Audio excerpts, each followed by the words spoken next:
Chapter 1. The German retreat upon the Arras-Soissons front. Hindenburg's retreat, the advance of the Fifth and Fourth Armies, capture of Bapaume and Péronne, atrocious devastation by the Germans, capture of guns at Selency, definition of the Hindenburg Line, general survey. In the latter days of 1916 and the beginning of 1917, the British Army, which had in little more than 2 years expanded from 7 divisions to over 50, took over an increased line. The movement began about Christmas time, and early in the new year Rawlinson's Fourth Army, sidestepping always to the south, had covered the whole of the French position occupied during the Somme fighting, had crossed the Somme, and had established its right flank at a point near Roye. The total front was increased to 120 miles, which may seem a small proportion as compared to the whole. In making such a comparison, however, one must bear in mind the difference in the effort of sustaining an army in one's own country, and in a foreign land with all communications by water. The task of the British was continually made more difficult by the precarious nature of their connection with their base. Dullness of vision may be as dangerous to a nation as treason, and no enemies could have harmed the country more than those perfectly sincere and patriotic individuals who had for so long opposed the construction of a Channel tunnel. The general disposition of the British forces after this prolongation to the south was as follows. Plumer's Second Army still held that post of danger and of honour which centred round the Ypres salient. South of Plumer in the Armentières district was the First Army, now commanded by General Horn, whose long service with the 15th Corps during the Somme battle had earned him this high promotion. Allenby's Third Army carried the line onwards to the south of Arras. From the point upon which the British line had hinged during the Somme operations Gaux's Fifth Army took over the front, and this joined on to Rawlinson's Fourth Army near the old French position.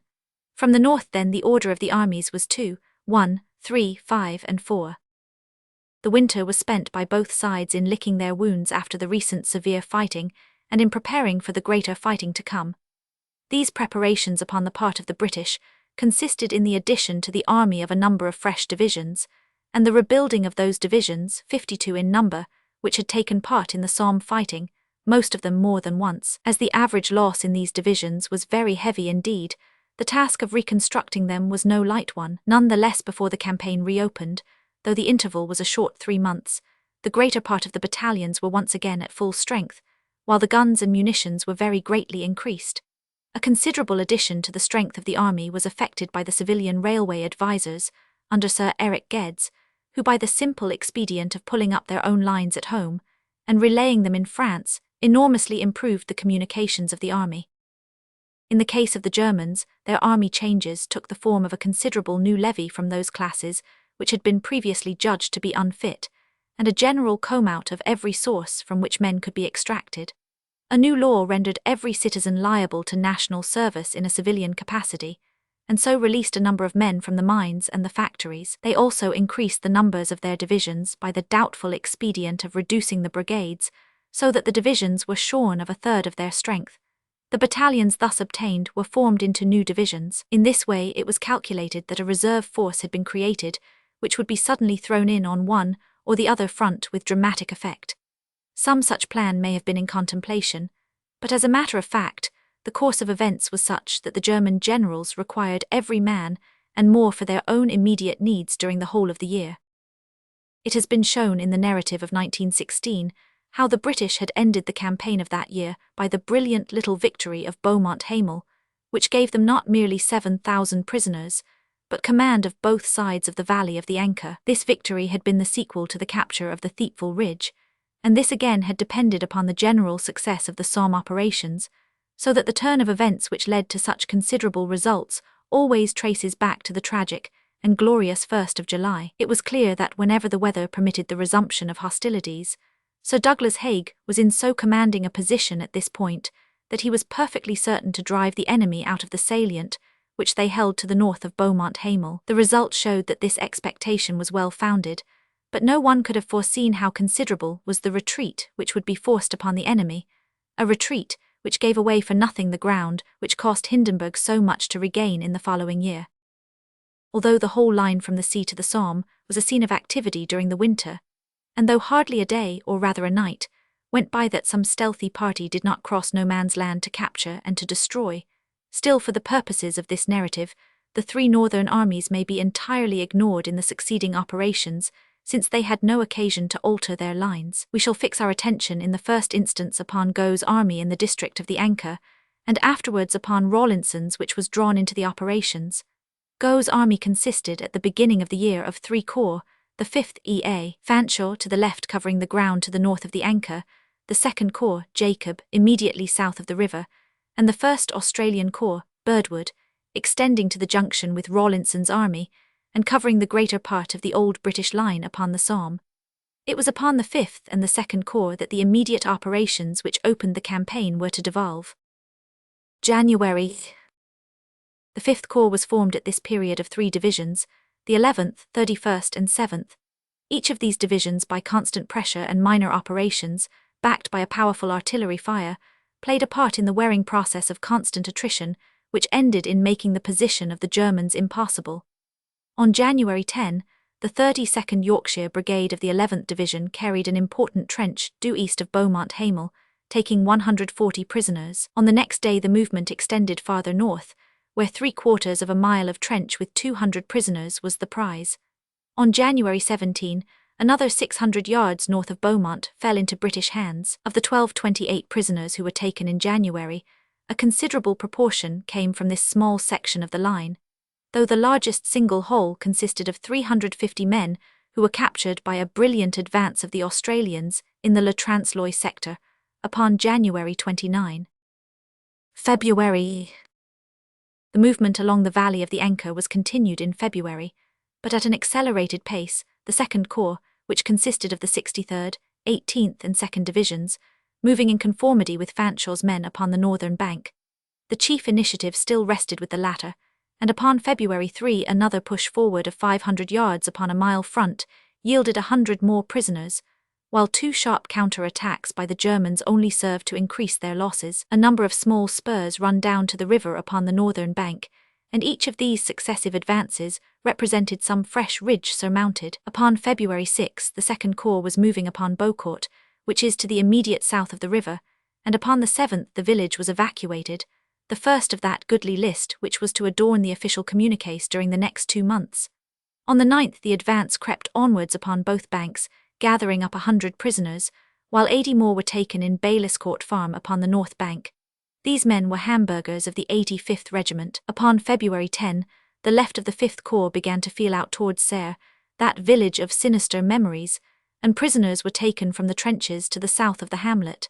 This provoked a new counter from the enemy, which was beaten back upon February 12. A period of impossible weather suspended the advance, but again upon February 17, the British tide swelled suddenly into a wave which swept forward on either bank, engulfing some crowded trenches north of Bayliscourt Farm, which yielded officers and men of the 65th, 75th Anth Prussians. The main success was gained by the 63rd Division upon the left of the 2nd Corps, but it was aided by the work of the 18th and 2nd Divisions to the south of the Ancre. The latter met with strong resistance and had considerable losses. The burden of this work fell chiefly upon the 99th Anth Brigades, both of which reached their objectives in the face of mist, darkness, uncut wire, heavy fire and vigorous resistance. This blow stung the enemy into a sharp reaction, and 3 waves of infantry stormed up to the lost position, which for a time they entered but were again beaten out of. During their temporary success they claimed to have taken 130 prisoners. February. All these advances, with their accompanying and ever-extending bombardments, had been like those multiplied causes, each small in itself, which eventually loosen and start a great landslide. The effect must undoubtedly have been begun some weeks before, when the Germans perceived that they could no longer hold on, and, favoured by wind, rain and fog, started their rearward movement to the great permanent second line, the exact position of which was still vague to the Allies. Upon February 25, the whole German front caved in for a depth of 3 miles both north and south of the Ancre. Wading through seas of mud, Gough's infantry occupied Serres, Pise, Merimont, Aucourt, Warlencourt, and all the ground for 11 miles from Gaumécourt in the north to Gueudecourt in the south. On February 28, Gaumécourt itself had been occupied by the North Country troops of the 31st Division, while Puisier and Tilloy had also been added to the British line. The advance was not unopposed. The battle patrols continually extended to attack some trench of snipers or nest of machine guns, Mined roads and all manner of obstructions impeded the onward flow of the army. The retreat was orderly and skillful, and the pursuit was necessarily slow and wary. By a pleasing coincidence, the 31st Division, which occupied Serres, was the same brave North Country Division which had lost so heavily upon July 1 and November 13 on the same front. On entering the village, they actually found the bodies of some of their own brave comrades who had got as far forward 7 months before. March. On March 4, the advance, which had steadily continued in the north, spread suddenly southwards to Bouchavesnes north of Peronne, the sector held by the 20th and 48th Divisions of Rawlinson's army, which from this time onward was more and more engaged in the forward movement. 3 machine guns and prisoners were taken. There was some interruption of the operations at this stage owing to severe snowstorms, but upon March 10 Tries, west of Bapaume, was taken by assault by the 18th Division. This was a formidable point, well wired and trenched, so that the artillery in full force was needed for preparation. The infantry went forward before sunrise, and within an hour the village with 15 machine guns and prisoners was in British hands. The losses were light and the gain substantial. Grevillers also fell next day. This advance in front of Bapaume was of importance as it turned Loupart Wood, forming part of a strong defensive line which might have marked the limit of the German retreat. It was clear from that day onwards that the movement was not local but far-reaching. The enemy was still too strong to be hustled, however, especially upon the northern sector of the operations, where Jacob's Second Corps was feeling the German line along its whole front. An attempt at an advance at Bucquoy upon the night of March 13, carried out by the 137th Brigade of the 46th North Midland Division, met with a check, though most bravely attempted. The 2 battalions concerned, the 5th South Staffords and North Staffords, found themselves entangled in the darkness amid uncut wire, and suffered considerable loss before they could extricate themselves from an impossible position. Fighting Line, February 24, 1917, and Fighting Line, March 1, 1917. Fighting Line, February 24, 1917, and Fighting Line, March 1, 1917. On March 19, and the whole movement had become much more pronounced, and the French as well as the British were moving over a 70-mile front, extending from Arras in the north to Soissons in the south. Each day now was a day of joy in France, as some new strip of the fatherland was for a time recovered, but the joy was tempered by sorrow and anger, as it was learned with what barbarity the Germans had conducted their retreat. To lay a country waste is no new thing in warfare. It has always been held to be an occasional military necessity, though the best commander was he who used it least. In all Napoleon's career, it is difficult to recall an instance when he devastated a district. At the same time, it must be admitted that it comes within the recognized chances of war, and that when Sherman's army, for example, left a black wheal across the south, the pity of mankind was stirred but not its conscience. It was very different here. These devils, or to be more just, these devil-driven slaves, with a malignity for which it would be hard to find a parallel, endeavored by every means at their command to ruin the country for the future as well as for the present. Buildings were universally destroyed, including in many cases the parish churches. Historical monuments such as the venerable castle of Coucy were blown to pieces. Family vaults were violated and the graves profaned. The furniture of the most humble peasants was systematically broken. The wells were poisoned and polluted. Worst of all, the young fruit trees were ringed so as to destroy them for future seasons. It was considered the last possibility of savagery when the Mahdi's men cut down the slow-growing palm trees in the district of Dongola. But every record upon earth has been swept away by the barbarians of Europe. As usual, these outrages reacted upon the criminals, for they confirmed those grim resolutions of the Allies, which made that peace by compromise for which the Germans were eternally working an absolute impossibility. Their Clausewitz had taught them that it is of supreme importance to make peace before there comes a turn of the tide, but he had not reckoned upon his descendants being so brutalized that a peace with them was a self-evident impossibility. March. Turning from the deeds of savages to those of soldiers, we have now to trace the progress and scope of the great German retreat, the first pronounced movement upon either side on the Western Front since September 1914. From Arras to Roye, the British army was advancing, while the movement was carried on to Soissons by the French. On the curve of the trenches, the front measured more than 100 miles. So close was the touch between the two Allied armies that the patrols of French and British cavalry rode together into Nesle. On March 18, the Australians had occupied Bapaume, with the 7th Division moving upon their left and the 20th upon their right, the cavalry fringe being formed of the Indian Lucknow Cavalry Brigade of the 4th Division. To the south, the Warwick Brigade of the 48th South Midland Division passed through Péronne. At each end of the long curve the Germans held fast, Arras in the north and Soissons in the south being the two fixed points, but the country between, to a depth of 10 miles in the British sector and of 30 miles in the French, was rapidly overrun by the Allies, the cavalry patrols feeling their way everywhere, while the infantry followed hard upon the heels of the horses. Guns and munitions had been successfully removed by the Germans, but incredible quantities of barbed wire and other defensive material had been abandoned in their positions. Towards the end of March, the left of the French and the right of the British were in touch in the immediate front of St. Quentin. There had been scattered fighting all along the line, and the resistance thickened each day, so that it was evident that the final German position had been nearly reached.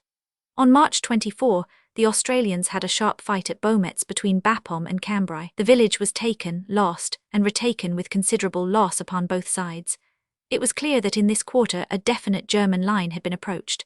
Similar reports soon came in from Croisilles, from Lagnicourt, from Rancé, from Gincourt, and all along from Arras to St. Quentin. So gradually the famous Hindenburg line defined itself, and the Allied generals became more clearly aware of the exact nature and extent of this new German position. Early in April, by pushing up to it and brushing aside the advanced forces which screened it, its outlines were more clearly mapped.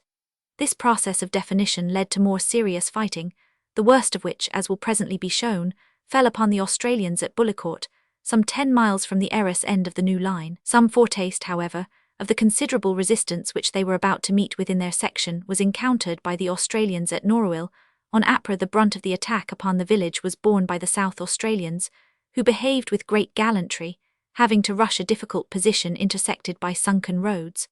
A small body of the stormers, some 60 in number, were cut off and overwhelmed, but the main body captured the village, taking 137 German prisoners. There, among other brisk skirmishes occurring at the beginning of April, was one at Épée, 15 miles north of St. Quentin, where the 144th Brigade of the 48th South Midland Division cleared the hamlet and sugar factory of St. Emily. In this operation, which was carried out chiefly by the 4th Gloucesters, 5 officers and men fell, but the German loss was considerable. A few days later, the 145th Brigade of the same division distinguished itself by the capture, after sharp fighting, of Reims and of Lempereur, the first village being carried by the 4th Berks and the latter by the 5th Gloucesters. This brought the British line in that quarter up to the final German position. April. Some sharp fighting had also taken place at Savy and Selency to the immediate west and northwest of St. Quentin, upon the front of the 32nd Division, which, together with the 35th and 61st, had been pressing the German line. On the morning of Ypres, the 14th Brigade of this division was ordered to attack Selency. On the 2 previous days the village of Savy had been taken, and a strong attack made upon the Bois de Savy by the 96th Anth Brigades.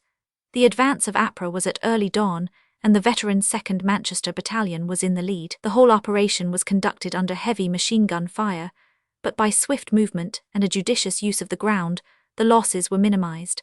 Whilst the Lancashire men made direct for the village, the 15th Highland Light Infantry kept pace with them upon their right flank. A battery of 6 German field guns opened fire in the very faces of the stormers, but 100 company of the Manchesters, with admirable steadiness and presence of mind, swerved to each side and rushed the guns from the flank, capturing them all. The attack was at 5 a.m., and by 6:30 the whole objective had been captured. No further advance was possible as the front line was already close to St. Quentin, which was a German stronghold. The position at the end of the action was that the village was in the hands of the British, but that the 6 guns with their caissons were in the open, where the Germans could cover them with their fire. The victors were determined to have their trophies, and their enemy was no less eager to make it impossible. The moment that darkness had fallen, a party of Manchesters, under the lead of Lute Thomas, the adjutant, and Lute Ward of the 161st RFA, endeavoured to manhandle the guns into the British lines, but directly they began to haul so sharp a fire of shrapnel was opened at a range of 800 yards that they were compelled to desist. A covering party of the 15th Highland Light Infantry lay round the guns till dawn, and during the day they remained safe under the rifles of the infantry. At 8 o'clock on Ypres a further attempt to bring them in was made by Major Lumsden of the staff, with Lieutenants Ward and Larmax of the gunners. Horse teams were brought down, and amid a terrific barrage the gun wheels began at last to revolve. Maddened by the sights seen under the glare of their star shells, the German infantry surged forward, and for a time were all round the Highlanders who still guarded the guns. One small party of Germans dashed in upon the guns with a charge of dynamite, and managed to blow in the breech of one of them. They were driven off, however, and the 6 guns were all brought in, while upon Ypres the 6 artillery caissons were also salved. So ended a most satisfactory little operation for which Major Lumsden received a Victoria Cross, and later the command of a brigade, while the other officers were decorated. April. On Ypres in the north of the new line, near the spot where very great things were pending, Snow's 7th Corps had taken Henin and Croiselles, with the aid of the 5th Army upon their right. It was a small operation in itself, but it was preparing the jumping-off place for the great Battle of Ypres. There was continued bickering along the line, where the British were pushing in the German outliers.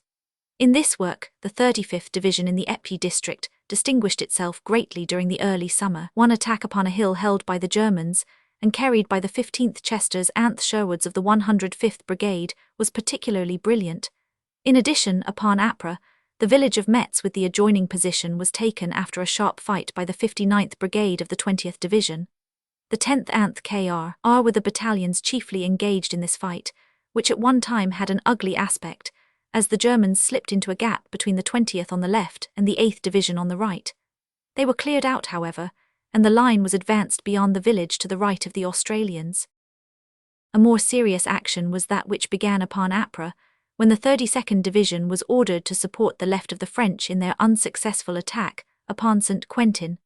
The task assigned to the British Division, with the 35th Division co-operating upon its left, was to attack the village of Fayette. This was carried out very gallantly by the 97th Brigade, with the 2nd York Light Infantry and the 16th Highland Light Infantry in the lead. The village with 100 prisoners was taken at the first rush, but it was found to be more difficult to get possession of a wood called the Twin Copses, beyond the village. So severe was the fighting that the general of the 97th Brigade had 7 battalions under his command before it was finished. Finally, the Twin Copses were splendidly carried by the 11th Borders. The total of prisoners came to 5 officers and men in this very spirited operation. With the conclusion of the German retreat and the solidification of the new line, some more general view may be taken of the whole operation. It cannot be denied that it was cleverly planned and deftly carried out, though it can hardly be said to have deserved the ecstasies of admiration which were bestowed upon it by the German press.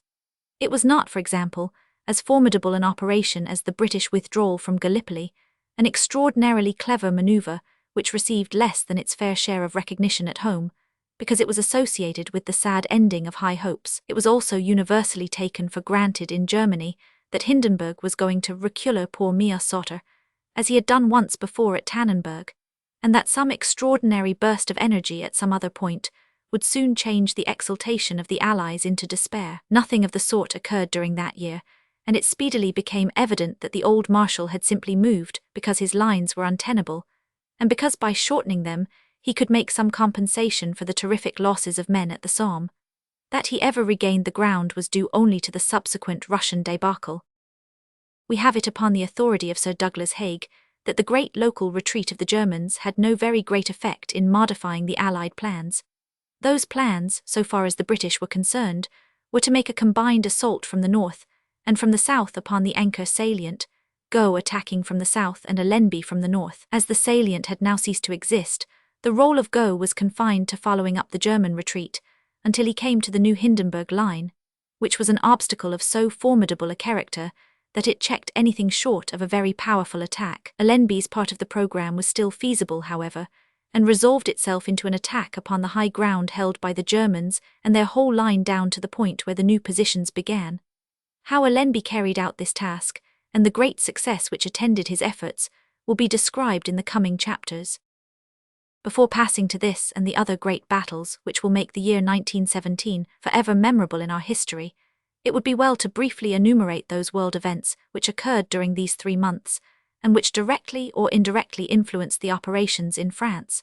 The French line had remained stationary save for the forward movement already described. In Russia, the lines had also remained firm, and there was no outward indication of the convulsions into which that unhappy country was about to be thrown by the revolution which broke out on March 12 of this year.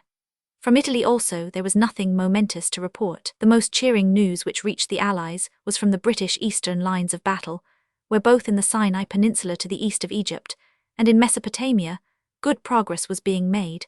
The Sinai Desert had been practically cleared of that enemy who had advanced so boastfully to the capture of Egypt, and the British lines were now upon the green terrain which faces Gaza upon the frontier of Palestine. The chief success, however, lay in Mesopotamia.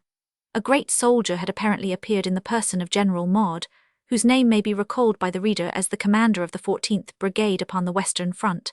Leaving his limited activities in the prosaic trenches of Flanders, he had suddenly reappeared, moving swiftly along the track of so many of the old conquerors, and leading his picturesque force of Britons and Indians against the ancient capital of Harun el-Rashid. In February, he had avenged Townshend by recapturing Kut with more than 2,000 prisoners. Following up his victory with great speed, he entered Baghdad upon March 11 at the heels of the defeated Turks, and chased them north along the line of the German railway, the constructors of which had never dreamed what strange station master might install himself at their terminus.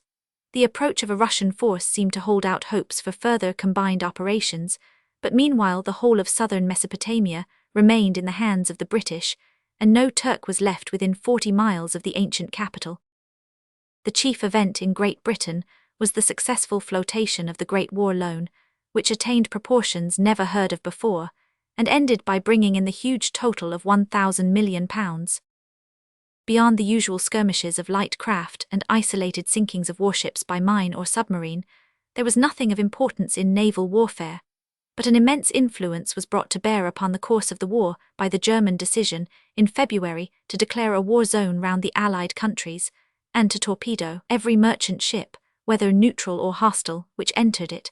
The measure was a counsel either of ignorance or of despair, for no one who knows the high spirit of the American people could imagine for a moment that they would permit their vessels to be destroyed and their fellow citizens to be killed in such a manner. Within 2 days of the declaration of unlimited submarine warfare, the President of the United States broke off diplomatic relations with Germany, an act which was the precursor of war, though this was not formally declared until great as were the loss, discomfort and privation caused to Great Britain, and in a less degree to the other Allies, the accession of the United States with its enormous reserves of men and money to the cause of democracy was far more than a sufficient make-weight. As events progressed, and as it became evident that Russia, swinging from the extreme of autocracy to the extreme of individualism, had ceased for a long time to come to be a useful ally, it grew more and more clear that the help of America was likely to save the Western powers, not indeed from defeat but from that pernicious stalemate and inconclusive peace which could only be the precursor of other wars to follow. Apart from the vast material help, the mere thought that the great race which has inherited our speech, and so many of our traditions was lined up with us upon the day of Armageddon was a joy and an inspiration to every Briton. Chapter 2. The Battle of Arras. Ypres to Ypres, 1917. Vast preparations, attack of Snow's 7th Corps, the Ibex Trench, attack of Haldane's 6th Corps, attack of Ferguson's 17th Corps, a Scottish front, the splendid Canadians, capture of Monchy, Essex and Newfoundland, a glorious episode, the chemical works, extension of the battle to the north, desperate fight of the Australians at Bullecourt. Whilst the German line was falling back to its new positions, and the Allies were eagerly following it across the ravished countryside, until the increased resistance, and the familiar lines of barbed wire, warned them that the immediate retreat had come to an end. Sir Douglas Haig had managed, without relaxing his pursuit, to collect a strong striking force at the point of junction between the new German line and the old. The blow which he contemplated was no small local advance, but was a wide movement extending from the neighbourhood of Lens in the north to Arras in the south, a front of more than 12 miles.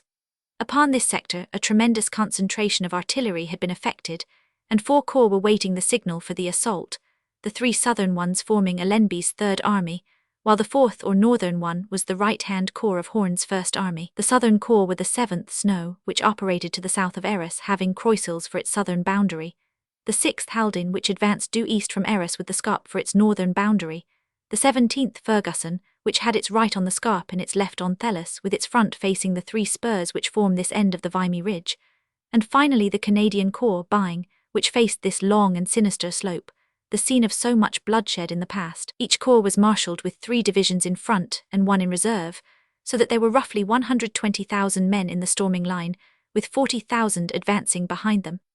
Max's 18th Corps was in reserve in the rear of the Third Army, while 1,000 Kraken's 13th Corps was behind the First Army. The Germans had 6 divisions, the 11th Prussian, 14th Bavarian, 1st Bavarian Reserve, and the 17th, 18th and 79th Reserve in the line. Their guns also were numerous, as subsequent captures were to prove, but it is probable that an extension of the Hindenburg retreat was in contemplation, and that some of the heavy artillery was already on the move.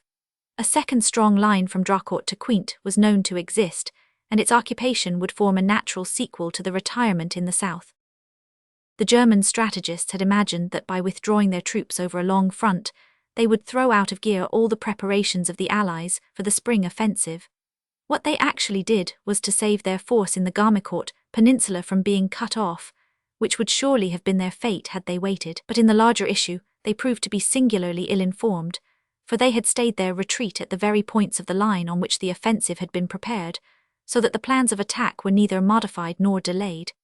That this is true is evident, since such tremendous blows as Arras in the north and Reims in the south could not possibly have been delivered had the preparations only begun after the Hindenburg retreat. One of the most difficult problems of this attack was how to arrange it upon that section which was covered by the town of Arras.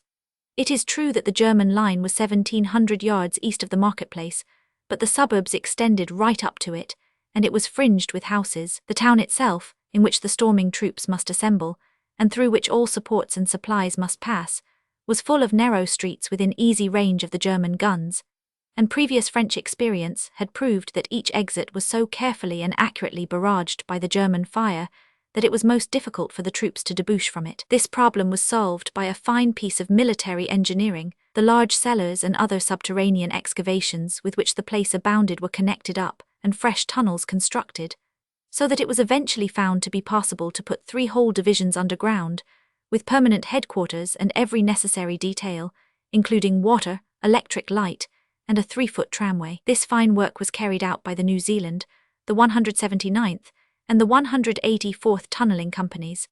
A huge dressing station with 700 beds was also constructed. In this great underground place of assembly, the greater part of the 6th Corps was assembled, while many of the tunnels on the south side of the town were allotted to the use of the 7th Corps. All this had been carried out during the winter in the anticipation of a big attack being made at this point. For purposes of communication, over 1,000 miles of twin cable was buried in 6-foot trenches or secured to the sides of tunnels. Besides these special preparations, the usual immense labor of preparing for a modern attack had been thoroughly carried out along the whole line, including the construction of very many gun positions, trench mortar emplacements, dressing stations, and innumerable dumps of munitions and engineering stores. Some dislocation had been caused in the plans by a partial withdrawal in the enemy's front trenches upon March 18, opposite the right end of the British lines. The abandoned works were occupied and linked up with the old system, so that upon Ypres all was in order for the assault.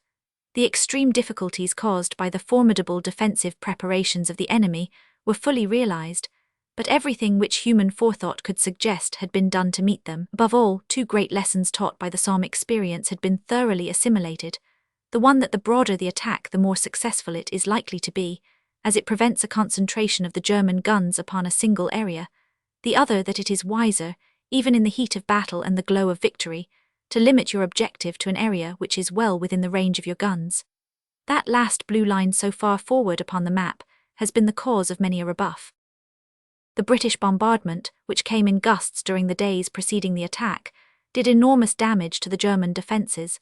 The evidence of prisoners showed that for several days they had been reduced to their emergency rations. The wire, which in places was 100 yards thick, was mostly destroyed in the first line, and greatly damaged in the second, though in the third it was found to be largely intact, save upon the left of the line. The space between the first and second German lines was roughly 500 yards.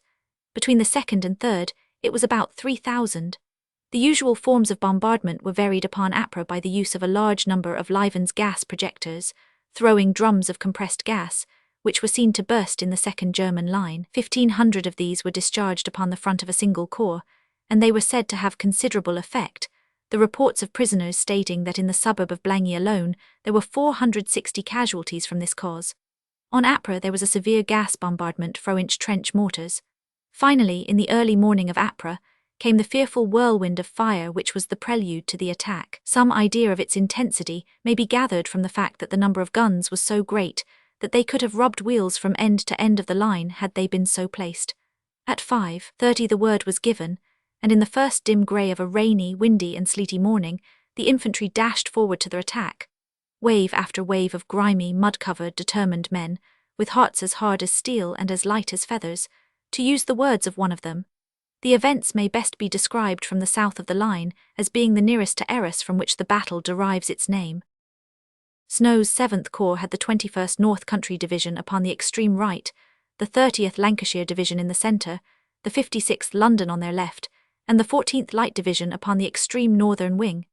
The soldiers, soaked to the skin, with the rain beating upon their backs, and their feet ankle-deep in the mud, set about their task in a calm, business-like fashion which would take no denial. No village or notable fixed points lay in their path, but they plodded without a check or halt over the first 2 lines of entrenchments, finding no very strong resistance, save at one point upon the left of their line, and suffering little loss from the German artillery. Considerable numbers of the enemy were found scattered in their shattered trenches or cowering in the dugouts.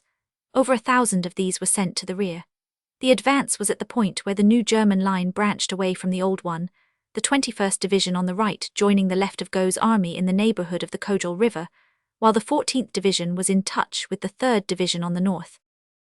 The immediate objectives of the various divisions of this 7th Corps were Telegraph Hill in the north opposite to the 14th Division, Neuville-Vitasse opposite to the 56th Division, Saint-Martin-sur-Cojal opposite the 30th Division, and the Hindenburg line opposite the 21st Division. Taking them in turn from the south, we shall first follow the fortunes of the North countrymen of Campbell's division. This division upon the first day was not expected to do more than make a strong demonstration, because both it, and to a less extent the division upon its left, had in front of it sheets of uncut wire and all the devilries of the fixed German line. The object, therefore, was that they should make a holding attack in the hope that the northern divisions of the corps should get well forward to the east, and then swing to the south in such a way as to make the German position untenable. This was eventually done, and a way was cleared so that the 2 divisions in the south should be able to advance with the remainder of the line. The whole operation of the 7th Corps has to be continually judged by the fact that they were on the edge of the abandoned area, and that therefore their southern front bulged out to the east in a way which brought the successive divisions almost into an echelon formation. On the left of the 21st Division were the Lancashire pals of the 30th Division. Upon Ypres they had made a good start, as the 2nd Bedfords carried the village of St. Martin, an outlier of the Hindenburg line, but on the same date the 21st Brigade was held up in an attempt to advance upon the left. They advanced on Ypres with the 21st Brigade upon the left and the 90th upon the right. The first dash behind a splendid barrage was most successful, but the 21st Brigade, after passing the front German lines, ran into uncut wire and was held, the 18th Liverpools suffering severely. The brigade upon the right managed, however, to get forward for some distance, but it also was faced by uncut wire and was compelled to dig in as best it could. The attack was renewed 2 days later with the aid of 4 tanks, but the wire still held, though the devoted infantry tried again and again. Finally, however, the 56th Division, having cleared its own front, sent the Victoria Rifles bombing down the front of the 30th Division, who in turn cleared the front of the 21st Division on their right, and so by the evening Ypres the line was finally advanced.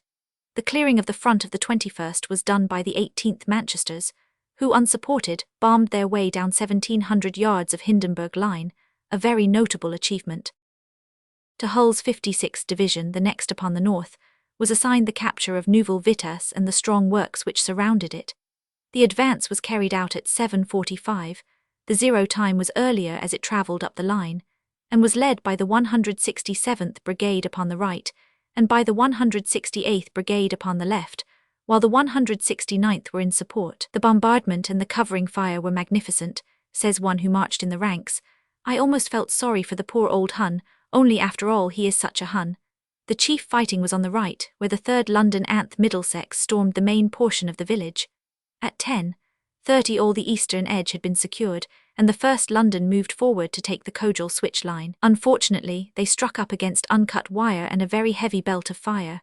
Colonel Smith, the commanding officer, and the great majority of the other officers were killed or wounded, and the advance was brought to a stand.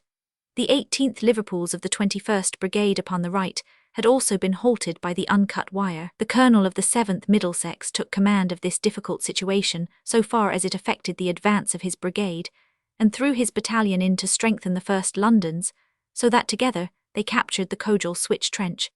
The Londoners were then well ahead of the Liverpool men upon their right, so the 1st London threw back a defensive flank, while the 7th Middlesex stormed forward against the powerful Ibex Trench. 3 separate attempts were made, much impeded by the deep mud and all ending in failure, so that darkness fell before the task had been accomplished, but with true British tenacity, at 3 a.m. in the darkest hour before dawn, the Middlesex men tried once more and carried Ibex, taking a number of prisoners. The 168th Brigade had with varying fortunes kept pace upon the left, and in the early morning the London Scottish on its right were in touch with Ibex Trench.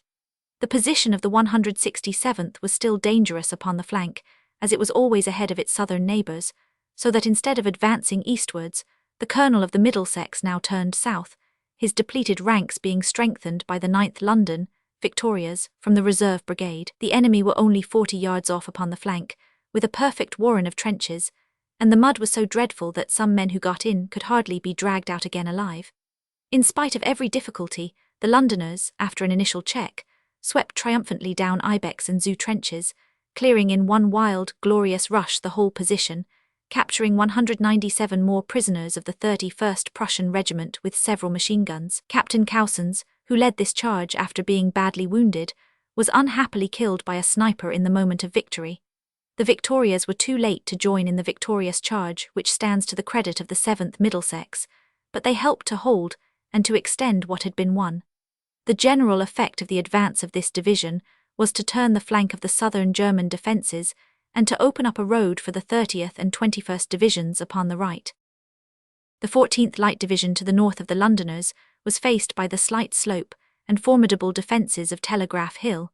They went forward in close conformity with the 6th Corps upon their left, the 42nd Brigade being upon the left and the 43rd upon the right. Their movement during the day was a particularly fine one, and they not only took the strong position of Telegraph Hill, but they carried the British line to a point far to the east of it.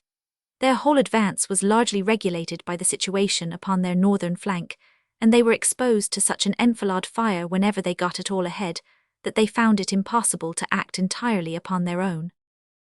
Upon the left of the front was a strong German position called the Harp, which was very gallantly carried by the 42nd Brigade.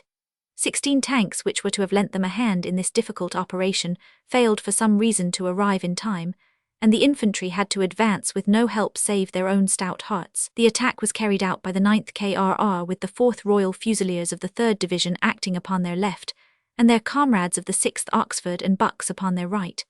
Their only serious opponents here as elsewhere were snipers and machine gunners, but these were all of the best, and caused heavy losses before the whole objective with its garrison had been captured. By 9:15 in the morning it was entirely in British hands, and as the day wore on the division kept steadily improving their position, though still short of their final objective, that elusive line, which is so easy to draw and so hard to attain. In the evening, an attempt was made by the 14th Division to struggle still further eastwards. This advance had no success, and so the forward units of the whole 7th Corps dug in on the general line from Fuchie Chapel Road in the north to near Croissels in the south, having after a desperate day's fighting achieved a gain which averaged 2 or 3 miles, and a total of nearly 2,000 prisoners with a number of guns. Concerning these prisoners, it may be unsafe to generalize, but it is certain that many of them surrendered very readily. As to their general type, the opinion of a commanding officer who handled many of them may be quoted. The officers were mild persons, none of the bullet-headed, bristly-mustached, truculent Prussian type. The prisoners generally do not inspire one with respect. Braggarts and bullies in prosperity, in adversity they cringe. Haldane's 6th Corps was to the immediate left of the 7th, and its operations were directed due east of Arras. The 3 front divisions, counting from the south, were the 3rd, the 12th South of England and the 15th Scottish, with the 37th English in reserve. The troops of the assaulting divisions had been assembled for 3 days in the caves under Arras, but on the night of Ypres they were silently passed into the assembly trenches, an operation which was carried through with little interference or loss. The vile weather may have been a blessing in disguise, as it covered all the preparations from the German observation. The right of the attacking line was formed by the 76th Brigade of the 3rd Division, a unit which had distinguished itself greatly in previous fighting. The 8th and 9th Brigades were in close support. Its front was south of the Arras-Cambrai road. To the left of the 76th Brigade the line was carried on by the 37th and 9th Brigades of the 12th Division. Their right rested on the Arras-Cambrai road. To their left were the 44th and 9th of the 15th Division. Their left rested upon the Scarpe. Nothing could have gone more smoothly than the advance, which kept well up with the barrage. Only at Observation Hill was vigorous resistance encountered, and the German barrage was so belated that it fell upon empty trenches after the stormers had left them. The line of infantry as it swept forward in its irresistible advance was formed, counting from the south, by the 10th Welsh Fusiliers, the 1st Gordons, the 6th Queens, the 7th East Surreys, the 11th Middlesex, the 7th Sussex, the 8th 10th Gordons, the 9th Black Watch, the 6th 7th Scots Fusiliers, and the 11th Argyll and Sutherlands. To the courage which had always been their birthright, the infantry now added all the cool war wisdom which experience of many battles must bring with it, and all those devices for overcoming the scattered forts of the enemy and avoiding their machine guns, which had been learned on the Somme and the Ancre, were now practiced to keep down the losses of the assault. The advance of the 76th Brigade had been to the south of the Great High Road, which leads from Arras to Cambrai, a road which was destined to be second only to the Menin Road as a centre of hard fighting. The Gordons led the attack and took the front line with a number of the Prussian 38th Regiment. The 10th Welsh Fusiliers then passed through the ranks of the Highlanders and captured Devil's Wood. So swift were these movements that the German barrage was always in the rear. Having thus secured the first objective, the 9th Brigade, strengthened by the 2nd Suffolks, stormed forward to the next line of defence. The 4th Royal Fusiliers on the right took Nomney, Spring and Links trenches, when the Suffolks passed through them and took Neuilly Trench. The 12th West Yorkshires took Tilloy village. The 13th Liverpool, after being held up on the left, carried the line forward, and by getting its machine gun on to the roof of Tilloy Chateau, dominated the country to the extreme discomfort of the German snipers. Besides these numerous trenches and strong points, the 9th Brigade helped to take the fortified position known as the Harp, an exploit in which they were much assisted by a couple of tanks. Here a considerable number of prisoners were made, including most of a battalion of the 162nd Regiment, together with its commander. It will save confusion if we follow the fortunes of each division for the day, regardless of what is going on upon its flank, as it is impossible to understand a narrative which switches continually from one portion of the line to another. The whole operation of the 6th Corps was somewhat behind the time appointed, as each division had met with some delays, but the advance towards the third objective was begun about 1 o'clock in this southern area. The 8th Brigade had now taken up the running, and the 9th had fallen into support. Reinforced by the 2 reserve battalions of the 76th Brigade, the victorious advance was resumed, the 2nd Royal Scots and Shropshires carrying the Bois des Buffs to the south of the Cambrai road, together with 5 guns which had been concealed in it. To those who had experienced what the capture of a wood meant in the Somme fighting, it was indeed a promise for the future that this considerable plantation should offer so slight a resistance. The 8th Brigade fought its way onwards for another mile or more, until it had attained the line of Fucci Chapel. Here the German resistance had thickened, and the artillery fire had increased in the same ratio as the British had weakened. A halt was called, therefore, and the infantry consolidated their advanced position. An attempt by the Gordons and the 8th Royal Lancasters to reach the extreme final objective was checked in the evening by a very heavy fire upon both flanks. In the centre, the 12th Division had met with strong resistance at several points, which caused the assault to fall behind the barrage. These centres of German resistance were usually isolated houses or small redoubts, so that it was possible in many cases to mask them and to push onwards. No village or large fixed defence lay in their path, and in spite of a check for some time at the estaminet upon the Cambrai road, they were able to line up with their comrades to the south upon the second objective about 12:30 o'clock. At this point, the 35th Brigade passed through the advanced lines and moved to the front. A number of difficult positions were taken, including Observation Hill, and the ground was so thoroughly cleared that the assailants were able to go forward with the assurance that their wounds would not be in the back. It was found, however, as they neared the line of the 3rd German position, that considerable stretches of wire had been imperfectly cut, and that the machine gun fire was so severe as to make the final assault impossible. The infantry dug in, therefore, and waited for further support from the guns, many of which were already on the move. The 9th Essex upon the right actually reached the Fucci Chapel work and held their grip of it, keeping in line with the 8th Brigade upon the south. The 15th Division to the north of the corps front had before them the very strong position called the Railway Triangle, where the line to Lens branches away from the line to Douai. This formidable place was attacked by the Scotch infantry, and after a severe struggle it was captured about 11:30 save for its eastern side, which was finally taken later in the morning, the artillery aiding the assailants by some extraordinarily good shooting. The advance was then resumed, and the division found itself shortly after noon in the line of the second objective. 6 brigades of field artillery had followed closely upon the heels of the infantry, and managed, in spite of the unfavourable state of the ground, to take up a position to cover the further attack. When one recalls the dreadful weather and the shell-pocked state of the countryside, it was a remarkable feat upon the part of the gun teams to get their pieces so rapidly forward. Several tanks came forward also, and did good work not only upon this front, but at Till and the Harp. The 15th Division was now somewhat behind the others, but shortly after 2 o'clock the 46th Lowland Brigade advanced upon the third objective. These splendid soldiers brushed aside every obstacle, and when fired upon at short range by German guns rushed onwards with a yell and captured the battery. By 4 p.m. they had fully reached their final line, and had pushed out their patrols some hundreds of yards to the eastwards. This fine advance, which was the only one to reach the extreme limit upon this front, was carried out by the 7th Scots Borderers, 10th Scots Rifles, 8th Highland Light Infantry, with the 10/11th Highland Light Infantry mopping up behind them. At 7 p.m, an attempt was made by the 2 southern divisions to get forward from the Fucci Chapel line and gain a position level with the 46th Brigade. Evening was setting in, however, the men were weary and the difficulties manifold, so that no progress was made, both the 3rd and the 14th Divisions suffering additional losses in the attempt.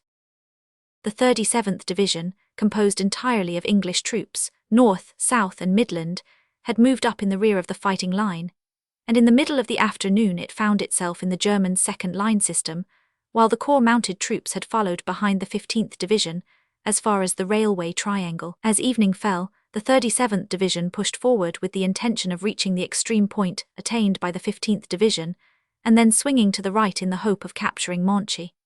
The advance seems, however, to have taken a direction rather too much to the south, with the result that instead of finding the opening made by the 46th Brigade they came upon the more contracted Fucci line held by the 12th and 3rd Divisions. Here they were held up by a field of wire as their comrades had already been, and the 2 brigades concerned, the 111th upon the left and the 112th upon the right, remained in line with the 35th and the 8th Brigades, the units being considerably intermingled. The 63rd Brigade, however, which was now a brigade of the 37th Division, though the reader will associate it with the 21st Division in the past, was able to keep its true direction, and before night had finally established itself at the north end of Orange Hill well up to the 3rd objective and in touch with the 46th Brigade. The corps cavalry also pushed forward along the south bank of the Scarpe, capturing 3 8-inch howitzers upon the way, and halting opposite Fampoux, where they were in touch with the 4th Division upon the northern bank of the river.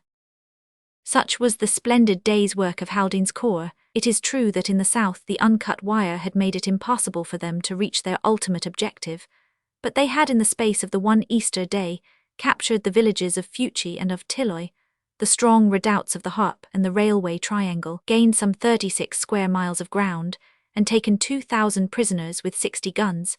It was a most notable achievement. We shall now pause on the evening of this first day of battle, and we shall go back to reconstruct the operations upon the northern bank of the Scarpe. The 17th Corps, Ferguson, was upon the left of the 6th. Its right-hand unit, Lukin's 9th Division, consisting of 2 Scottish and 1 South African brigade, was operating upon the immediate north of the Scarpe. This division was to attack with 3 brigades in line, the 26th on the right, 27th on the left, and South Africans between.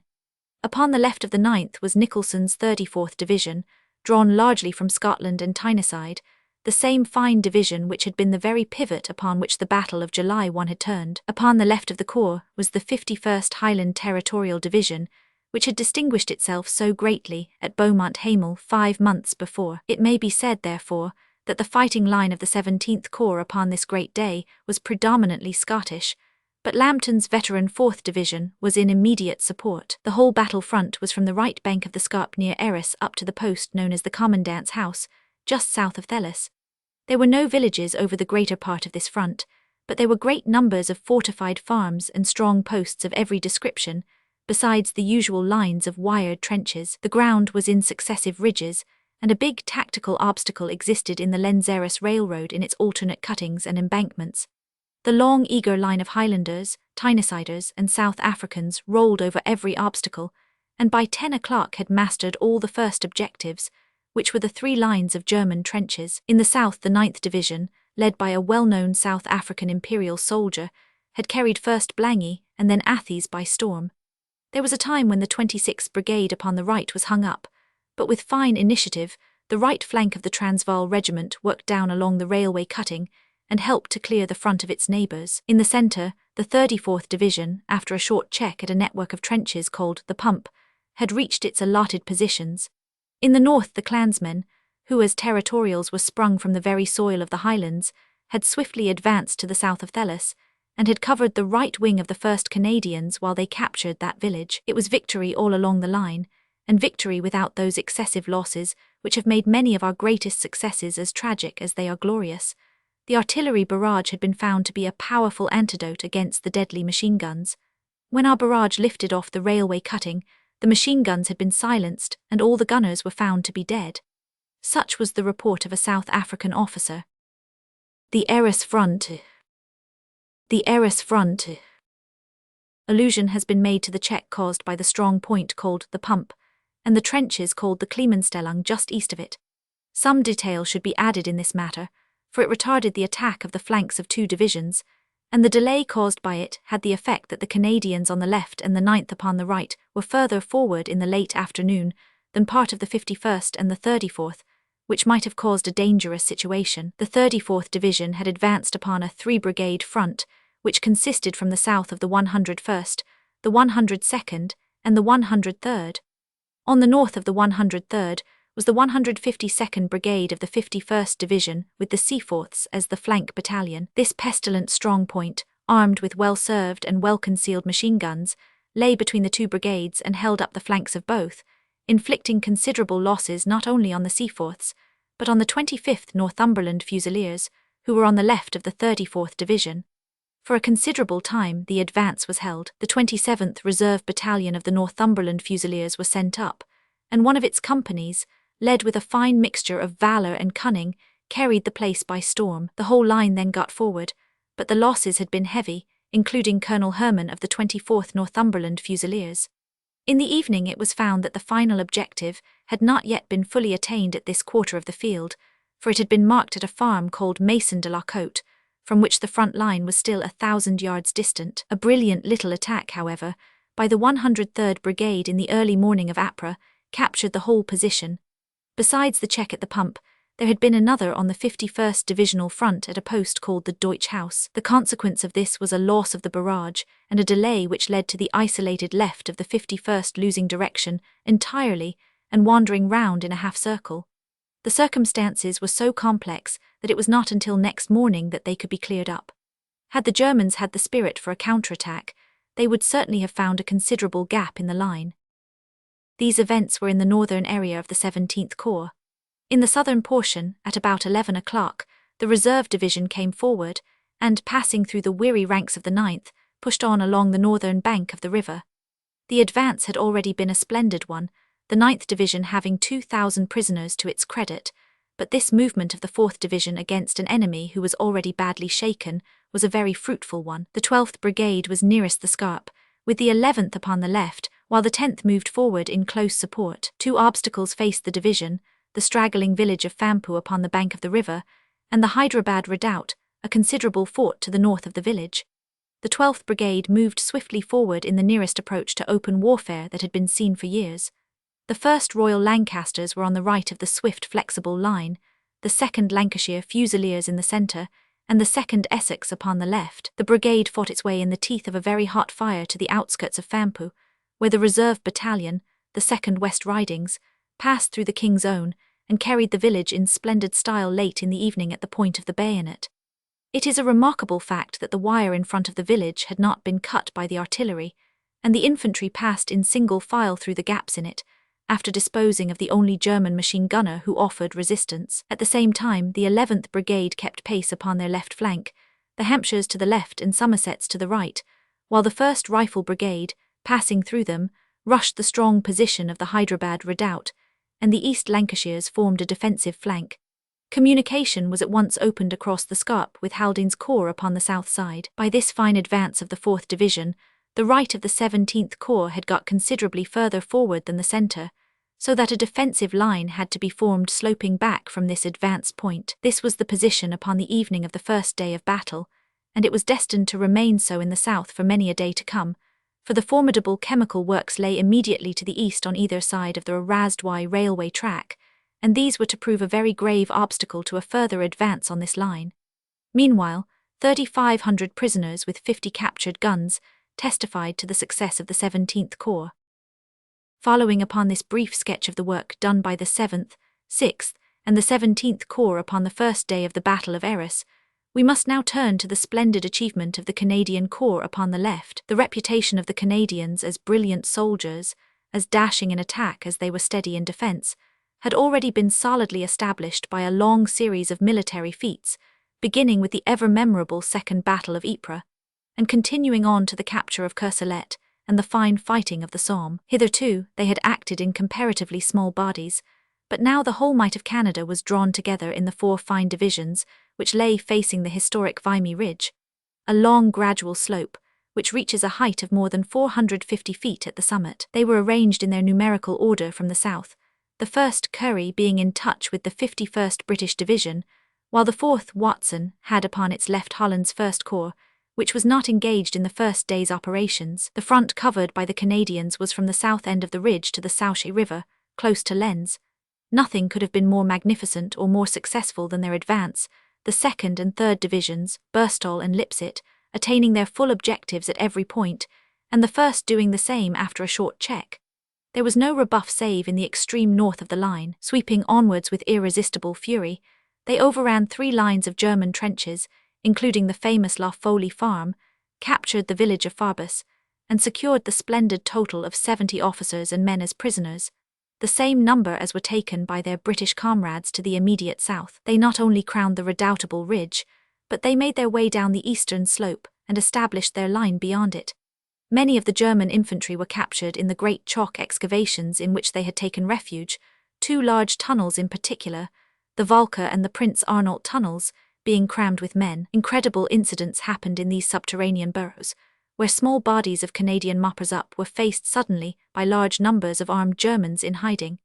In one well-authenticated case, 4 Canadians bluffed and captured officers and men from a Bavarian unit who were found in such a pocket, an incident which meant a VC for Major McDowell. When the Kaiser in prophetic mood had spoken about what would happen when his Bavarians met the British, such an incident was far from his thoughts. It should be mentioned that the 5th British Division was in close support of the Canadians, and that the 13th Brigade of this division was incorporated with the 2nd Canadians upon that day.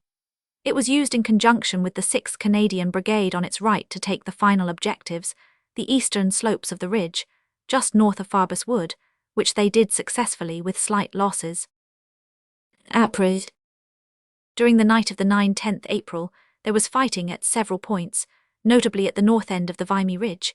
Here the 4th Canadian Division had some difficulty in holding its ground against several strong counterattacks of the Germans. It is probable that no body of troops in the whole battle had a harder task, or stuck to it more tenaciously, than this 4th Canadian Division. Which was an outlier of the ridge, was very strongly held and desperately defended, so that it would have turned any but first-class troops. The final clearing of this point was effected upon Ypres, and led to further operations in conjunction with British troops to the north, which will be afterwards described. The second day of the Battle of Arras, Ypres, was spent partly in the consolidation of the ground gained, and partly in increasing the area now occupied. The troops were in high heart, for although the full extent of the victory had not yet been realized, it was already known that at least 10,000 prisoners and guns had fallen into their hands, figures which showed that the battle had been the most serious military disaster which had yet befallen the enemy. A fuller enumeration taken some days later gave 13,000 men, 3 howitzers, 28 heavy guns, 130 field guns, 84 trench mortars, and machine guns as the total capture. It may be mentioned that over 1,000 prisoners were taken from each of the 6 different German divisions already enumerated, which disposes of their mendacious assertion that only 2 divisions occupied their front. It was certainly the greatest blow delivered by the British Army up to that date, and the only other day's fighting at all comparable in its results was the French attack upon the Champagne front on September 25, 1915, where the number of prisoners was greater but the capture of guns was less.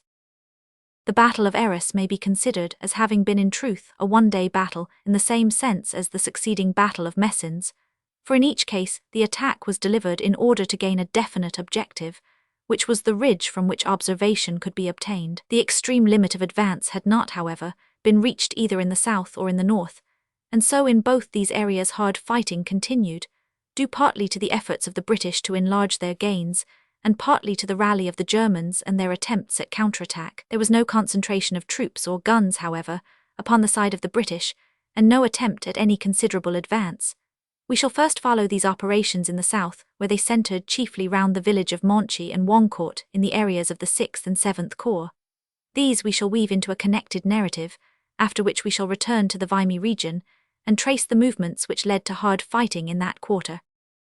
In the 7th Corps to the south, the 56th Division of London Territorials had, as already described, enlarged the area which it had taken the day before in the Neuville Vitasse sector. The general curve of the line was such that it was not possible for the units of the 7th Corps to get forward until the 6th Corps to the north had won some ground, but upon the afternoon of the 12th, a very fine advance was made, by which the 169th Brigade stormed Henenal. The Cojal River was crossed by the 14th Light Division, and the heights upon the eastern bank were occupied. The 41st Brigade of this unit had now come into the line. The first attempt upon the heights failed with heavy losses. Next morning it was found that H had been evacuated, and they were able to advance and seize Wancourt. This brought the left flank of the 7th Corps up to the right flank of the 6th Corps, and ensured close cooperation in those operations to the north, which will presently be more fully described.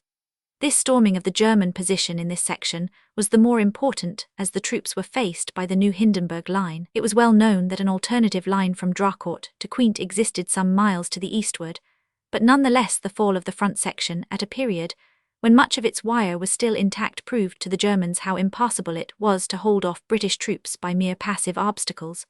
The tanks were of great assistance to the assailants in this difficult operation. Upon Ypres and the 21st Division, with the aid of the 19th Brigade from the 33rd Division, carried forward the line to the high ground about 1,000 yards east of the stream at Henin, astride of that portion of the Hindenburg line. Here all further attempts to advance were stopped by fresh German troops, until the operations were renewed upon Ypres. This advance of the 21st Division upon Ypres and was in connection with a general movement of Snow's corps, but neither the 56th London Territorials in the centre nor the 50th North Countrymen on the left, both of them enfiladed from the north, could make much progress beyond the line of Wancourt Tower, and there was little to show for a hard day's work.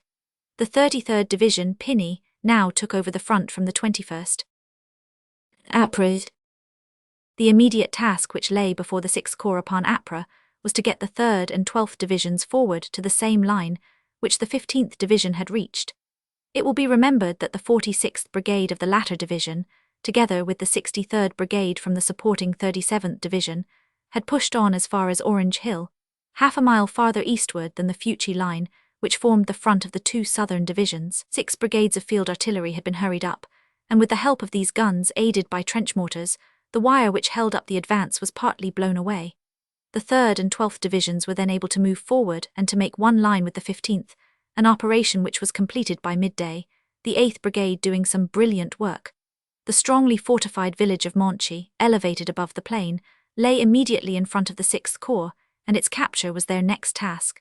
With this object in view, the 63rd Brigade was swung round from the north and worked its way south and east, getting into touch with the other brigades of the 37th Division, which passed through the newly captured 3rd objective and occupied the ground upon the west of the village. A general advance was then made on each side of the village, the 112th Brigade occupying La Berger upon the Cambrai road due south of Monchy, while the 111th Brigade, with the 9th Anth Royal Fusiliers in the lead in the face of a considerable opposition, pushed onwards until it gained a footing on the outskirts of the village, and on the high ground to the north of it, where the 154th Company RE dug a temporary line.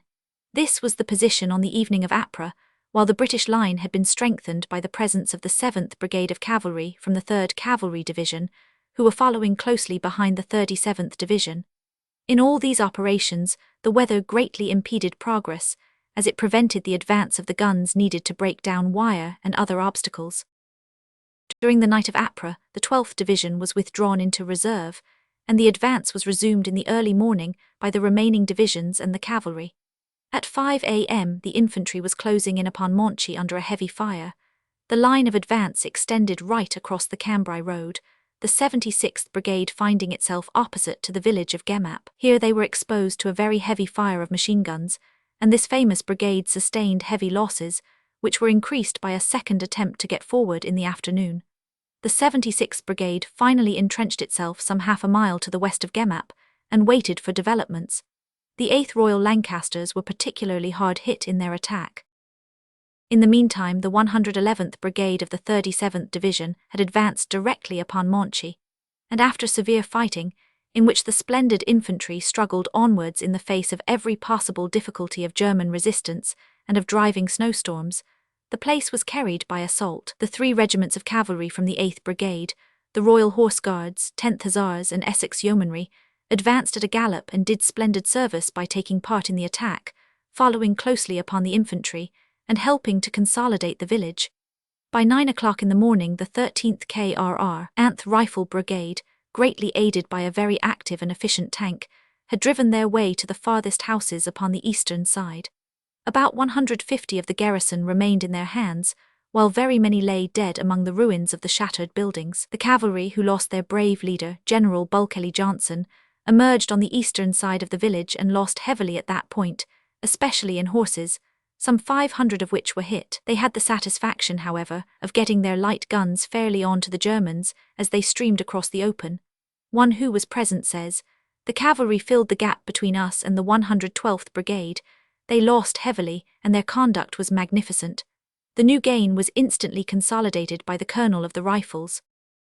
The 15th Division, upon the left of the 37th, had been fighting its way forward upon the north, endeavouring to keep in line with the 37th. It had got somewhat ahead of the 4th Division, however, which was to the north of the Scarpe, and in consequence had to face the whole fire from the strong village of Roa, which held them up. The general line of the corps that night was La Berger-Monchy, and then the line of the Monchy-Fampoux road as far as the Scarpe.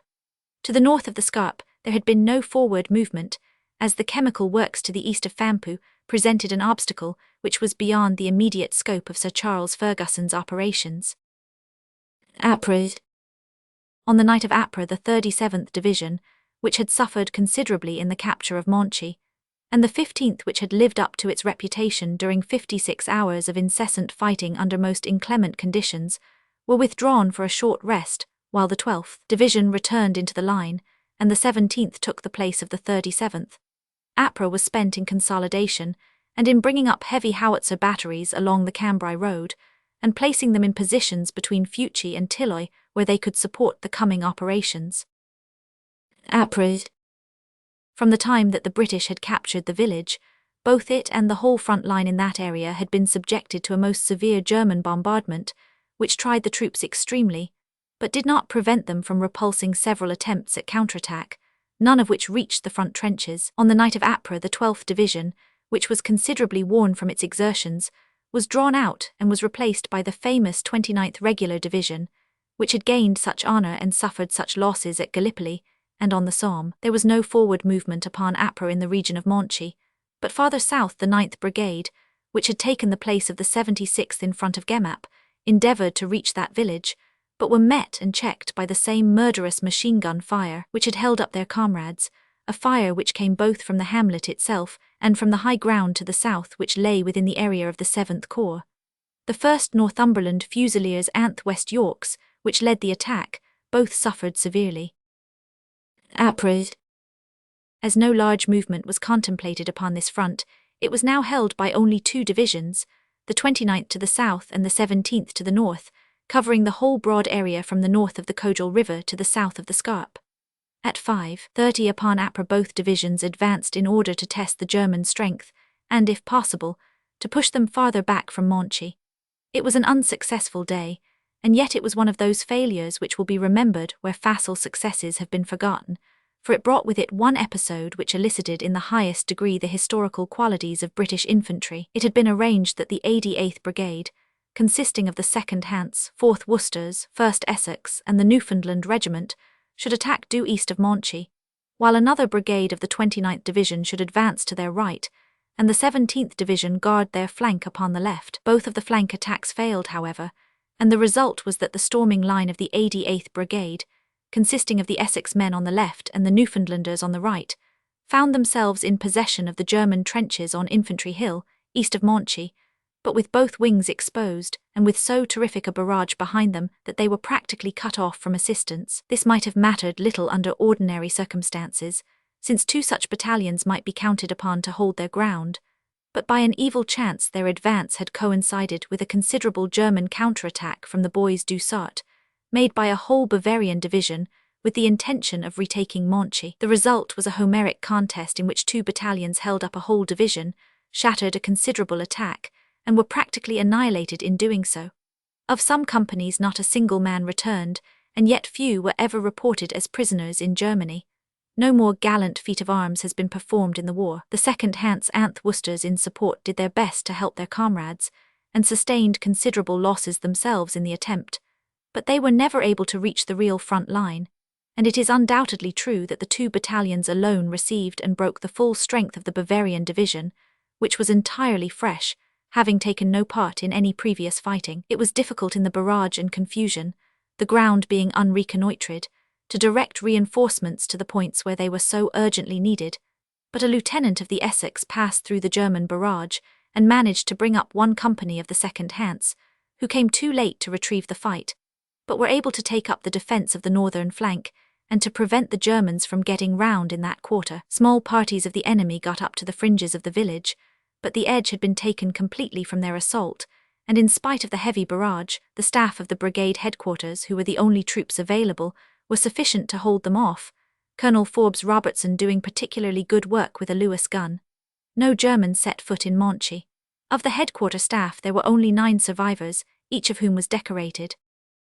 Apart from the attack so heroically repelled, a second had developed to the southeast of Monchy, which was driven back by rifles and machine guns. The total German losses during the day must have been very heavy, and they had nothing to show for it, though the British casualties amounted to some 4,000, chiefly in the 29th Division.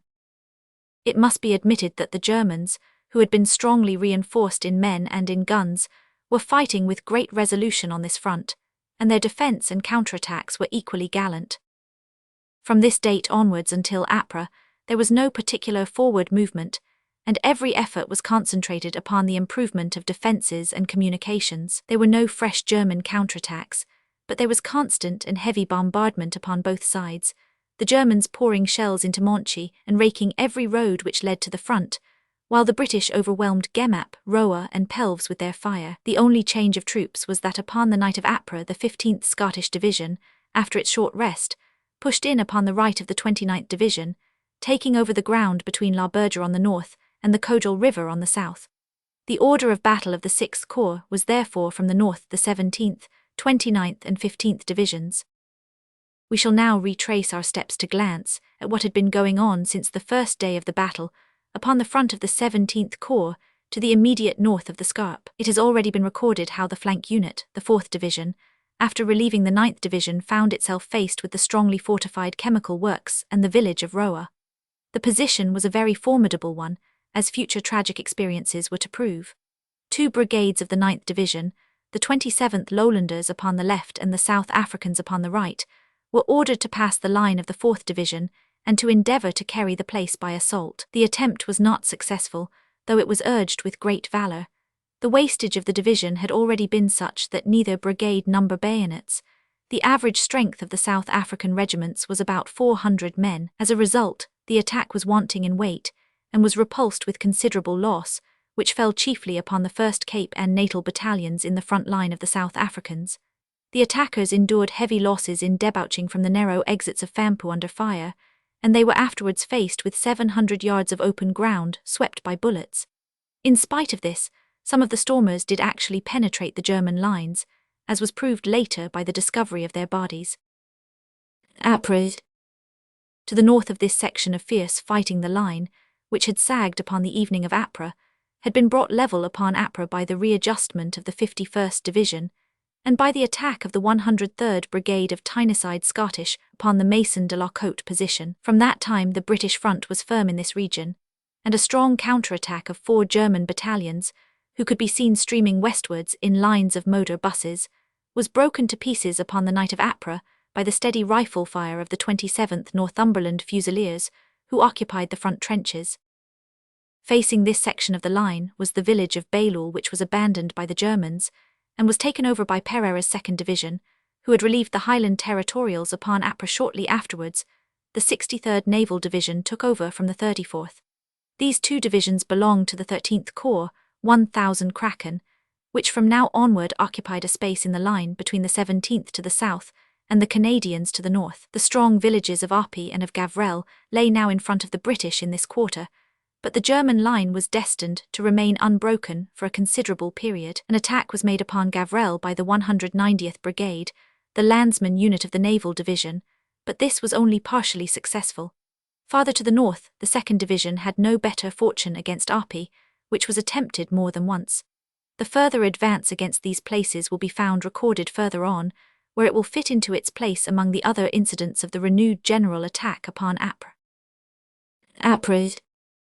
The Canadians in the Vimy Ridge area were occupied during 3 days of dreadful weather in consolidating their new positions, and in pushing the Germans out of that northern portion which they still held. The 4th Canadian Division had suffered much from machine gun fire from H in the Souchy district, but this was taken upon Ypres. There was still a good deal of work to be done, however, at that end of the line, and upon Ypres a joint attack of Canadians and British cleared the ground in this quarter. Attacking at dawn in a snowstorm, the resolute Canadian infantry drove their way over the northern limits of Vimy Ridge, capturing among other positions an outlier of the Vimy Ridge, the venomous little hill called the Pimple, which had been a thorn in their side.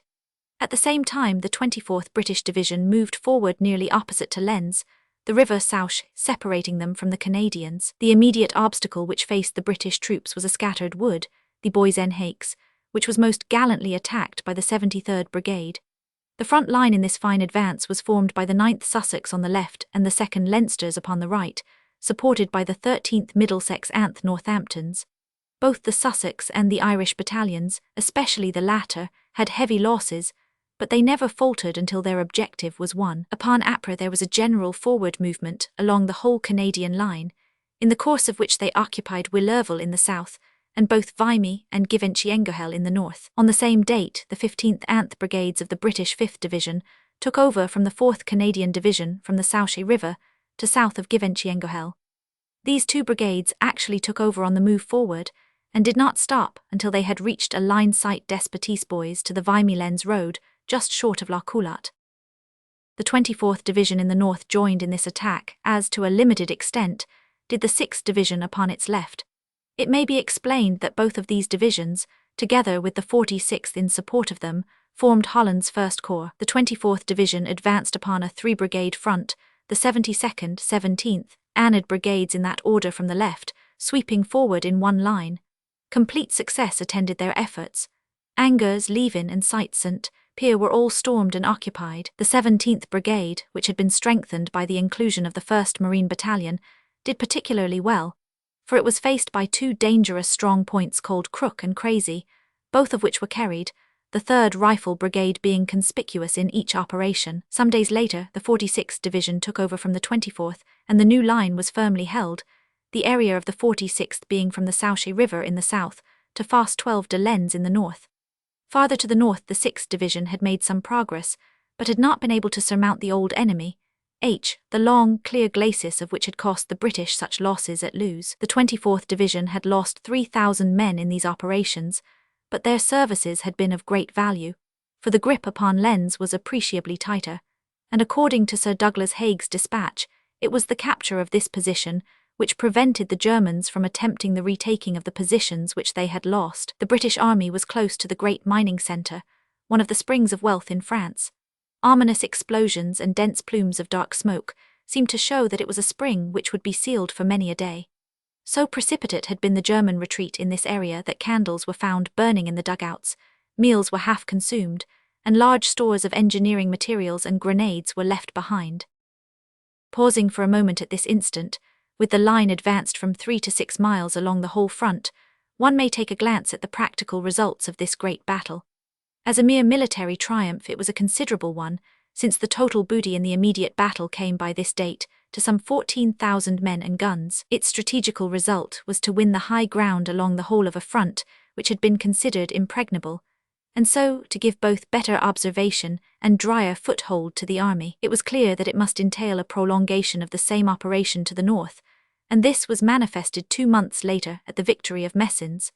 That again pointed to a fresh prolongation towards the higher ground round Ypres, which led to the severe but successful fighting in the autumn. Thus the Arras battle was the prologue to the whole campaign of 1917. It is impossible, even in so brief an account as this, to turn away from this great victory without a word as to the splendid service of the airmen, and the glorious efforts by which they secured the supremacy over their brave adversaries. The air, the guns, the infantry, those are the 3 stages which lead from one to the other in a modern battle. Starting with every possible disadvantage, our knight-errants of the air, as without hyperbole they may well be called, by a wonderful mixture of reckless daredevil bravery and technical skill, brought their side to victory. The mixture of the berserk fighter and of the cool engineer, as ready with the spanner and awl-can as with the pistol and machine gun, is indeed a strange product of modern tactics. No mention of these grand men, most of them hardly more than boys in their years, could be complete which did not specially name one who is likely to remain as a great memory and inspiration in the service, Captain Albert Ball, a gallant youth whose bravery and modesty were equally beautiful. He brought down not less than 43 German planes in single combat before meeting his own glorious end. Ypres 12. Whilst this battle had been raging along the Arras front, the great southern curve which marked the eventual halting place of the German retreat was the scene of continual fighting, which attained no great intensity save at Bullecourt, but smouldered all along the line, as the British drove in the outlying German posts and impinged upon the main Hindenburg position. From Croisilles to St. Quentin, detail of these smaller operations hardly comes within the scale of this narrative, but some indication of their nature and sequence may be given.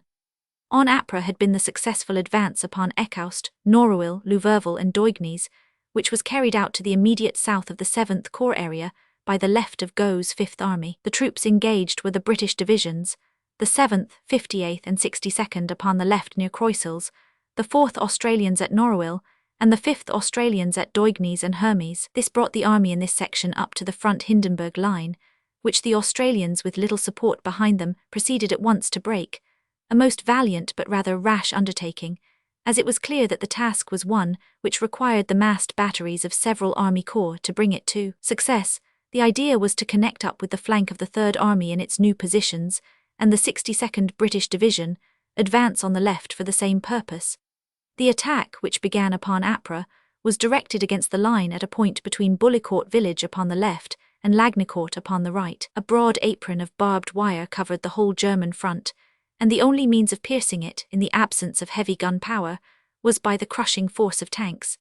The attack was delivered across the snow in the early morning by men, many of whom had never seen snow in their lives, until they entered the war zone. In some places the tanks broke the wire, but for the greater part the infantry, West Australians and New South Welshmen on right, Victorians on left, with extraordinary gallantry and with considerable loss worked its way through it, taking the village of Rincourt. On the farther side, however, they were met with repeated bombing attacks which continued through the morning and afternoon with such pertinacity that the Australian supply of bombs was exhausted. There were only 3 tanks, and though they behaved with the greatest audacity they were all put out of action. The artillery support being inadequate, the infantry had to fall back, and one considerable party, some 700 in number, were unable to get through the wire, so that after doing all that men could do they were compelled to surrender.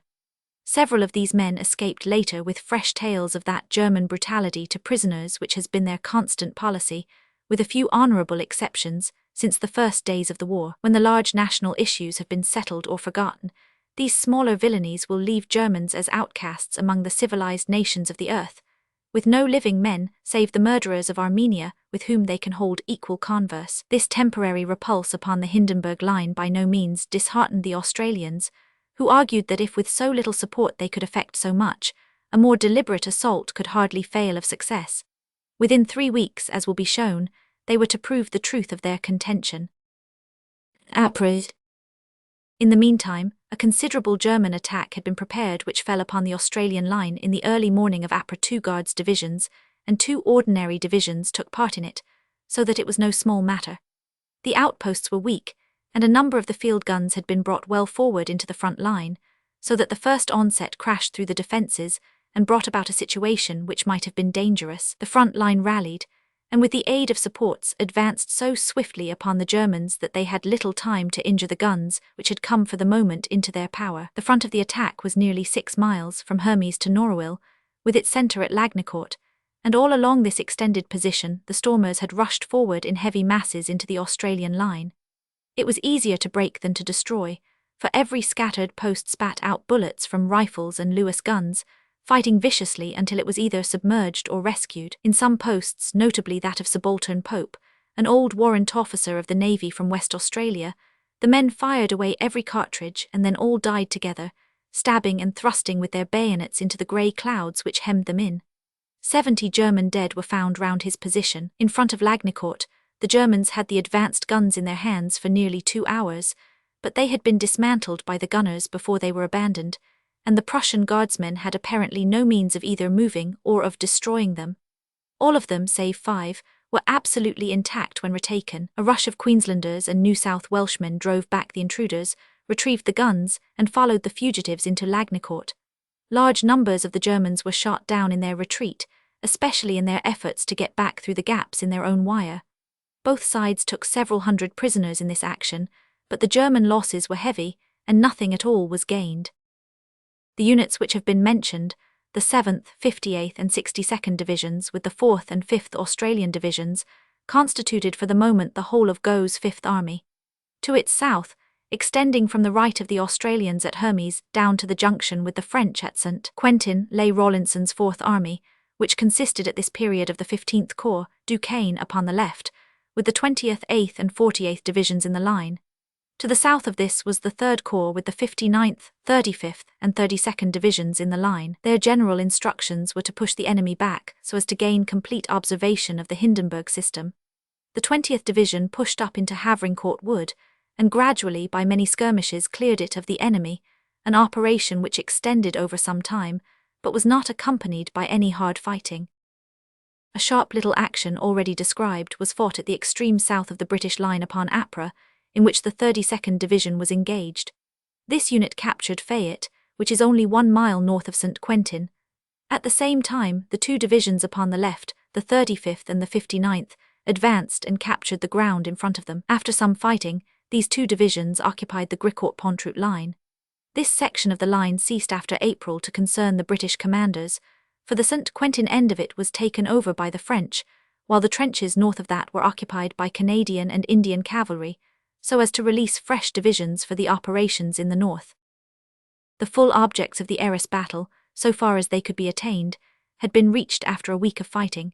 Had he only himself to consult, Sir Douglas would have assumed a strict defensive from that time onwards, and begun at once to transfer his forces for those operations which he had planned in Flanders. It was essential, however, that he should hold and use up as many German divisions as possible in order to help the French offensive which was about to start in the south. How successful the British general had been already in this design is shown by his own statement that after this week of fighting, the Germans had twice as many divisions opposite to him as they had at the beginning, and were driven into constant counterattacks which cost them heavy losses. The whole aftermath of the Battle of Arras, extending until the end of May, is to be judged from this point of view. And though we may be inclined to wince at the heavy losses and the limited results, we have to bear in mind continually the wider strategic meaning of the operations. Chart of Order of Battle Arras Ypres, 1917. Chart of Order of Battle, Arras Ypres, 1917. Chapter 3. Operations in the Arras sector from Ypres onwards. Advance of Ypres, Middlesex and Argyll, Grand Fighting of the 15th Division, HAC at Gavrelle, Operations of May 3, the Gavrelle Windmill, Loss of Fresnes, Capture of Roa, the Long Fight at Bullecourt. Upon Ypres the great French offensive had broken out upon the Aisne, directed against the line of chalk downs which the British had learned to know so well in 1914, and aiming at that ancient road, the Chemin des Dames, which some of the 1st Division had actually reached in that year. The attack was very successful in the outset, a haul of prisoners and guns being secured which brought their victory to a level with that at Arras. After a time, however, the defence became too strong for the attack, and the French losses became very serious. Whilst they were gathering their strength for a fresh blow, which was brilliantly delivered later in the year, it was necessary for Sir Douglas to keep up his pressure to the north, and to engage guns and troops which should, according to his original plan, have been diverted long ago to the Flemish front. This had the effect of delaying the operations there, and this in turn brought us into the premature rainy season, which began upon August 1 and lasted with very few breaks for the rest of the autumn.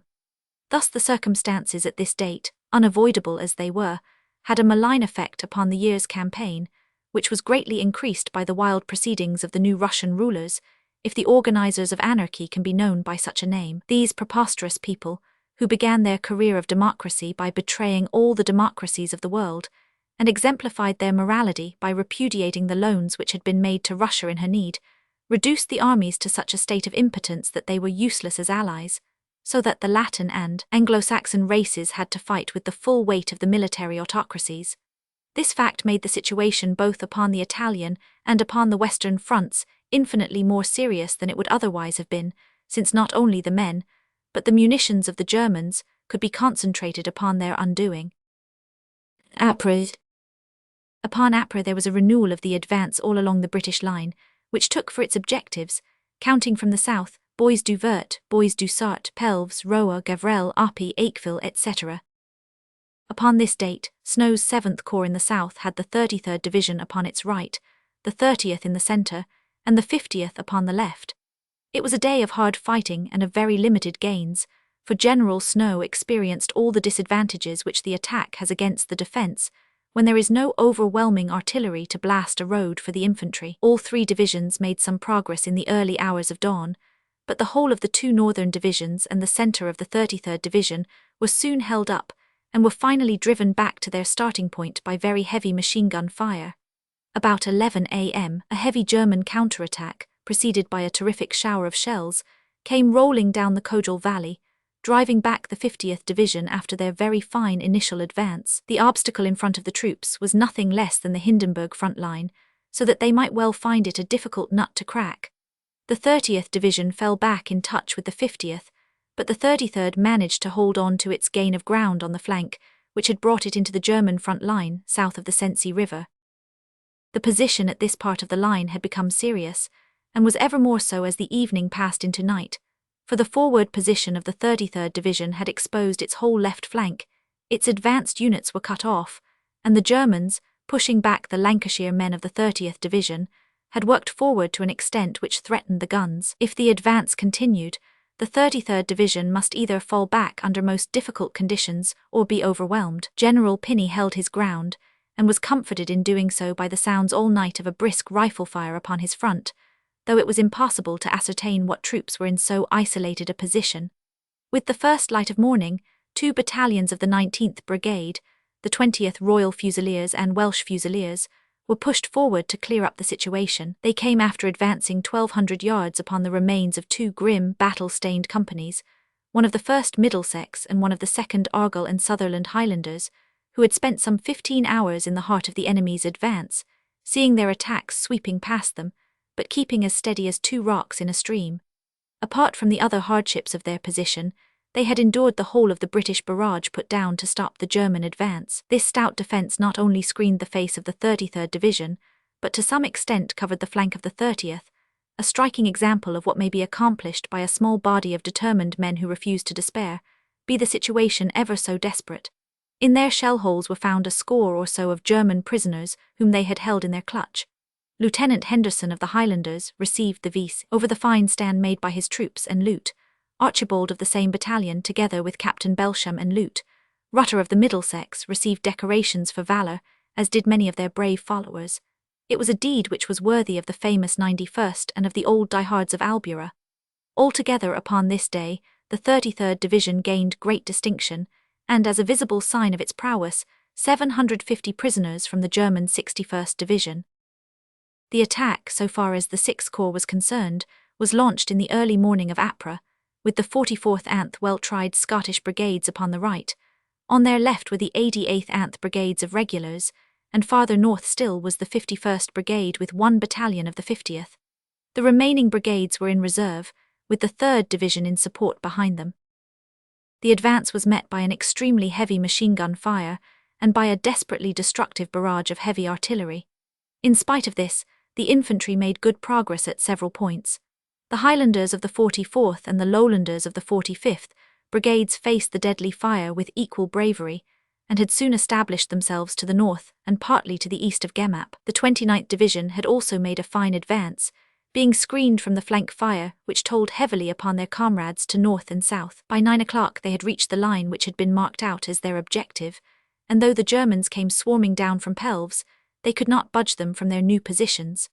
On the British left, however, the advance had failed, for the guns in Roer on the north side of the Scarpe commanded their flank, and the 51st Brigade was unable to get forward in the north, and only slightly in the south. The German counterattacks developed so strongly in the course of the morning that the 15th Division had to fall back from their advanced positions, taking up a line due north of Gemap, where it was in very close touch with the Germans in front and with the 88th Brigade upon the left. Both brigades of the 29th Division, thrown out in a large semicircle, held fast to their ground all day.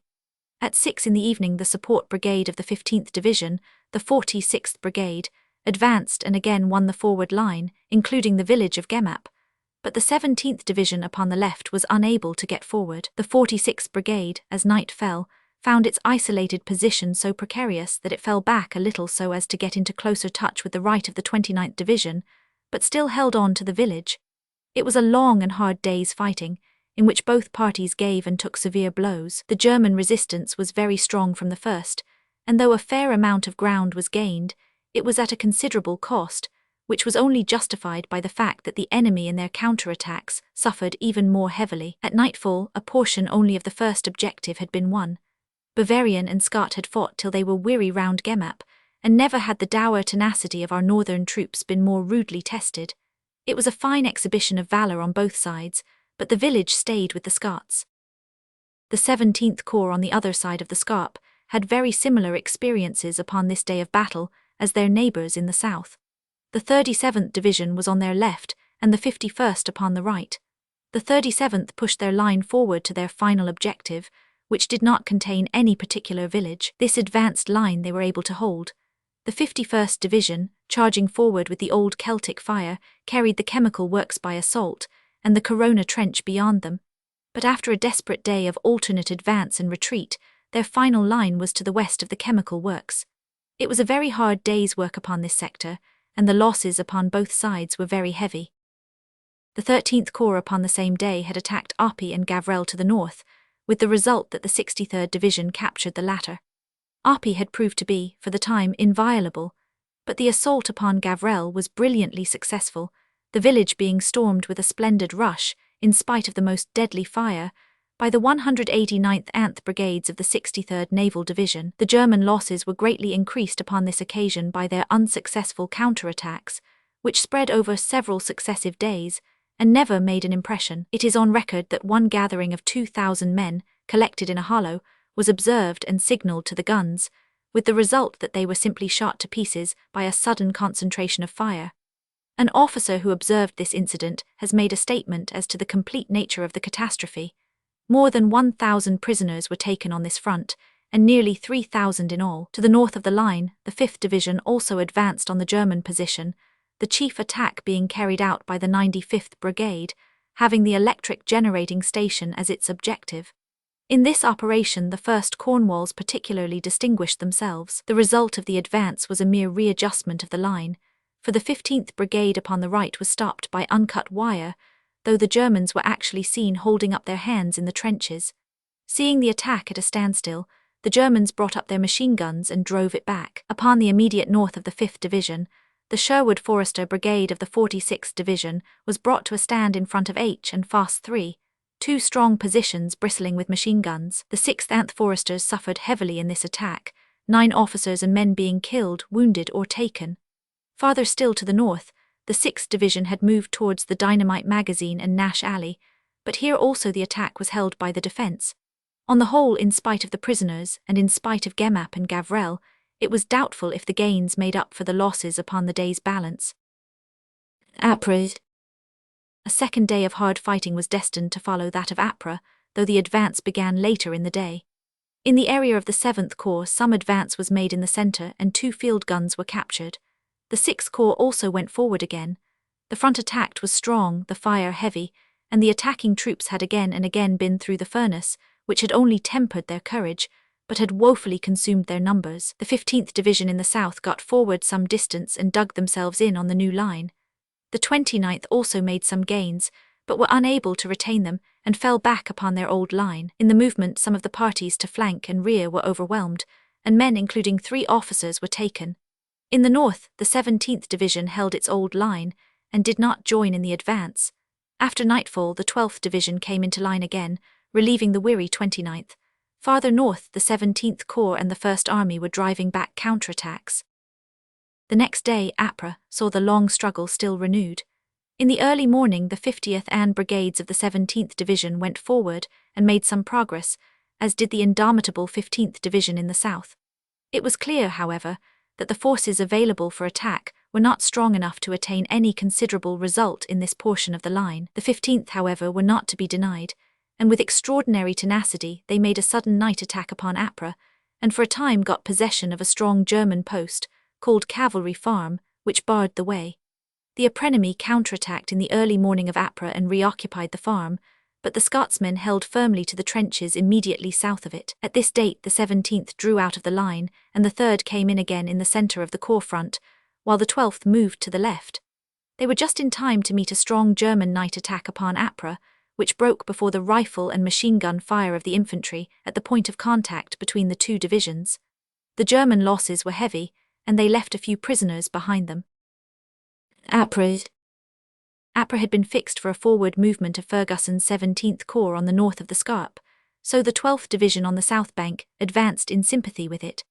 This attack gained possession of part of Bayonet Trench, a formidable line which crossed the front, but a further attack was unable to clear the whole of it, on account of the very severe machine gun fire down the Scarpe Valley. It was a day of hard fighting to the north of the Scarpe, which only affected the line of the 6th Corps to the extent that the 34th Division failed to carry the chemical works on the north bank of the river. It was the possession by the enemy of this position and of the village of Roa to the east of it, which was so fatal to all advances south of the Scarpe, as the guns from these places enfiladed the southern line. But for this, the 12th Division might have reached their whole objective. The 34th Division made another attempt upon Roa in the middle of the night, but again without success, and the 2nd Division farther north had no better luck in front of Ypres.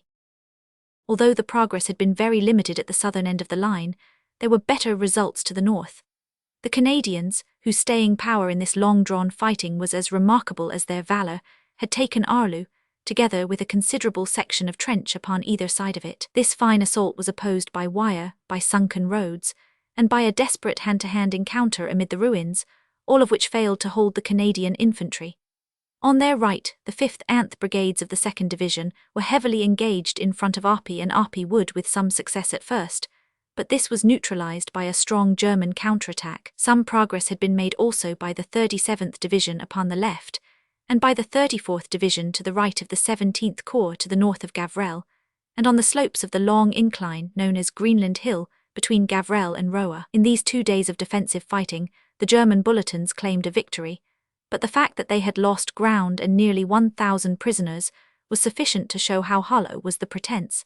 Their losses were greatly increased by the continual unsuccessful counterattacks which they threw against the new positions in the Ypres line, which had now reached the edge of the village. Gavrel village was attacked no less than 7 times, and each time the stormers were completely repulsed. Ypres. One particular deed of valour connected with these operations demands some fuller exposition. The front of the German line, which had been breached between Gavrel on the south and the Bailleul-Gavrel railway upon the north, was a narrow one, and the naval division had penetrated here to a depth of nearly 1,000 yards, thus creating a narrow salient into the German defences with its apex at a fortified windmill. The 4th Bedfords, supported by the 7th Royal Fusiliers, were responsible for this advance. The attacks at the north had failed, thus the troops in the salient had a most difficult task in holding the position in view of the determined counterattacks, which had continued with hardly a check from Ypres when the salient was formed. The pressure fell upon the 190th Brigade, and very especially upon the 7th Royal Fusiliers and the 1st Honourable Artillery Company. The orders had been given to endeavour to widen the base of the salient by bombing up the German trenches to the northward, and this work was committed to Major Osmond of the H.A.C. The attack was to be carried on in 2 parallel lines, the one up the original front trench and the other up the original support trench. 3 young lieutenants, Pollard, O'Brien and Hayne, led the bombers, and they came away with a rush which would have gladdened the hearts of the many generations of soldiers who have served in this ancient corps.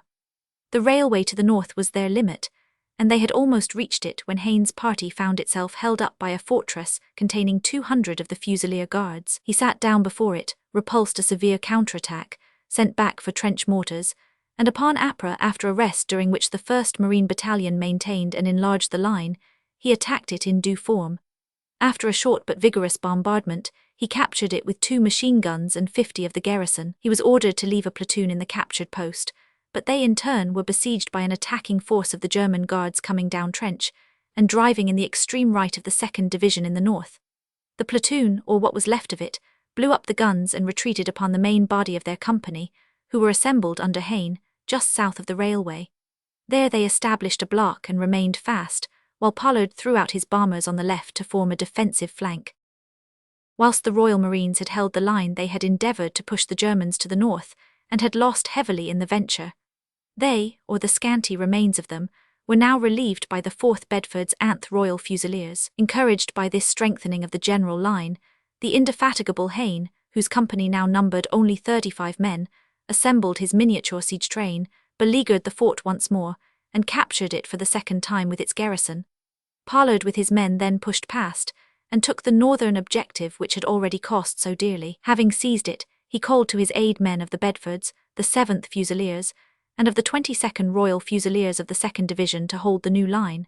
The battle swung and swayed for a time as the Germans made successive efforts, but the whole naval division front and part of the 2nd Division front was cleared. The total trench line taken by Pollard was about a mile, and yards of this he cleared with the help of 4 bombers, while Hayne repelled no fewer than 14 attacks.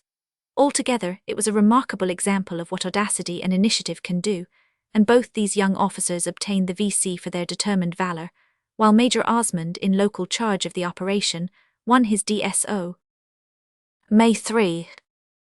May 3 was a day of general battle upon the British front, the attack being arranged to help the coming French advance due upon May 5. The main action raged from Vimy in the north to the Scarpe, while to the south of the Scarpe, the 6th Corps and 7th Corps still continued their indefatigable struggles to get forward past the Monchy-Gemap line on to Pelves and Cherisy. The upshot of the long day's fighting was the capture of Fresnoy by the Canadians at one end of the line, and of a part of the new German line by the Australians at the other end. The Ypres position was also enlarged and strengthened, and progress was made all along the front as far south as Croixilles. Nearly 1,000 additional prisoners were taken by the 7th Corps. The operations in the southern area upon May 3 were carried out by the hard-worked 21st Division upon the right, the 18th in the centre, and the 14th on the left. Good progress was made all along the line, which extended in the evening roughly from the St. Rohat factory through a point 1,000 yards west of Cherisy to the west edges of Fontaine. All 3 divisions had hard fighting, and all 3 lived up to their high reputations.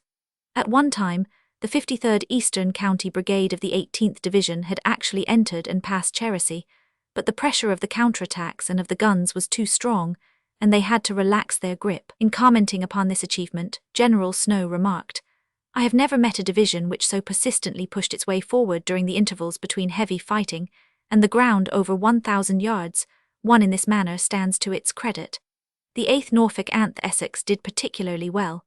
In the 14th Division, the 42nd Brigade was in close touch with the Londoners on their left, while the 44th were on the right. The first 1,500 yards advance of this division was easy going, but here as elsewhere the darkness caused loss of touch and some confusion, which was not improved by the severe fire into which the troops came with the breaking of the dawn. It is a dismal experience at any time to trudge through that leaden sleet, but most dismal surely in that cold, ghostly hour of early morning. The 8th Rifle Brigade Anth KRR did all that men could do, and held a flank for the 18th Division when they advanced upon Cherisy, but when at last the latter was forced back, the 14th Division retired also, and found themselves by 10:30 in the morning little advanced from where they started. The exertions and losses of the 42nd Brigade upon the left of the divisional front were not less than those upon the right, nor had they anything solid to show for them. Their advance was led by the 5th Oxford and Bucks upon the right, with the 9th Rifle Brigade upon the left. The Oxfords with great gallantry captured a position called New Trench, and endeavoured to consolidate it, but after sustaining a shattering fire from every sort of missile, and after having lost 300 men, they were charged by 6 or 7 waves of infantry, each wave being about 150 strong. Their numbers and the volume of their fire were not sufficient to stop such an advance, and the remnants fell back after having taken heavy toll of their assailants. The advance to the immediate south of the Scarpe was started at an hour before dawn, and was carried out by the 56th, 3rd, and 12th Divisions of the 6th Corps in the order named from south to north. This attack from the onset met with the same terrific machine gun fire which had limited all our gains, and made them so costly upon this front. On the extreme right, the 69th Brigade made a most dashing advance, passing through Cavalry Farm in the darkness, and making good their footing in the German system of trenches to the east of it. In this quarter the gain of ground was permanent, but the 167th Brigade upon the left was not so successful, and was held up by wire and machine guns, as was the 8th Brigade upon its left.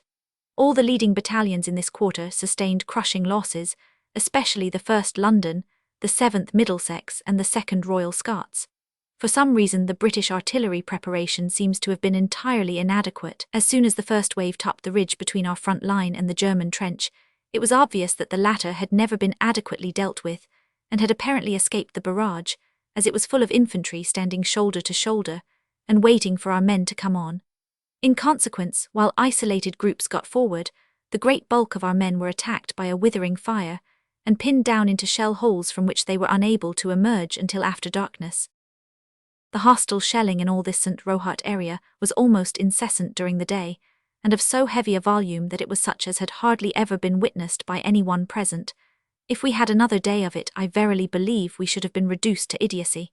So wrote a brave veteran who endured it. It was therefore clear that the British counter-battery work had been at fault. Add to this that the start before dawn had the same effect as in other parts of the line, causing clubbing of units with loss of direction, and it must be admitted that the experience of the soldiers upon May 3 was not a happy one. Deverell's 3rd Division upon the left of the 56th found much the same conditions and could make little progress. On the extreme left, however, the 36th Brigade of the 12th Division, the same unit which had done so well at Overlers, made a fine advance, gaining the position known as Scabbard Trench. They lost it temporarily to a counterattack, but it was again taken and permanently held by the 7th Sussex. The fact that the corresponding point on the north bank of the Scarpe had not yet been taken by the flank unit of the 17th Corps made it impossible to get farther forward in this quarter. The difficulty of the 12th Division, which had made the farthest advance in the morning, was that they had gone forward in the darkness, and had lost direction and touch with each other, while leaving behind them scattered parties of German infantry. The result was that when the Germans began their counterattacks, the front British lines were practically surrounded, and several small parties of the 37th Brigade were cut off. One little post of the 6th Buffs was entirely isolated 1,000 yards ahead of the British line, but held off the enemy all day, and men, the survivors out of 40, made their way back in the evening, scrambling through German trenches and shooting down all opposition. By that time, the whole right of the 12th Division had been forced back to its original line, but the left still held firm in Scabbard Trench. The division had casualties in this day's fighting. The 169th Brigade had in the meanwhile maintained a difficult position with very great gallantry. This position had been always isolated upon the left, but it was covered upon the right by the successful advance of the 14th Light Division to the south of the Kojal River. About midday, however, a strong German advance forced the 14th Division back to their original line, with the result that the right flank of the 169th Brigade became exposed. It was only when there seemed an imminent possibility of being cut off that this gallant brigade, which contained the 2nd London, Victoria's, Westminster's, and London Rifle Brigade, was compelled to drop back to their original line. It was a barren and bloody day in this section of the line, save for the limited gain upon the south of the Scarpe. 2 machine guns and prisoners were the meagre trophies of a long day's fighting. Yet in estimating results, one must never lose sight of that necessity for constant action, which is the only method by which the side which has the stronger reserves can assert its eventual superiority in a war of attrition. To the north, the 4th Division gained ground east of the chemical works and penetrated into Roa, but were driven out once more, the 10th Anth Brigades, especially the 1st Somersets and Seaforths, having very heavy losses. The 9th Division got well forward upon their left, some of them overshooting their objective, Hewitt Trench, and being cut off. Very heavy counterattacks in the afternoon broke upon this and upon the other sections of the Third Army. In the evening, both the 4th and 9th Divisions with gallant pertinacity tried to get forward again in the hope that their advanced posts might still be rescued, but they had no success. 100 prisoners were taken, but at least as many were lost, including Highlanders, West Ridings, and Lancashire Fusiliers, victims of their own push and valour. To the north of the 9th Division, 2 divisions of the 13th Corps, the 31st to the south and the 5th to the north, had beaten furiously against the German line upon the Oppy-Gavrelle sector. The efforts of these divisions were greatly handicapped, as in the case of others, by the very early hour at which the action had begun, and by moonlight in the earlier hours, which exposed the assembly of the troops. Starting in pitch darkness, the brigades lost touch and direction, so that they were unable to reach their objectives with the speed and precision which is so necessary if barrages and machine guns are to be avoided. The 92nd East Yorkshire Brigade of the 31st Division advanced upon Oppy Wood, and found itself among trees in the darkness with criss-cross lacings of barbed wire from the branches in every direction, and a heavy fire beating on their ranks. The obstacles would have been difficult in daytime, but were impossible at night. The battalions got completely mixed up, and finally a strong German attack drove them back to their trenches, in spite of a most strenuous resistance, notable for many deeds of valour, for one of which, the single-handed attack upon a machine gun, Lieutenant Harrison of the 11th East Yorks received a posthumous Victoria Cross. The 93rd West Yorkshire Brigade had got off well and had reached its objective, but this successful German attack exposed the 16th West Yorkshires, who were the flank battalion, to pressure upon its left rear, so that they had eventually to fall back. This exposed the 15th and part of the 18th West Yorkshires, who were now holding Gavrelle village and the trenches to the immediate north of it. For a time things were very critical, and the windmill which commanded the village was retaken by the enemy. The colonel of the 15th West Yorks collected 60 men of his battalion and held splendidly to the east side of the village for the whole day. One company of the 18th Durhams under Lieutenant Hitchings was sent to retake the windmill, which they did, but were driven out again by the shattering fire of the enemy. They reformed at the foot of the slope and attacked and recaptured the mill once more, only to be driven out for the third time. Again they took the mill, and this time they drove back the German counterattack and held on to the position. 60 out of 100 in the British ranks had fallen, but when the battle painter of the future is in search for a subject, he will find none better than that of the 40 survivors under their boy leader, wearied, blood-stained, but victorious in their shot-torn mill. The whole Gavrelle position was now held, the 93rd being strengthened by 2 battalions from the 94th York and Lancaster Brigade. The one outstanding success of the day was the capture of Fresnoy by the 1st Division of Canadians, which was carried out with the usual dash and gallantry of this veteran unit, whose worth had now been proved upon so many battlefields. The fighting was the more severe as the village was full of German troops mustered for an attack. Fresnoy was, however, most difficult to hold, as the enemy had retained trench systems both to the north and to the south of it. Shortly after its capture, the 1st Canadians were drawn out of the line for a rest, and the 13th Corps extended to the left so as to take over its front and to connect with the 2nd Canadians. May 8. In the early dawn of May 8, the garrison of the village was driven out by a powerful attack from 3 German divisions. This attack fell at the point of contact between the left of the British and the right of the Canadians, and was so severe that both were pushed back. The 95th Brigade of the 5th Division, which had moved down from the Lens area, was the particular one which bore the brunt upon the British line, and the 2 front battalions, the 1st East Surrey's Anth Gloucesters, lost heavily under the terrible concentrated shell fire which a survivor who had tested both described as being as bad as Longville. For some reason the artillery support was deficient, and the SOS signals were unanswered. The infantry were driven out by the German rush, and a gallant counterattack led by a major of the Gloucesters, with some of their men and some of the 1st Cornwalls, failed to recover the position. The Canadians made no less desperate efforts, but it was impossible to stand against the concentrated bombardment. "You could not see for mud in the air," says an observer. Fresnoy became once more a part of the German line. The price paid, however, was a very heavy one, for it was only the 2nd Attacking Division, who were the famous 5th Bavarians, which effected a lodgment after the leading division had been broken and driven back with very heavy losses by the rapid fire of the defenders. Upon the British side, a large proportion of the small garrison was killed or wounded, while 300 were taken. The 1st Devons came up in the evening, and the line was reconstructed about 600 yards to the rear of the old one. It was determined, however, to push it forward at once, and in the early morning of May 9, the 4th Canadians upon the left, the Devons in the centre, and the 15th Brigade upon the right, pushed on once more, and established the line close to the village, which still remained in the hands of the enemy. Up to this point, the new British offensive, which had started upon Ypres, and had now come practically to an end, had yielded the splendid results of 400 officers and 100 men prisoners, 98 heavy guns and field pieces captured, together with 227 trench mortars, 464 machine guns, and other material. The Battle of May 3, which had ended by some gain of ground, and by the capture of nearly 1,000 prisoners, as against some 300 which were lost upon that day, was the last general action along the new line, though it was followed by numerous local engagements. May 10. On May 10, in the dusk of the evening, the lull upon the Scarpe was broken by a most successful attack by the 4th Division upon Roa Station, the cemetery, the chemical works, and finally the village itself, every one of these points being taken by storm. The value of this success may be judged by the fact that this was the 9th assault upon the position, a fact which gives an index both of the pertinacity of British infantry and of the steadfast courage of the successive German garrisons. The 10th Brigade, led by that man of many wounds and honours, de Wyatt, took the village itself. The Dublin Fusiliers and the newly formed battalion, made from dismounted household cavalry, doing good service.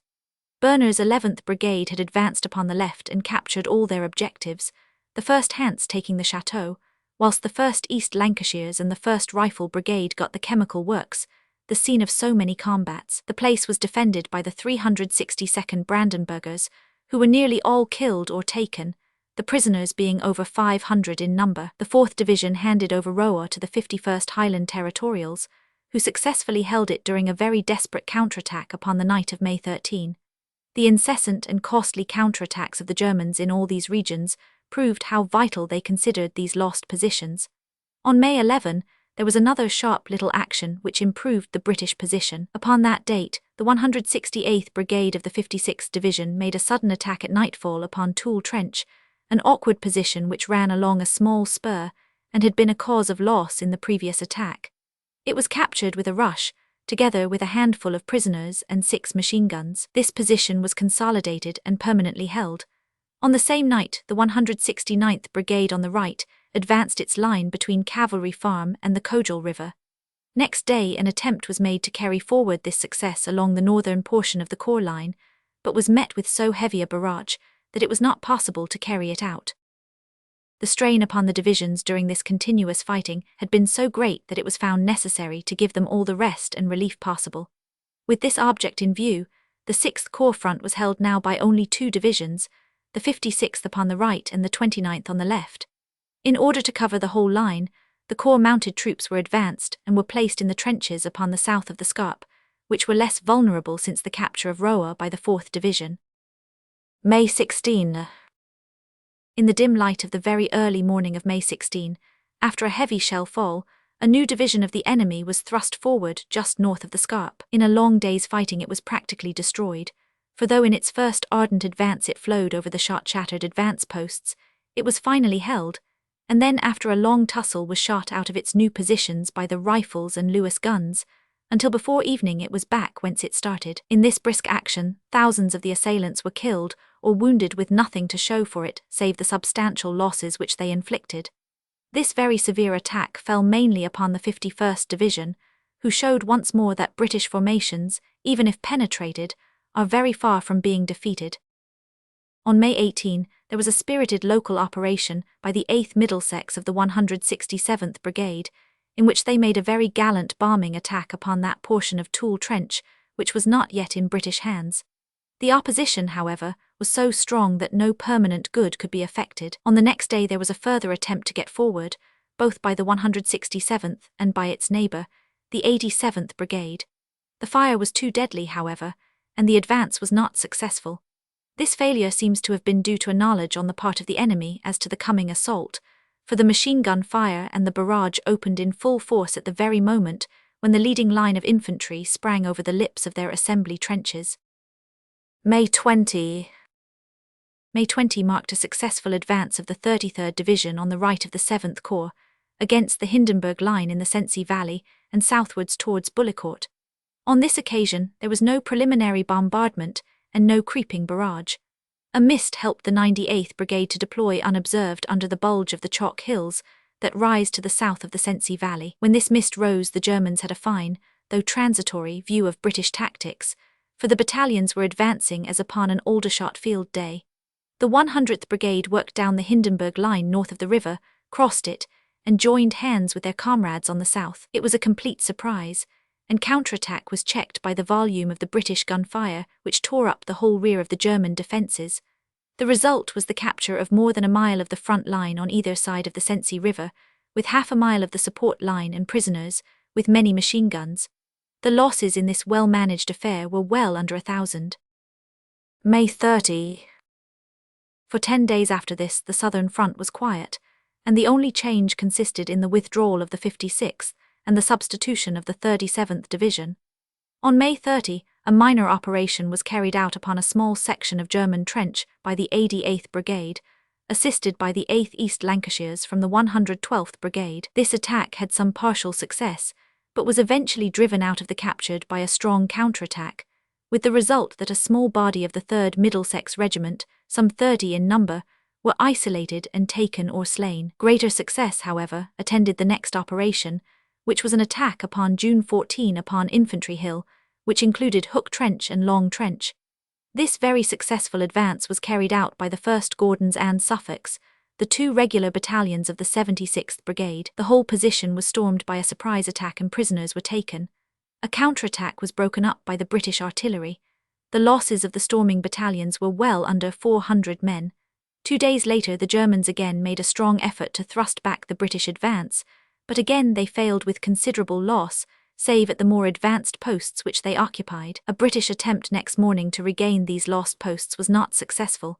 Upon June 18, the anniversary of the great day when Germany and Britain fought together for freedom, there was a fresh attack to retake Hook and Long Trench. It surged up to and into the trenches, but could not disperse the sturdy men of Suffolk who held them. The German wave lost its momentum and broke up into pools, which soon were swept back with the ebbing tide. Nearly 200 prisoners were taken in this spirited affair. June 5. The 17th Corps had a brisk day upon June 5, which extended into 3 days of fighting. On this date, the 9th Division upon the right and the 34th upon the left moved forward suddenly in the evening, covering the space between Roa and Gavrelle. The attack was directed against a dangerous network of trenches called Curly, Charlie, and Cuthbert, which guarded the rising slope known as Greenland Hill. The brunt of the fighting was borne by the 27th or Lowland Brigade in the south, and by the 102nd Tyneside Brigade in the north. In the latter brigade the 20th Anst Northumberland Fusiliers carried the trenches opposite to them, while the Scottish infantry kept pace with them upon the right. After hard fighting, the whole front German position fell into the hands of the stormers, who had to defend it against a long series of desultory counterattacks, which lasted until June 7, when the enemy finally gave up the attempt to regain the ground which he had lost. 6 officers and men were captured, and the German losses in killed were very heavy, each front battalion reckoning that there were between 300 and 400 enemy dead scattered in front of it. It was a spirited local action attended by complete success. It is necessary now to go back in point of time and pick up the narrative at the northern end of the line. May 24. On Thursday, May 24, the operations at Lens in abeyance since Ypres broke out once more, when the 46th Division, which had extended its left so as to occupy much of the ground formerly held by the 6th Division, made an attempt upon Nash Alley and other trenches in front of it. The attack was made by the 137th Stafford Brigade and was launched at 7 in the evening. The objectives with 28 prisoners were easily secured. It was found impossible, however, to hold the captured ground, as every German gun within range was turned upon it, and a furious succession of assaults wore down the defenders. Captain McGowan beat off 5 of these onslaughts before he was himself blown to pieces by a bomb. Every officer being down, Major McNamara came forward from headquarters to take command, and in the morning withdrew the detachment, an operation which was performed with great steadiness, the men facing back and firing as they retired. Major McNamara was himself killed in conducting the movement. There were incessant skirmishes, but no other outstanding action for some time in the north of the line, so we must again return to the extreme south and follow the fortunes of the Australians and their British comrades upon the Bullecourt sector. May 3. The operations of the Australians and of the British divisions were renewed upon May 3 in front of Bullecourt and Lagnicourt, the scene of the brave but unsuccessful attack of Ypres, when the Australian infantry with little support penetrated the Hindenburg line. On this second occasion, the British gun power was very much heavier and cleared a path for the attack, while laying down an excellent barrage. The original advance was in the first glimmer of daylight, and by 6:30 it had penetrated well into the Hindenburg line, the wire having been blown to pieces. The advance made its way by successive rushes to the right of Bullecourt village, where it clung for the rest of the day, the infantry engaged being almost entirely men from Victoria. Laterally by their bombing parties, they extended their hold upon the 2 front lines of German trenches to the right, in which quarter the attack had originally been held up. In the meantime, the 62nd Yorkshire Territorial Division had fought their way up to the village, and were engaged in desperate hand-to-hand fighting among the shattered brick houses. An Arras English aviator, flying at a height of only 100 feet or so, passed up and down the Australian battle line helping with his machine gun, and finally dropping a message, "Bravo, Australia." A few moments before a bullet through the petrol tank brought him at last to earth. The greeting of this brave lad might well have been the voice of the Empire, for the Australian infantry wrought wonders that day. The British division having been held at Bullecourt, the result was that the Australians projected as a salient into the Hindenburg line, and that they were attacked on both flanks as well as in front, but they still held on not only for May 3, but for 2 days that followed, never losing their grip of the trenches which they had won. On the right the Germans made counterattacks which have been described by the admirable Australian official chronicler as being done in School of Seals formation, where 100 greybacks all dived together from one shell crater to another. None of these attacks got up, owing to the rapid and accurate rifle fire which met them. The German bombing attacks down the trenches were met by showers of trench mortar bombs, which broke them up. The Germans had trench mortars also, however, and by their aid they made some of the right-hand positions untenable, but West Australian bombers restored the fight, and the New South Welshmen added further to the gains. In vain, a battalion of Prussian guards and a column of picked stormtroops beat up against that solid defence. The position once taken was always held. The 7th Division had relieved the 62nd, and had tightened its grip upon the outskirts of Bullecourt, and from this time onwards its daily task was on the one hand to push farther into the ruins, and to eradicate more of the scattered German posts, and on the other to move out upon the right and get close touch with the Australians so as to cover one side of their dangerous salient. Each object was effected in the midst of fighting which was local and intermittent, but none the less very desperate and exhausting. During a week continual counterattacks moving up from Reincourt broke themselves upon either the British or Australian lines. The 9th and Devon battalions of the 20th Brigade, and their comrades of the 2nd Borders and Black Watch, were especially hard-pressed in these encounters.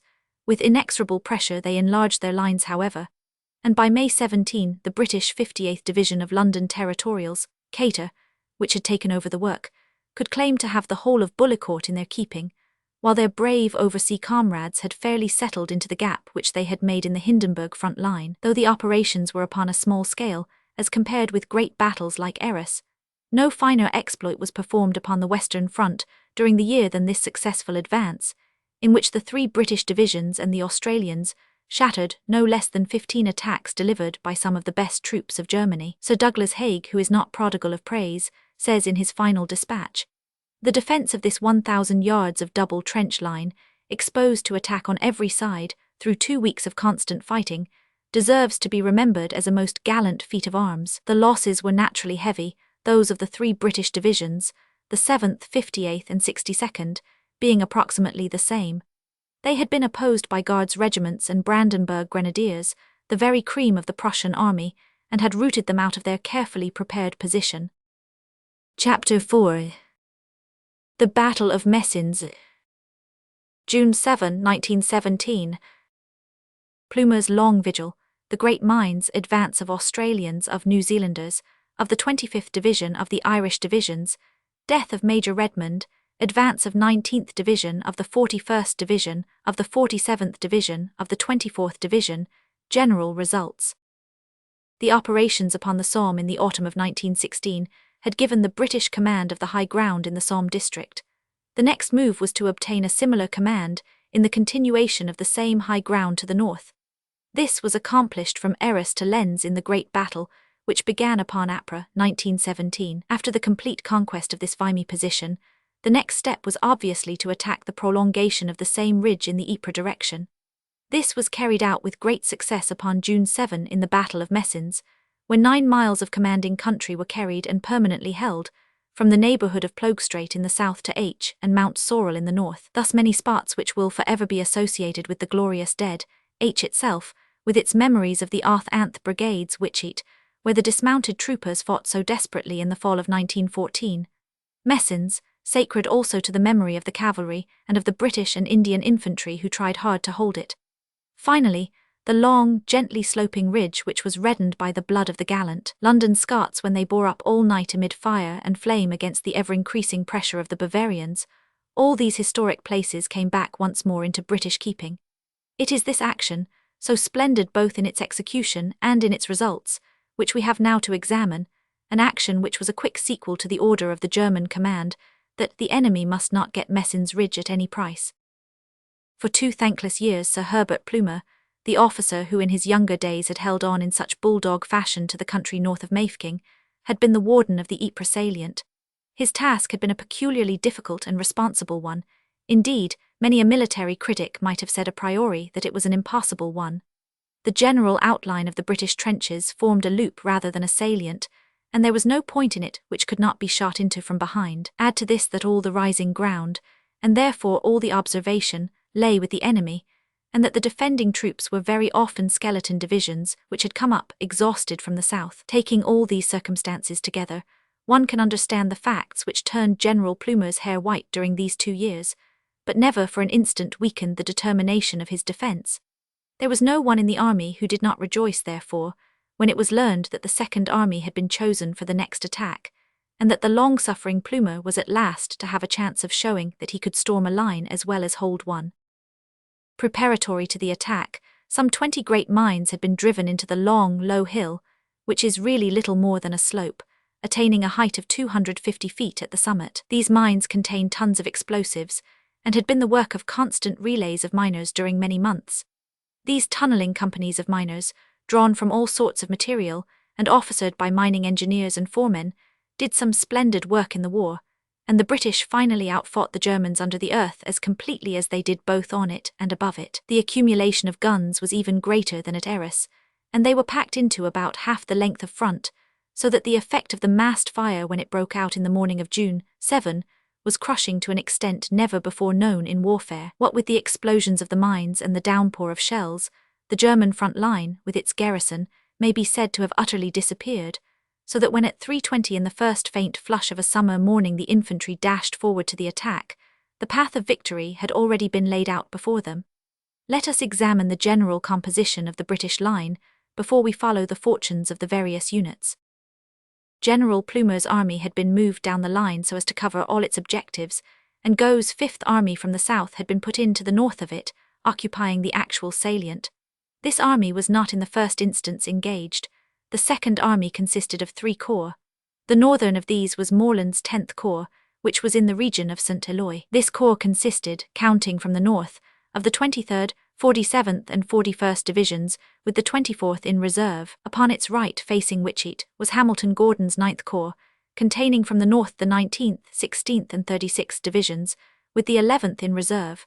Still farther to the right was the 2nd Anzac Corps, Gardley, facing Messines with the 25th British Division, the New Zealanders, and the 3rd Australians in line from the north, and the 4th Australians in reserve.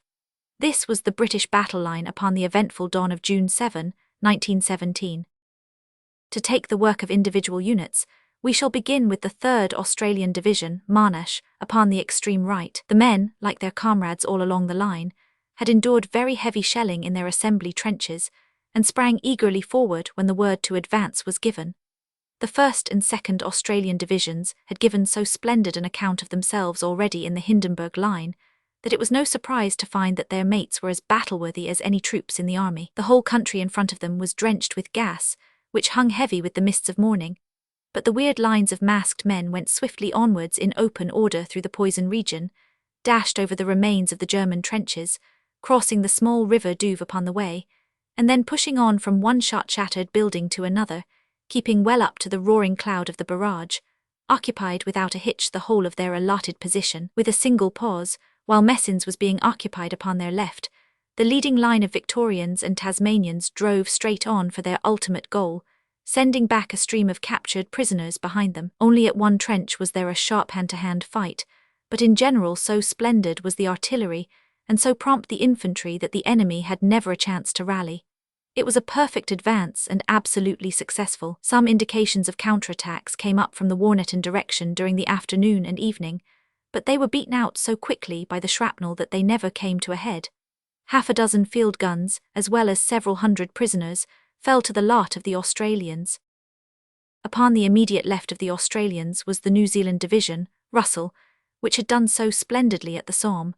Their rifle brigade had been given the place of honour exactly opposite to Messines, and by 8 o'clock they had occupied the village and were digging in upon the farther side. 38 machine guns and a number of prisoners were the trophies of their advance. There was no severe fighting, so well had the mines and the guns together done their work.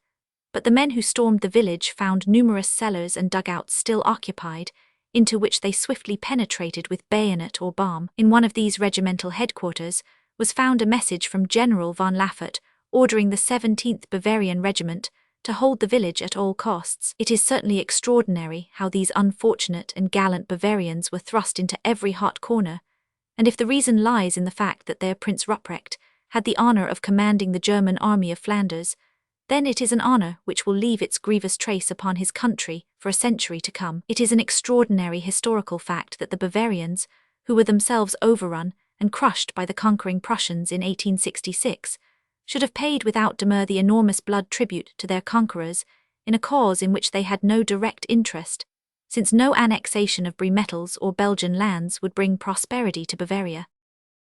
The losses of the New Zealanders in their fine advance were not heavy, but they had a number of casualties that evening and next morning in their newly consolidated position, which included unfortunately Brigadier General Brown, one of the finest officers in the force, who was killed by a burst of shrapnel.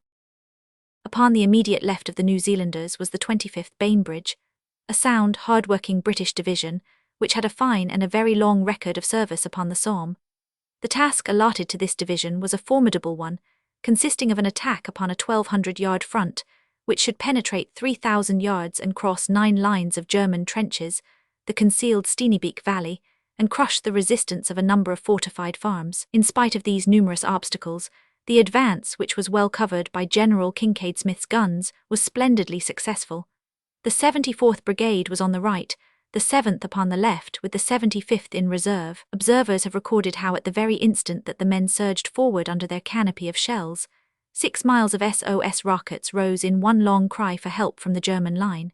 From the right, the British wave of stormers consisted of the 2nd Irish Rifles, the 13th Cheshire, the 3rd Worcesters, and the 8th North Lancashires, veterans of Overlers and the Leipzig redoubt. Keeping close behind a barrage of 60 guns, they flooded over the enemy trenches, just missing the answering barrage which came pattering down behind them. These troops advanced without a check to the line of the Steeniebeek, where the work was taken up by the second wave, consisting of the 9th Lancs, 11th Lancashire Fusiliers, 10th Cheshires, Ernst Wilts, the order being taken from the right.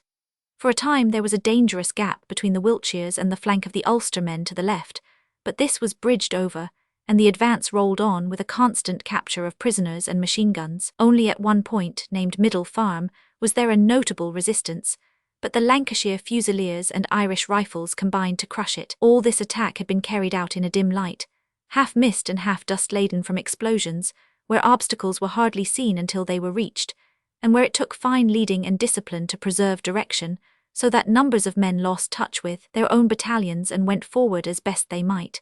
These are the times when shirkers have their chance, and when the true individual quality of troops is most highly tested. Out of touch with officers on either side, the British advanced and the Germans surrendered. On the capture of all the first objectives, the 8th South Lancashires and Cheshires of the 75th Brigade passed through the victorious ranks of their fellow brigades, and pushed on against the strong October system of trenches beyond. The 8th Borders followed closely behind, consolidating the ground won by the forward line. It was still only 4 in the morning. As the 75th Brigade swept forward, it found the 1st New Zealand Brigade upon its right, and the 107th Ulster Brigade upon its left, all moving swiftly in one great line. By 8 o'clock, all immediate opposition had been beaten down, and the full objectives were being consolidated by the 106th Field Company Royal Engineers, 5 field guns having been added to the other trophies. These might have been got away by the enemy had not the machine guns knocked out the gun teams. The 110th Anth Brigades of British artillery had been pushed up after the infantry, and though some delay was caused by the unfortunate destruction of Major Campbell and his whole battery staff by a single shell, the batteries were in action within the German lines by 11 a.m. About midday a counterattack began to develop along the front of the 2nd Anzac Corps, involving both British, New Zealanders and Australians, but the blow already received had been too severe, and there was no resilience left in the enemy. The attempt died away under a withering fire from rifles and machine guns. By 2 p.m. all was quiet once more. The British effort was not yet at an end, however. The long summer day was still before them, and there was a good reserve division in hand. This was the 4th Australian Division, Holmes, 2 brigades of which passed through the ranks of the 25th and New Zealand Divisions. About 3:15 p.m, their objective was a further system of trenches 500 yards to the east and well down the other slope of the Messins Hill. The advance of each brigade was admirable, but unfortunately they diverged, leaving a dangerous gap between, in which for 2 days a party of the enemy with machine guns remained entrenched.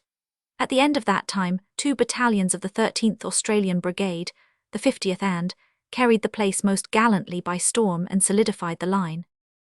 Passing from the area of the Anzac Corps to that of the 9th Corps, we come first upon Nugent's 36th Ulster Division, which had not reappeared in any battle since its day of glory, and of tragic loss in front of Thiepval. It was now, by a happy chance or by a beneficent arrangement, fighting upon the right flank of the 16th Southern Irish Division, Hickey, and the two may be treated as one, since they advanced, step by step, in the same alignment up the bullet-swept slope, and neither halted until they had reached their full objectives. The Ulstermen went forward with the 107th Brigade of Irish Rifles upon the right in close touch with the 25th Division, while the 108th was on the left, keeping line with their fellow countrymen, both Irish divisions dashing forward with great fire and resolution. The 16th Irish Division for the purpose of the attack consisted of 4 brigades, having been strengthened by the addition of the 33rd Brigade from the 11th Division. In the attack, the 47th Brigade was upon the right and the 49th upon the left. If some further detail may be permitted in the case of men who were playing so loyal a part at a time when part of Ireland had appeared to be so disaffected, it may be recorded that the Irish line counting from the right consisted of the 6th Royal Irish, the 7th Leinsters, the 7/8th Royal Irish Fusiliers, and the 7th Inniskilling Fusiliers. These battalions sprang up the Wycheat slope, closely followed by their second line, which was formed by the 1st Munster Fusiliers, 6th Connaught Rangers, 2nd Royal Irish Inniskillings. In this order, in close touch with the Ulstermen upon their right and the English 19th Division upon their left, they swept up the hill, their Celtic yell sounding high above the deep thunder of the guns. The explosion of the huge mines had a disconcerting effect at the first instant, for great masses of debris came showering down upon the men in the advanced positions, so that the dense smoke and the rain of falling earth and stones caused confusion and loss of direction. The effect was only momentary, however, and the eager soldiers dashed on. They swarmed over Wycheat village and wood, beating down all resistance, which had already been badly shaken by the accurate fire of General Charlton's guns. It was in the assault of the village that great Irishman, Major Willie Redmond, fell at the head of his men. He went in advance when there was a check. He was shot down at once. As he fell, he turned towards his men and tried to say something, No words came, but he made an eloquent gesture with his right arm towards the German line, and the Irish swept forward. The profound gratitude of every patriot is due to him, to Professor Kettle, to Mr. Stephen Gwynne, MP, and to all those nationalists who had sufficient insight to understand that Ireland's true cause was the cause of the Empire, and that it was the duty of every Irishman of all shades of opinion to uphold it in arms. Oh, sic omnes, an Irishman could then hold his head higher today. By 3:45 a.m. the first objective had been taken, and by 5 the second, save in front of the Leinsters, where there was a stout resistance at a German machine-gun post, which was at last overcome. It was at this period that a dangerous gap developed between the retarded wing of the right-hand brigade and the swiftly advancing flank of the left, but this opening was closed once more by 7 o'clock. By 7:30 the third objective had been cleared by the 1st Munsters on the right and the 2nd Irish Rifles on the left, for the second line had now leapfrogged into the actual battle. By 8 o'clock everything had fallen, and the field guns of the 59th Anth Brigade's RFA had been rushed up to the front, well screened by the slope of the newly conquered hill. The new position was swiftly wired by the 11th Hants and Royal Engineers. There now only remained an extreme line which was, according to the original plan, to be the objective of an entirely new advance. This was the Oostavern line, so called from the hamlet of that name which lay in the middle of it. Its capture meant a further advance of 2,000 yards, and it was successfully assaulted in the afternoon by the 33rd Brigade, consisting of the 7th South Staffords, 9th Sherwoods, 6th Lincolns, Anth Borders. It has been frequently remarked, and Guillemont might be quoted as a recent example, that both Englishmen and Irishmen never fight better than when they are acting together, and all national difference is transmuted suddenly into generous emulation. So it was upon the field of Messines, for the advance of the 33rd Brigade was a worthy continuation of a splendid achievement. Keeping pace with the 57th Brigade of the 19th Division to their north, they dashed aside all obstacles, and by 5:45 were in complete possession of the farthest point which had ever been contemplated in the fullest ambition of the generals. The enemy had been dazed by the terrific blow, but late in the evening signs of a reaction set in, for the German is a dour fighter, who does not sit down easily under defeat. It is only by recollecting his constant high qualities that one can appreciate the true achievement of the soldiers who, in all this series of battles, Arras, Messines, and the Flanders ridges, were pitchforking out of terribly fortified positions the men who had so long been regarded as the military teachers and masters of Europe. Nerved by their consciousness of a truly national cause, our soldiers fought with a determined do-or-die spirit, which has surely never been matched in all our military annals, while the sagacity and adaptability of the leaders was in the main worthy of the magnificence of the men. As an example of the insolent confidence of the army, it may be noted that on this, as on other occasions, all arrangements had been made in advance for using the German dumps. This should invariably be done, says an imperturbable official document, as the task of rapidly getting forward engineer stores is most difficult. A line of mined farms formed part of the new British line, and upon this there came a series of German bombing attacks on June 8, none of which met with success. The 68th Field Company of the Engineers had inverted the position, turning the defences from west to east, and the buildings were held by the Lincolns and Sherwoods, who shot down the bombers before they could get within range even of the far-flying egg bomb which can outfly the mills by 30 paces, though its effect is puny in comparison with the terrific detonation of the larger missile. From this time onwards the line became permanent. In this long day of fighting, the captures amounted to 8 officers and men with 4 field guns and howitzers. The losses were moderate for such results, being 1,100 men for the Irish and for the 33rd Brigade. Those of the Ulster Division were also about 1,000. Upon the left of the Irishmen, the advance had been carried out by Schutt's 19th Division.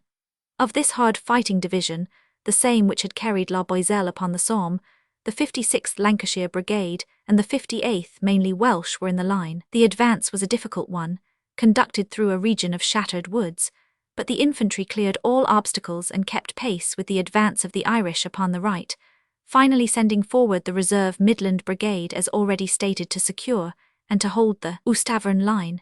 The ground to be traversed by this division, starting as it did from near Wolvergam, was both longer and more exposed than that of any other, and was particularly open to machine-gun fire. Without the masterful artillery, the attack would have been an impossibility. Nonetheless, the infantry was magnificently cool and efficient, widening the front occasionally to take in fortified posts, which were just outside its own proper area. The 9th Cheshires particularly distinguished itself, gaining part of its second objective before scheduled time, and having to undergo a British barrage in consequence.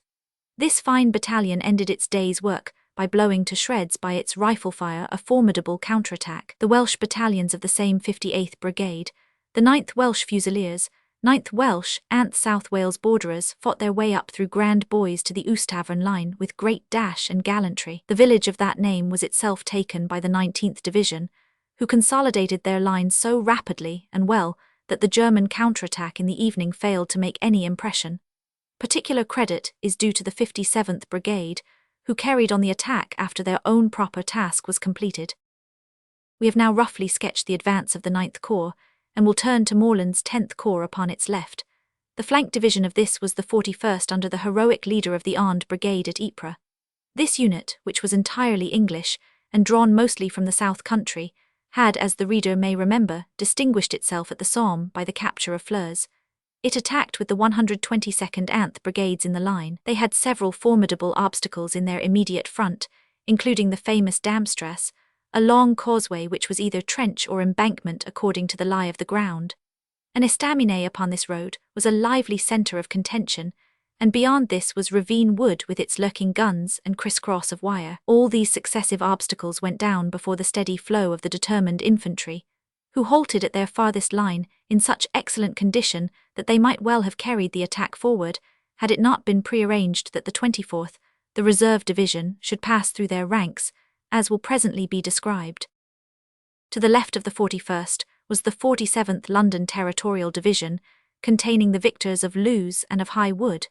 The effect of the mines had been particularly deadly on this front, and one near H is stated by the Germans to have taken up with it a whole company of Württembergers. The position attacked by the Londoners was on each side of the Ypres-Carmines Canal, and included some formidable obstacles, such as a considerable wood and a ruined country house named the White Chateau. Again and again the troops were held up, but every time they managed to overcome the obstacle. Around the ruined grandeur of the great villa, with all its luxuries and amenities looking strangely out of place amid the grim trimmings of rusty wire and battered cement, the Londoners came to hand grips with the Prussians and Württembergers who faced them. Inner prisoners were sent to the rear. To the left of the 47th London Division, and forming the extreme flank of the attack, was the 23rd Division, Babington, of Contalmason fame, a unit which was entirely composed of tough north of England material. It was in touch with the regular 8th Division upon the left, this being the flank division of the 5th Army. The latter took no part in the present advance, and the 23rd had the task of forming a defensive flank in the Hooge direction, while at the same time it attacked and conquered the low ridges from which the Germans had so long observed our lines, and from which they had launched their terrible attack upon the Canadians a year before. No long advance was expected from this division, since the object of the whole day's operations was to flatten out an enemy salient, not to make one upon our own side. Sufficient ground was occupied, however, to cover the advance farther south, and without this advance it would have been impossible for the supporting division to carry on, without exposing its flank, the work which had been done by the two divisions upon the right. At 3:10 in the afternoon, the 24th Division under General Bals, an officer whose dramatic experience in the La Bassée fighting of 1914 has been recounted in a previous volume, advanced through the ranks of the 41st and 47th Divisions at a point due east of St. Eloi, its attack being synchronized with that upon the Oostavern line farther south. The operation was splendidly successful, for the 73rd Brigade upon the left and the 17th upon the right, at the cost of about 400 casualties, carried that section of the Damstrasse and the whole of the historic blood-sodden ground upon either side of it, so rounding off the complete victory of the Second Army. So close to the barrage was the advance of the infantry that the men of the 1st Royal Fusiliers Anard Rifle Brigade, who led the 17th Brigade, declared that they had the dust of it in their faces all the way. It only remains to be added that on the extreme left of the line the Germans attempted a counterattack while the main battle was going on. It was gallantly urged by a few hundred men, but it was destined to complete failure before the rifles of the 89th Brigade of the 30th Division, Williams. Few of these Germans ever returned. It was a one-day's battle, a single hammer blow upon the German line, with no ulterior operations save such as held the ground gained. But the battle has been acclaimed by all critics as a model and masterpiece of modern tactics, which show the highest power of planning and of execution upon the part of Sir Herbert Plumer and his able chief of staff. The main trophy, of course, was the invaluable Ridge, but in the gaining, some 7,200 prisoners fell into British hands, including 145 officers, which gives about the same proportion to the length of front attacked as the Battle of Arras. The Germans had learned wisdom, however, as to the disposition of their guns in the face of the unwarlike islanders, so that few were found within reach. 67 pieces, however, some of them of large caliber, remained in possession of the victors, as well as 294 machine guns and trench mortars. The British losses were about 16,000. The military lesson of the battle has been thus summed up in the words of an officer who took a distinguished part in it. The sight of the battlefield with its utter and universal desolation stretching interminably on all sides, its trenches battered out of recognition, its wilderness of shell holes, debris, tangled wire, broken rifles, and abandoned equipment, confirms the opinion that no troops, whatever their morale or training, can stand the fire of such overwhelming and concentrated masses of artillery.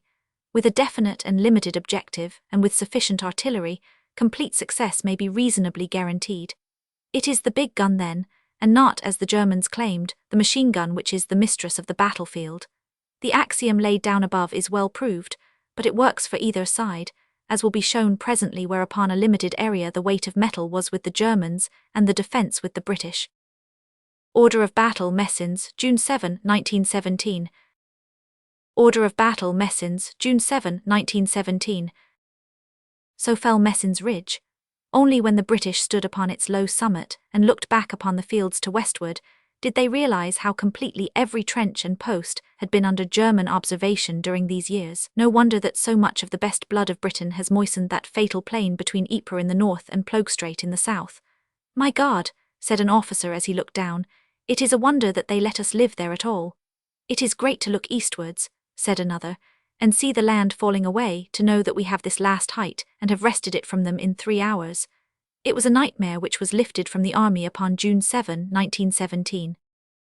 Chapter 5. Operations from June 10 to July 30.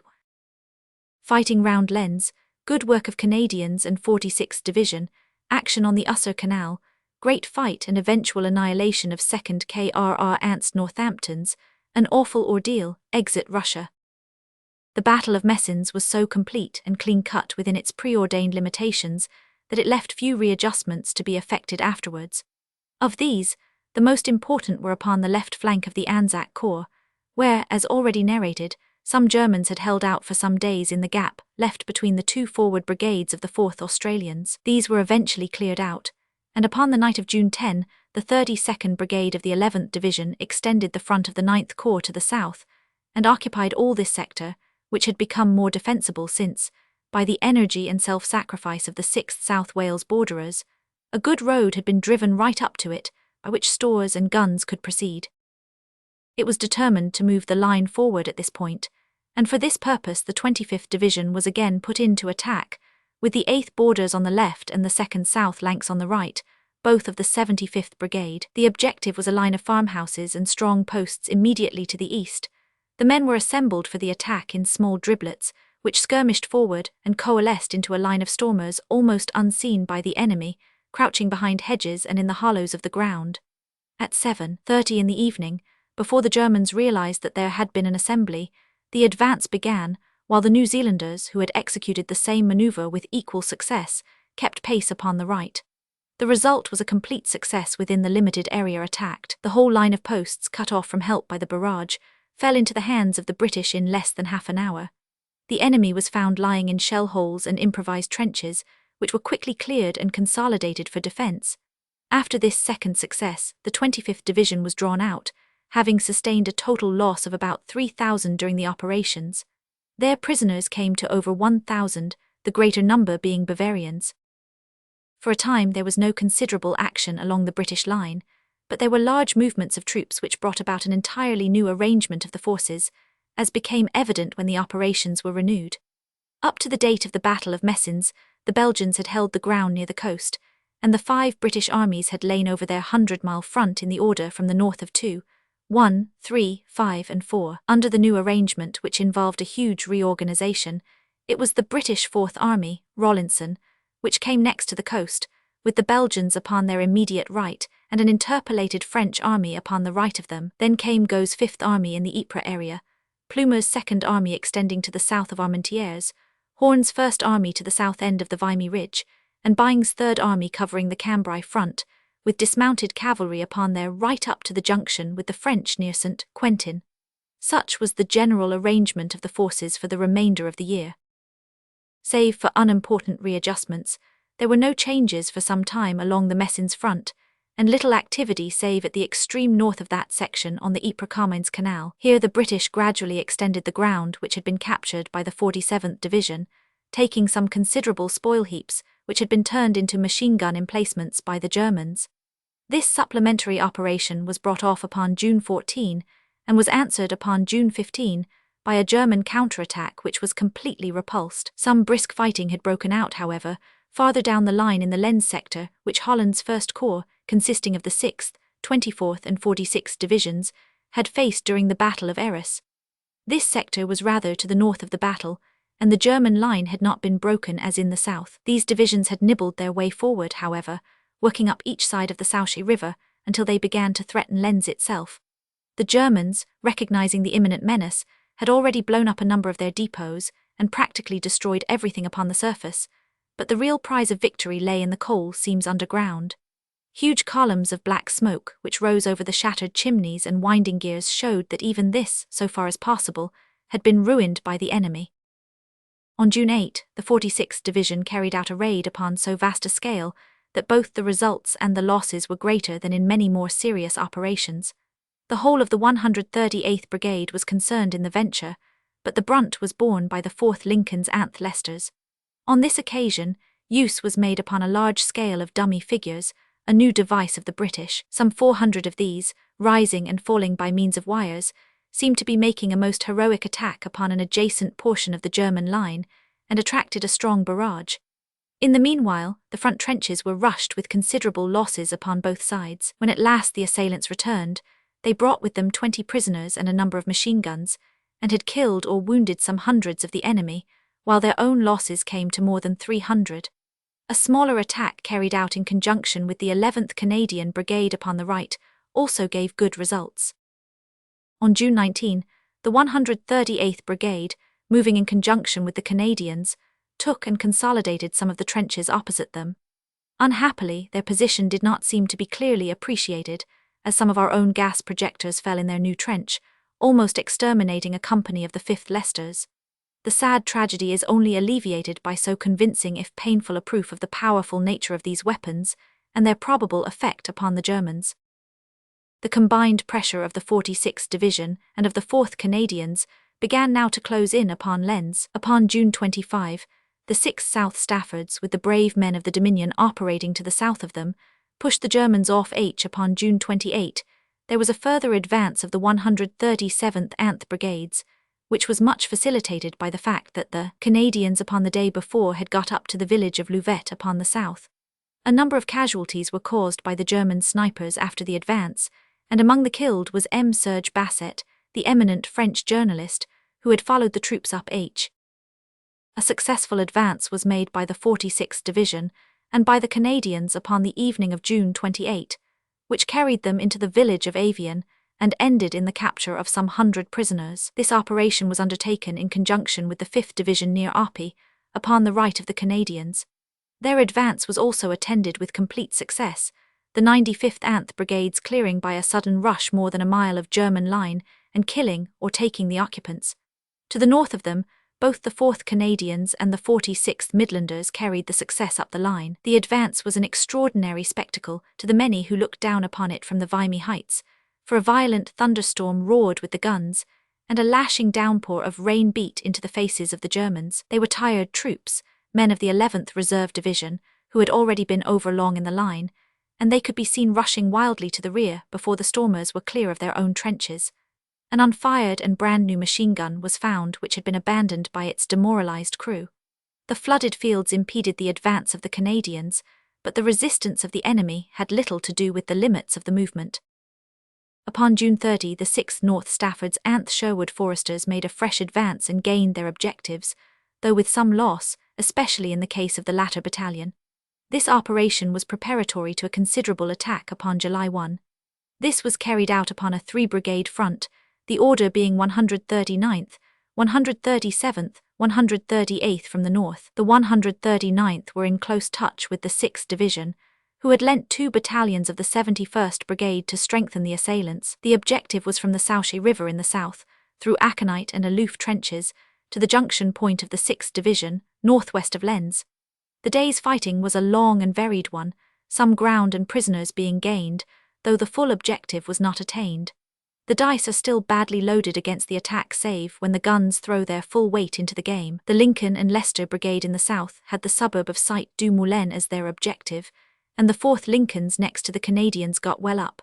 But the 5th Lincolns on their left were held up by wire and machine guns.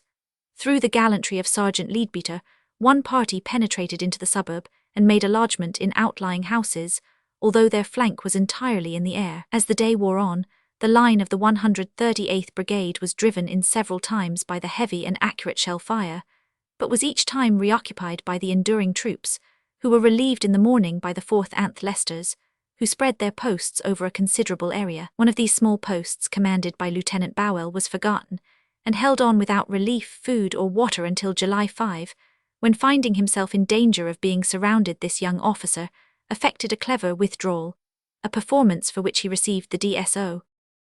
Whilst the 138th Brigade had established itself in the fringes of Cite-du-Moulin, the Stafford men upon their left, 137th Brigade, had captured Aconite Trench and also got among the houses. A number of the enemy were taken in the cellars, or shot down as they escaped from them, the Lewis guns doing admirable work. About 1 o'clock, however, a strong attack drove the Stafford men back as far as Ague Trench. The support companies at once advanced, led by Major Graham of the 5th North Staffords, who was either killed or taken during the attack, which made no progress in face of the strong masses of German infantry. The result of this failure was that the remnants of 2 companies of the 5th North Staffords, who had been left behind in Aconite Trench, were cut off and surrounded, all who were not killed being taken. In spite of this untoward result, the fighting on the part of the battalions engaged had been most spirited, and the conflict, after the fall of most of the officers and sergeants, had been carried on with great ardour and intelligence by the junior non-commissioned officers. On the left, the Sherwood Forest Brigade, strengthened by the 2nd Regular Battalion of their own regiment, advanced upon the Lensleven Road and the network of trenches in front of them. It was all ideal ground for defence, with houses, slag heaps, railway embankments, and everything which the Germans could desire or the British abhor. The brigade had advanced upon a 3-battalion front, but as the 0 hour was before dawn and the ground was unknown to the regular battalion upon the right, the result was loss of direction and confusion. Separated parties engaged Germans in isolated houses, and some very desperate fighting ensued. In the course of one of these minor sieges, Captain Chidlow Roberts is said to have shot 15 of the defenders, but occasionally it was the attackers who were overpowered by the number and valour of the enemy. The Germans tried to drive back the British line by a series of counterattacks from the Lens-Bethune road, but these were brought to a halt during the morning, though later in the afternoon parties of German bombers broke through the scattered line, which presented numerous gaps. The losses of the Sherwood Forester Brigade were considerable, and include officers and men whose fate was never cleared up. Most of these were casualties, but some remained in the hands of the enemy. The total casualties of the division in this action came to 50 officers and about 1,000 men. This hard-fought action concluded the services of the North Midland Division in this portion of the front.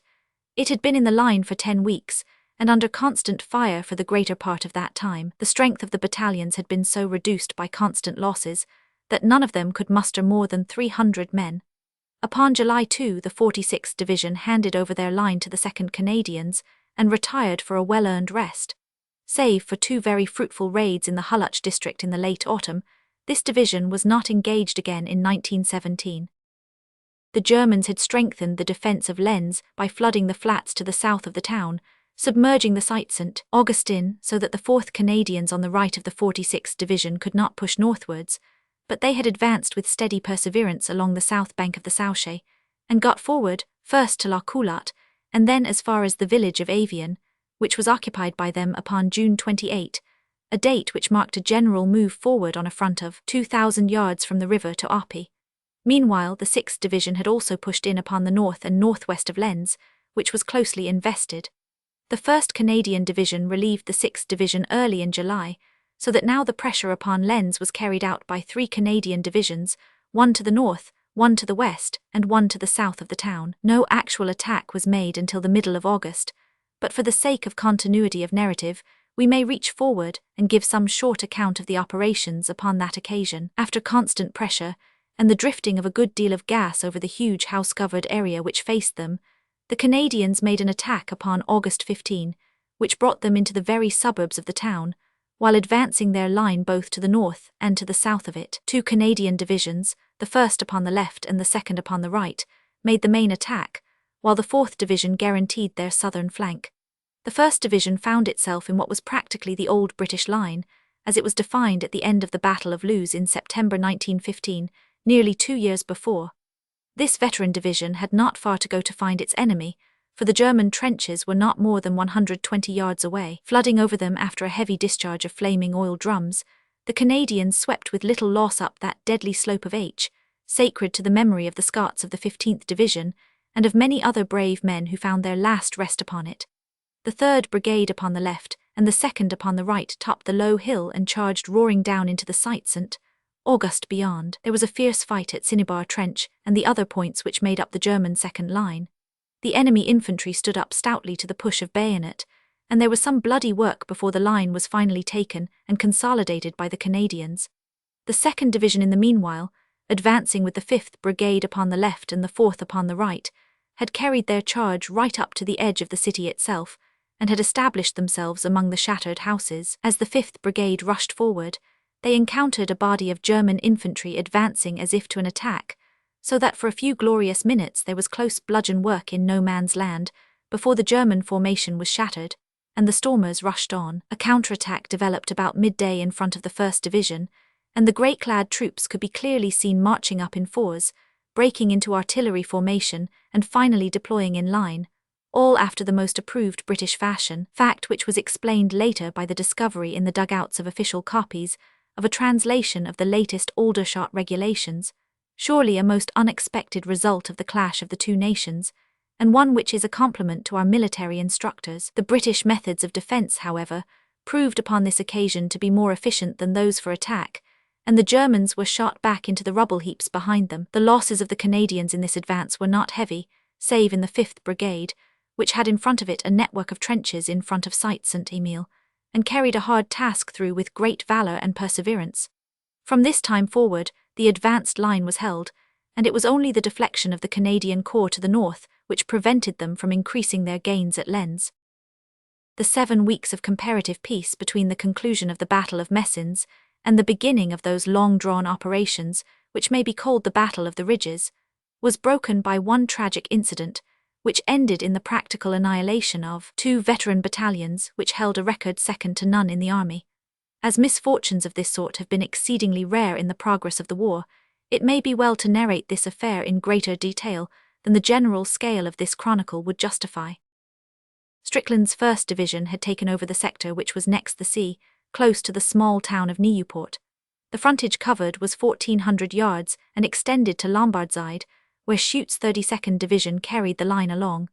The positions had not been determined by the British commander, but were the same as those formerly occupied by the French. It was evident that they were exceedingly vulnerable, and that any serious attempt upon the part of the Germans might lead to disaster, for the front line was some 600 yards beyond the Usser River, and lay among sand dunes where the soil was too light to construct proper trenches or dugouts. The river was crossed by 3 or 4 floating bridges, which, as the result showed, were only there so long as the enemy guns might choose. The supporting battalions were east of the river, but the 2 battalions in the trenches were to the west, and liable to be cut off should anything befall the bridges behind them. It was indeed a very difficult situation both for Strickland and Schute, for the Germans had complete local supremacy both in guns and in the air. Upon July 10, the day of the tragedy, the 2 battalions in front were the 2nd King's Royal Rifles, next the sea, and the 1st Northamptons, upon their right. The brigadier of the 2nd Brigade had been wounded only a few days before, and a new man was in local command. The story of what actually occurred may be told from the point of view of the riflemen, who numbered about 550 on the day in question. 3 companies, A, 500 and B in the order given from the left, were in the actual trenches, while 100 Company was in immediate support. The night of July 9-10 was marked by unusually heavy fire, which caused a loss of 70 men to the battalion. It was clear to Colonel Abady and his officers that serious trouble was brewing. An equal shellfall was endured by the Northamptons on the right, and their casualties were nearly as heavy. So weakened was a company in its post along the sand dunes that it was drawn into reserve in the morning of July 10, and 100 Company took its place. During this night an officer and 20 men, all Rhodesians from B Company, were pushed forward upon a raid, but lost 9 of their number on their return. Fro 50 in the morning unt p.m. the fire was exceedingly heavy along the whole line of both battalions, coming chiefly from heavy guns, which threw shells capable of flattening out any dugout or shelter which could be constructed in such loose soil. For hour after hour the men lay motionless in the midst of these terrific ear-shattering explosions, which sent huge geysers of sand into the air, and pitted with deep craters the whole circumscribed area of the position. It was a horrible ordeal, borne by both battalions with the silent fortitude of veterans. Many were dead or shattered, but the rest lay nursing the breech blocks of their rifles and endeavouring to keep them free from the drifting sand, which formed a thick haze over the whole position. The 2 supporting battalions across the canal, the 2nd Sussex and North Lancashire, were also heavily shelled, but their position was more favourable to taking cover. There was no telephone connection between the rifles' headquarters and the advanced trenches, but Lieutenant Gott made several journeys to connect them up, receiving dangerous wounds in the attempt. About 12, the dugout of B Company was blown in, and a couple of hours later that of 100 Company met the same fate, the greater part of the officers in each case being destroyed. An orderly brought news also that he had found the dugout of 500 Company with its inmates dead, and a dead rifleman sentry lying at its door. As the man was staggering and dazed with shell shock, it was hoped that his message was an exaggeration. The telephone wire to the rear had long been cut, and the doomed battalions had no means of signalling their extreme need, though the ever-rising clouds of sand were enough to show what they were enduring. No message of any sort seems to have reached them from the rear. The fire was far too hot for visual signalling, and several pigeons which were released did not appear to reach their destination. With sinking hearts the shaken and dazed survivors waited for the infantry attack, which they knew to be at hand. There were really no means of resistance, for in spite of all care, it was found that the all-pervading sand, which nearly choked them, had put out of gear the mechanism of all the machine guns and most of the rifles. The divisional artillery was doing what it could from the other side of the Usser, but the volume of fire from the heavies was nothing as compared with the German bombardment. To add to the misery of the situation, a number of German aeroplanes were hawking backwards and forwards, skimming at less than 100 feet over the position and pouring machine gun fire upon every darker khaki patch upon the yellow sand. Both the battalion commanders behaved with the utmost intrepidity and coolness. Of Colonel Abady of the Rifles, it was said by one of the few survivors, "He inspired all with the utmost confidence. He did everything in his power and was splendid the whole time." Great hopes were entertained that some diversion would be effected by the gunboats upon the flank, but for some reason there was no assistance from this quarter. Hour after hour passed, and the casualties increased until the dead and wounded along the line of both battalions were more numerous than the survivors. At 3 p.m., the regimental dugout of the Rifles showed signs of collapse under the impact of 2 direct hits. Those who could move betook themselves to an unfinished tunnel in the sand in which a handful of Australian miners were actually working. These men had changed their picks for their rifles and were ready and eager to help in the defense of the position. In little groups, unable to communicate with each other, each imagining itself to be the sole survivor, the men waited for the final German rush. At 7:15 it came. A division of German Marines made the attack, some skirting the British line along the seashore and approaching from the flank or even from the rear. As many riflemen as could be collected had joined the Australians in the tunnel, but before they could emerge, the Germans were dropping bombs down the 3 ventilation shafts, while they sprayed liquid fire down the entrance.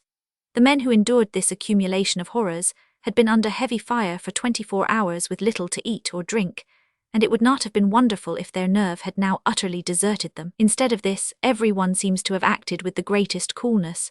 The colonel called to the riflemen to sit down, and they did so with perfect discipline. By this means the spray of fire passed over them, the entrances were blown in, and the last scene of Colonel Abady was when, revolver in hand, he dashed out to sell his life as dearly as possible. From this time the handful of survivors, cut off from their colonel by the fall of part of the roof, saw or heard no more of him. The few groups of men, rifles or Northamptons, who were scattered about in the sandy hollows, were overwhelmed by the enemy, the survivors being taken. 4 officers, who had been half buried in the tunnel, dug their way out, and finding that it was now nearly dark, and that the Germans were all round them, proceeded to make their way as best they could back to the bank of the river. An artillery liaison officer made a gallant reconnaissance and reported to the others that there was a feasible gap in the new line which the enemy was already digging. The adjutant of the battalion, with the second in command and his few comrades, who included an Australian corporal, crept forward in the dusk, picking their way among the Germans. Altogether, there were 4 officers, 20 Australians and riflemen. One of the Australians, named McGrady, was particularly cool and helpful, but was unfortunately killed before the party reached safety. Even at this crisis, the military code was strictly observed, and the confidential documents of the battalion carefully destroyed by the adjutant. As the British emerged into the gloom from one end of the tunnel, a party of Germans began to enter at the other, but were so skillfully delayed by 2 riflemen, acting as rearguard, that they were unable to stop the retreat. The men streamed out at the farther end under the very noses of their enemies, and crept swiftly in small parties down to the river, which at this point is to 100 yards broad. Across their path lay a camouflage screen some 12 feet high, which had been set on fire by the shells. It was a formidable obstacle, and held them up for some time, but was eventually crossed. Here they were faced by the problem of the broken bridges, and several were shot while endeavouring to find some way across. Finally, however, the swimmers helping the others, the greater number, including the 4 rifle officers, got safely across, being nearly poisoned by gas shells as they landed upon the farther side. Of the Northamptons, it would appear that only one officer, Captain Martin, made his escape, though badly wounded. Colonel Tollemache was heard calling out to his men, "It may be the last time, but fight like Englishmen." He and all his staff became casualties or prisoners. The Northampton front was not more than 40 yards from that of the Germans, and the rifle fire of the latter swept the parapet to such an extent that it was impossible to stop the rush. A private who was number 1 of a machine gun, with 2 other men, who knew nothing of the mechanism, rushed a gun out upon the flank and held up the grey wave for a minute or so before being submerged, while a sergeant also distinguished himself by a determined resistance, and by finally crossing the canal to explain the situation to those in command there.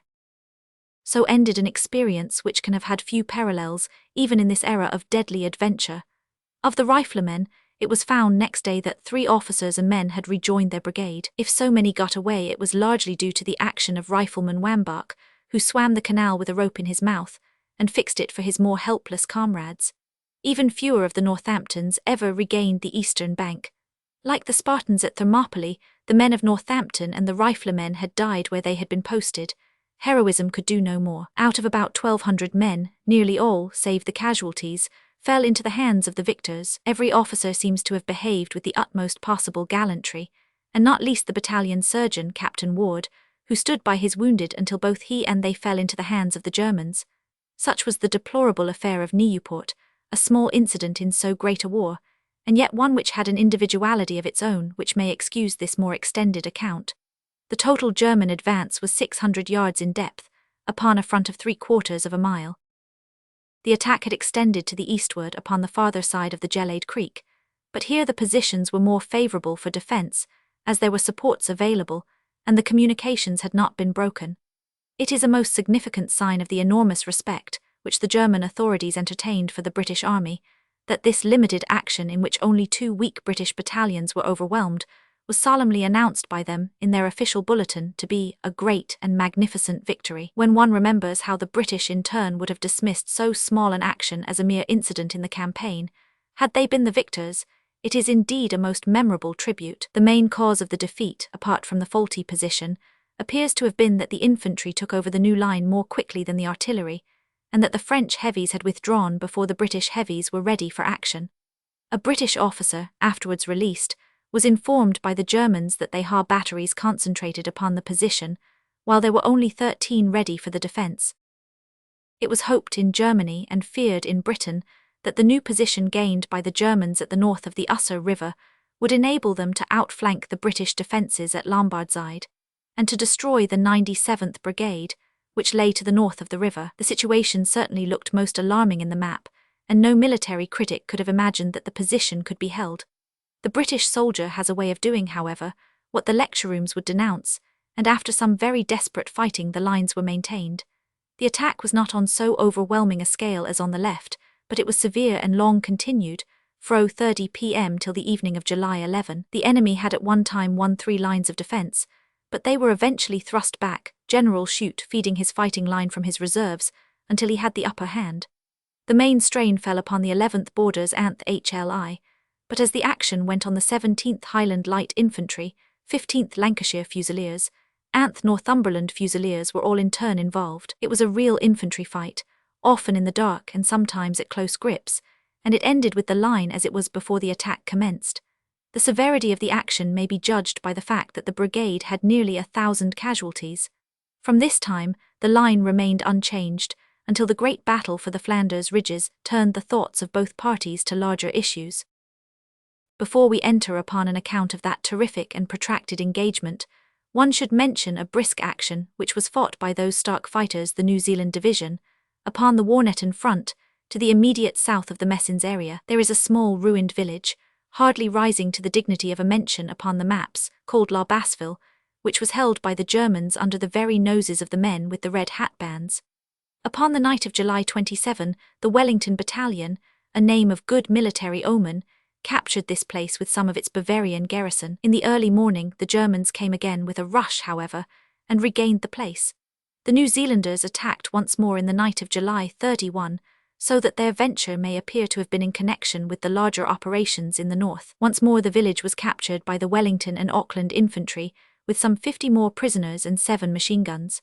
The Germans lost heavily in killed, and the losses were doubled or trebled by their gallant but unsuccessful counterattacks, which were undertaken often by such limited groups of men that they seemed the results less of reasoned tactics than of desperation.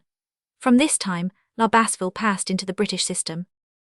This month of July was signalized by the last efforts of the Russian army, so long as it remained a serious force. Under Brusilov and Kornilov, they made an attack upon the Austro-German lines, but after initial successes, they were paralyzed by the growing disaffection and disorganization of the soldiery, who had all the want of discipline of the old French republicans, without the fiery valor and patriotism. From this time onward, Russia played no real military part in the Great War, save as the betrayer of Romania, the deserter of Serbia, and the absorber of such ill-spared supplies as she could get from her former allies. Chapter 6. The Third Battle of Ypres. July 31, 1917. Attack of July 31. Advance of the Guards of the Welsh, capture of Pilkham, capture of St. Julian by 39th Division, advance of 55th Division, advance of Jacob's 2nd Corps, general results. It had been accepted as an axiom at this stage of the war that no great operation could be in the nature of a surprise, an axiom which, like most other axioms, was shown later in the year to have some startling exceptions. To pack the base of the historic Ypres salient with guns, and to assemble within and behind its trenches the storming troops for a great advance was, however, an operation which could not possibly be concealed. British aircraft might have an ascendancy in observation, but that did not prevent the German flyers from being both daring and skillful. All camouflage, therefore, was thrown aside, and throughout the month of July Sir Douglas Haig openly assembled his forces for the widening or destruction of the iron bands which had so long constricted us in this northern area. The Fifth Army gathered for the venture, still commanded by Sir Hubert Gough, the victor of Thiepval. On his left, opposite Bixcoot on the edge of the inundations, was a French army under General Antoine, a genial giant who impresses those who meet him as a mixture of Porthos and D'Artagnan. The general role of the French army was to cover the British from counterattack from the north, especially from Houthulst Forest, in the depths of which great reserves might lurk, for it covers no less than 600 acres. Upon the right, and engaged in a subsidiary degree in the operations, was the Second Army, under Sir Herbert Plumer, fresh from the triumph of Messins. The direction of this new attack against the ridges of Flanders was the logical sequence from the preceding operations of the year. The high ground of the Anker had been taken late in 1916. The high ground of Vimy fell into British hands in April. In June, the Germans had been driven in one strenuous day from the high ground of Messins. The whole line of ridges from end to end was in British hands, save only those which girt in Ypres, and dominated it from the north and northeast. It is true that these so-called ridges were often little more than undulations, but they meant firmer ground, artillery observation, self-concealment, and everything which makes for military advantage. For these reasons, Sir Douglas Haig turned his strength now in that direction. After his successive advances, he might say with Wellington, knowing well that if we laid our bloody hands upon a town it was fated to fall. The men who took Ciudad Rodrigo or stormed the dreadful breach of Badajoz could teach nothing in hardihood and contempt of death to those who carried Guillemont or Overlers. In attacking a salient like that of Ypres, and in endeavouring to flatten it out, it is obvious that the efforts must be made at the sides rather than in the centre, since success in the latter case would simply mean a larger salient. Of the two sides of the salient, the success of Messines had already relieved the pressure in the south, and this area was clearly less important than the north, since it was farther from the sea. It was evident that any considerable success upon the northern side would advance the British line towards Bruges, and an occupation of Bruges would surely mean the abandonment by Germany of the Flemish coast. For these reasons the effort of the British was chiefly directed towards the northeast, a tract of ground which was difficult when dry, but which became grotesque in its difficulties when it rained, and the small low-lying streams or beaks, which meandered through it, spread out into broad marshy bottoms. These all-pervading morasses, when ploughed up with innumerable shell holes, were destined to form an almost insuperable military obstacle. In attacking at such a point, Sir Douglas could only hope that the weather would abide as a neutral, but as a fact, now as so often before, its action was bitterly hostile. Up to the very day of the advance it smiled deceitfully, only to break into a month of rain from the very hour of the attack. If Berlin needs one more monument in her meretricious siegesally, she may well erect one to the weather, which has saved her cause as surely as the geese of old saved Rome. So notorious were the British preparations, culminating in the usual terrific bombardment, that the approaching conflict was discussed in the German papers weeks before it occurred. Their preparations had been gigantic, and took a new form which called for corresponding ingenuity upon the side of the stormers, if it was to be successfully countered. The continuous trench had, save in the old system, been discarded as offering too evident a mark for the shattering guns. The ground was held by numerous disconnected trenches, and strong points arranged in depth rather than in breadth, so that the whole front should form one shock absorber which would yield at first, but must at the last bring any pressure to a stand. Scattered thickly among these small posts there were concrete forts, not unlike the Martello towers of our ancestors, but sunk deeply into the ground, so as to present a small mark to gun fire. These forts were made of cement and iron with walls so enormously thick that a direct hit from anything less than a 6-inch gun could not possibly harm them. The garrisons of each were composed of 20 or 30 men, with 2 or 3 machine guns. There was usually no visible opening, the entrance being approached by a tunnel, and the windows mere slits which gave a broad traverse for a machine gun. They were contrivances which might well hold up an army, and it was a fine example of British adaptability as well as courage that they were able to make progress against them. The days of the gallant bull-headed rush were over, and the soldiers had learned in a cruel school that the fighting man must be wary as well as brave. At 4 o'clock in the morning, in the first grey light of a rainy morning, under a canopy of grey sweeping clouds, and in a fog-girt landscape of bedraggled fields and brown patches of mire, the French and British infantry sprang forward with splendid alacrity upon this dangerous venture, which should culminate in taking the last dominant ridge upon the British front from those who had held them so long.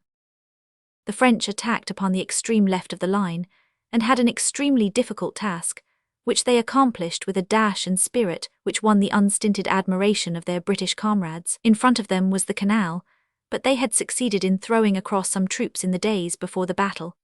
It was fitting that they should advance the line in this sector, for they were starting from the very spot to which their comrades had been pushed in the poison gas Battle of Ypres, 1915, more than 2 years before. The ground in front of them was very marshy, and as a background to the German position loomed the great forest of Houthulst, which was known to be a strong gun position and place of arms. It was subjected, however, to such a shattering bombardment that it was nearly silent when the attack advanced, and the French poilus, pushing rapidly on from point to point, seized the village of Steenstraat, and finally the larger village of Bijkscoot, establishing their line well to the north of that point. It was a most valorous advance, and if no detail can be given of it save this passing mention, it is because it belongs to that weighty and wonderful volume which shall record the glorious military deeds of France, a volume which can only be written with proper appreciation and knowledge by a French pen. The British line of battle was formed by 5 corps, the 14th Cavan to the north, the 18th Max upon its right, The 19th Watts upon the right of that, the 2nd Jacob came next, and then upon the southern edge of the area and hardly engaged in the fighting was the 10th Moorland. Each corps had 2 divisions in the line and 2 in reserve. We will take each in turn, starting from the north. It should be noted that the 4 First Corps made up Gaux's 5th Army, and that the 10th Corps was the only part of Plumer's army to be engaged. Cavan's 14th Corps was next to the French, with the Guards in immediate touch with our allies, and the 38th Welsh Division upon its right. The 20th and the 29th Divisions were in support.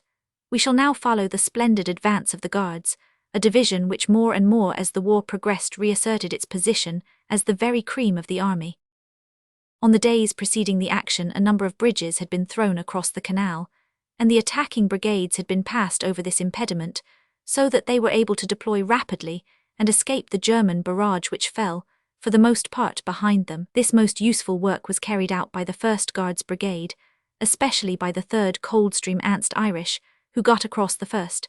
This brigade was relieved, and on the day of battle the 3rd Brigade was upon the left in close liaison with the French, while the 2nd Brigade was on the right with their flank touching the Welshmen. 2 hate companies, as they were called, were thrown out on the divisional front, whose task it was to make special discharges of oil drums, thermite, and other missiles which might smooth the way for the advance of the infantry.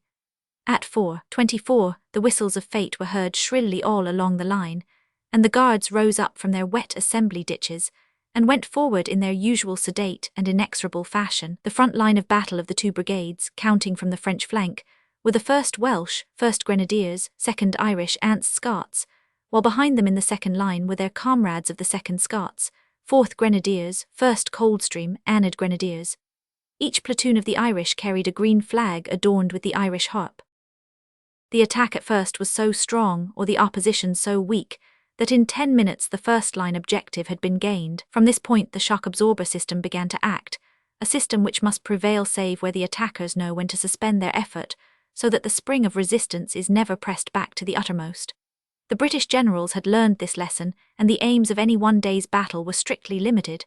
Thus, although the losses grew and the difficulties increased, the Guards were well within their powers, in gradually pushing forwards to the Steenbeek stream, which was the extreme limit assigned to them. As they advanced, sections were told off to deal with the various concrete forts and other strong points, a method of attack which gave great scope for the initiative of individual junior officers or non-commissioned officers, and which was fruitful in acts of valor. About 6 o'clock the German machine guns in Haywood held up the line for a time, and the 2nd Brigade had the chagrin of seeing some German guns limbering up and withdrawing in front of them, while their own barrage fell as an invisible steel curtain which covered them from seizure. It was remarked generally of the British barrage that though extremely accurate as a rule, it still consisted too much of shrapnel and not enough of high explosives, so that it had not the shattering and uprooting effect which was needful. The Germans had read the lessons differently, for at this period of the war their barrage consisted almost entirely of 5.9 crumps with a small admixture of shrapnel. By the early afternoon, the front lines of the Guards had fulfilled their program, and a number of prisoners, including the commanding officer and adjutant of the 73rd Hanoverians, had been conducted to the rear. The losses of the Guards had not been excessive, save in the right flank battalions, especially the 1st Scots, but they included many valuable officers killed or wounded, including Colonel Greer of the 2nd Irish, Colonel Romilly of the 1st Scots, and Colonel Lord Gort of the 4th Grenadiers. Among many deeds of valour which were added to the records of the division upon that morning, there may be mentioned that of the heroic surgeon David Lees, who was decorated for passing 5 times through the barrage carrying wounded, and of the brave Irish priest, Father Knapp, who absolutely refused to take shelter when his men were exposed, and met his death rather than leave them. It is invidious, however, to mention brave men where all were brave. About 3 o'clock the 1st Guards Brigade passed through the ranks of their comrades and carried the advance forward to its limit. The order of their advance from the left was the 2nd Coldstream, with the 2nd Grenadiers on the right, while the 3rd Coldstream Advanced Irish took the corresponding places in the 2nd line. The 2nd Grenadiers lost heavily from a flank fire, its difficulties and those of all the right flank being increased by the fact that the railway line, dotted with German strong points, ran as the boundary between divisions.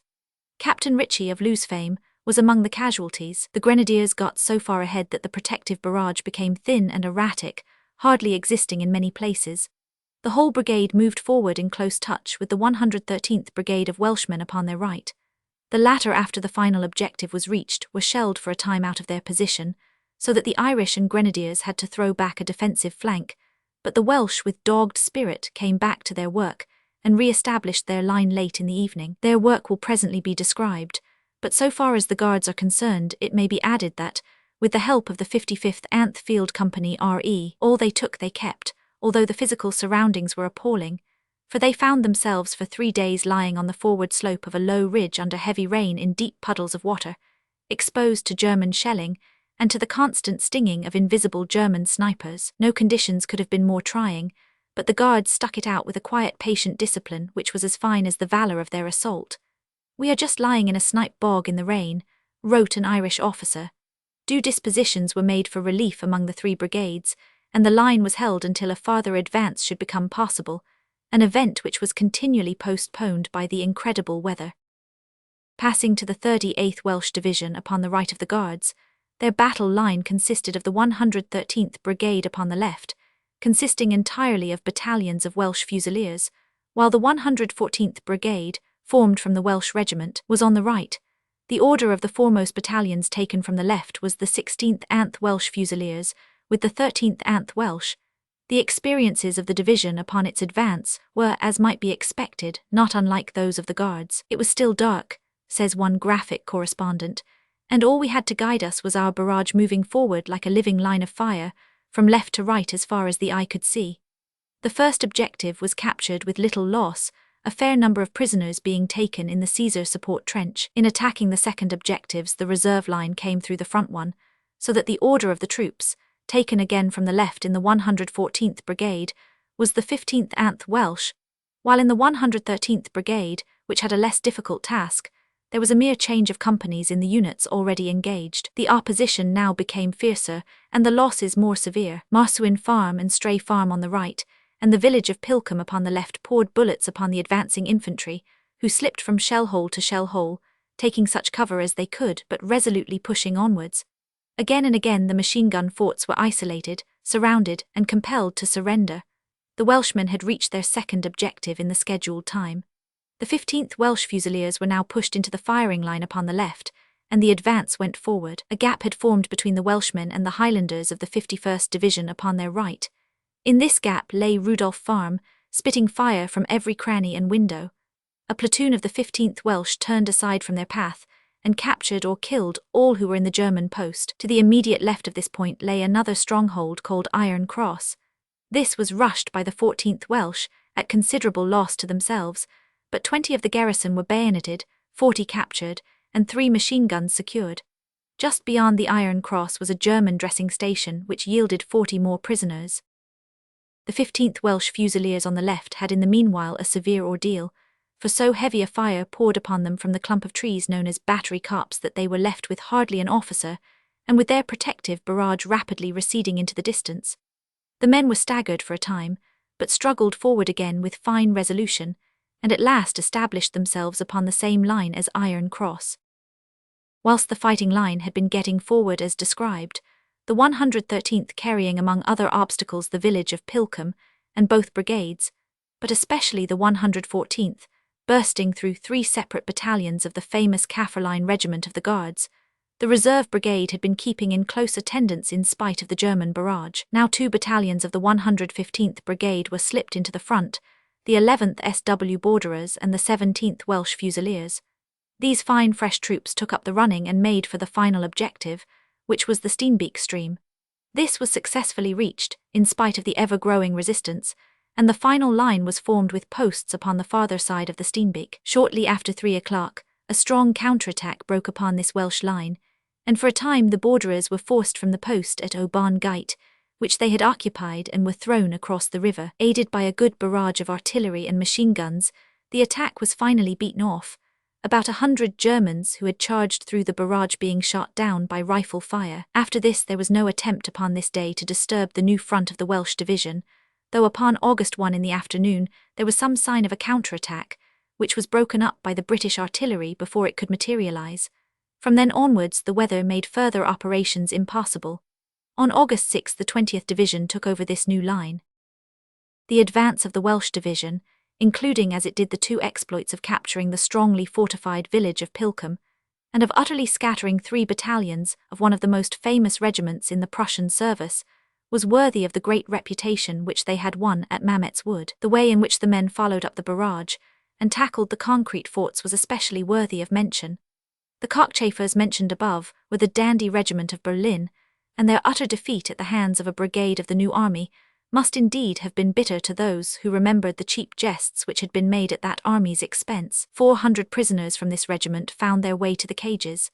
Altogether 700 prisoners were taken, nearly all guardsmen from the 3rd Division.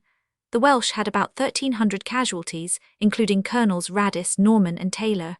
Among the dead was one, Private Ellis H. Evans of the 15th Welsh Fusiliers, whose position and importance were peculiarly Cymric, since he was the winner of the Bardic Chair, the highest honour of the Eisteddfod. An empty Bardic Chair was afterwards erected over his grave. It is only in Wales that the traditions of Athens are preserved, and contests of the body and of the mind are conducted in public with equal honour to the victors. To the south of Cavan's 14th Corps lay Max's 18th Corps, extending from the right of the 38th Division to a point opposite to the village of St. Julian. Max's 18th Corps consisted of 4 divisions, the 51st supported by the 11th being upon the left, and the 39th supported by the 48th upon the right. South of the St. Julian front they connected up with Watt's 19th Corps to the south. It should be mentioned that the whole corps front was occupied for some weeks before the battle by the 33rd Brigade, who at great strain and loss to themselves held this long stretch in the face of constant gassings and shellings, in order that the attacking divisions might be able to practice for the day of battle. Taking the narrative once more from the north, the 51st Highland Territorial Division, Harper, a unit which has seen an extraordinary amount of service during the war, advanced with the usual dash of these magnificent clansmen.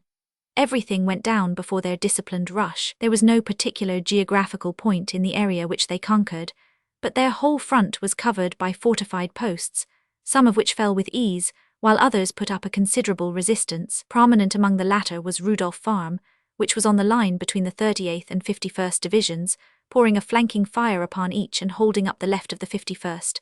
This post was eventually stormed by the Welsh.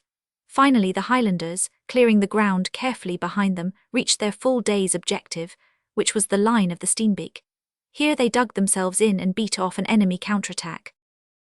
On the right of the Highland Territorial Division was the 39th Division, consisting of the 116th Sussex Brigade, the 117th Rifle and Sherwood Foresters Brigade, and the 118th Mixed Territorial Brigade.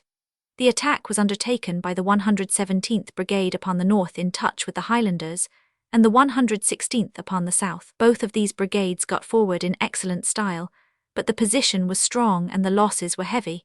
Canadian Farm was taken by the 117th Brigade, and the 116th also attained its full objective. Finally, the spare brigade, the 118th, passed through the ranks of the others, and fought their way into St. Julian, where no British foot had been placed since Ypres 1915, when the heroic remnant of the Canadians had been cut off and overpowered in its streets. The operation would have been entirely successful had it not been for the attempt to advance beyond the village. This was carried out by the same brigade, the 118th with the 6 Cheshires upon the right, the 1st Herts in the centre, and the 4/5th Black Watch upon the left. The Cambridge Battalion was in support. The attack was extraordinarily gallant, but was held up by uncut wire and very severely punished. No permanent gain was effected, but greater constancy has seldom been seen. The Hertfordshire men were particularly fine.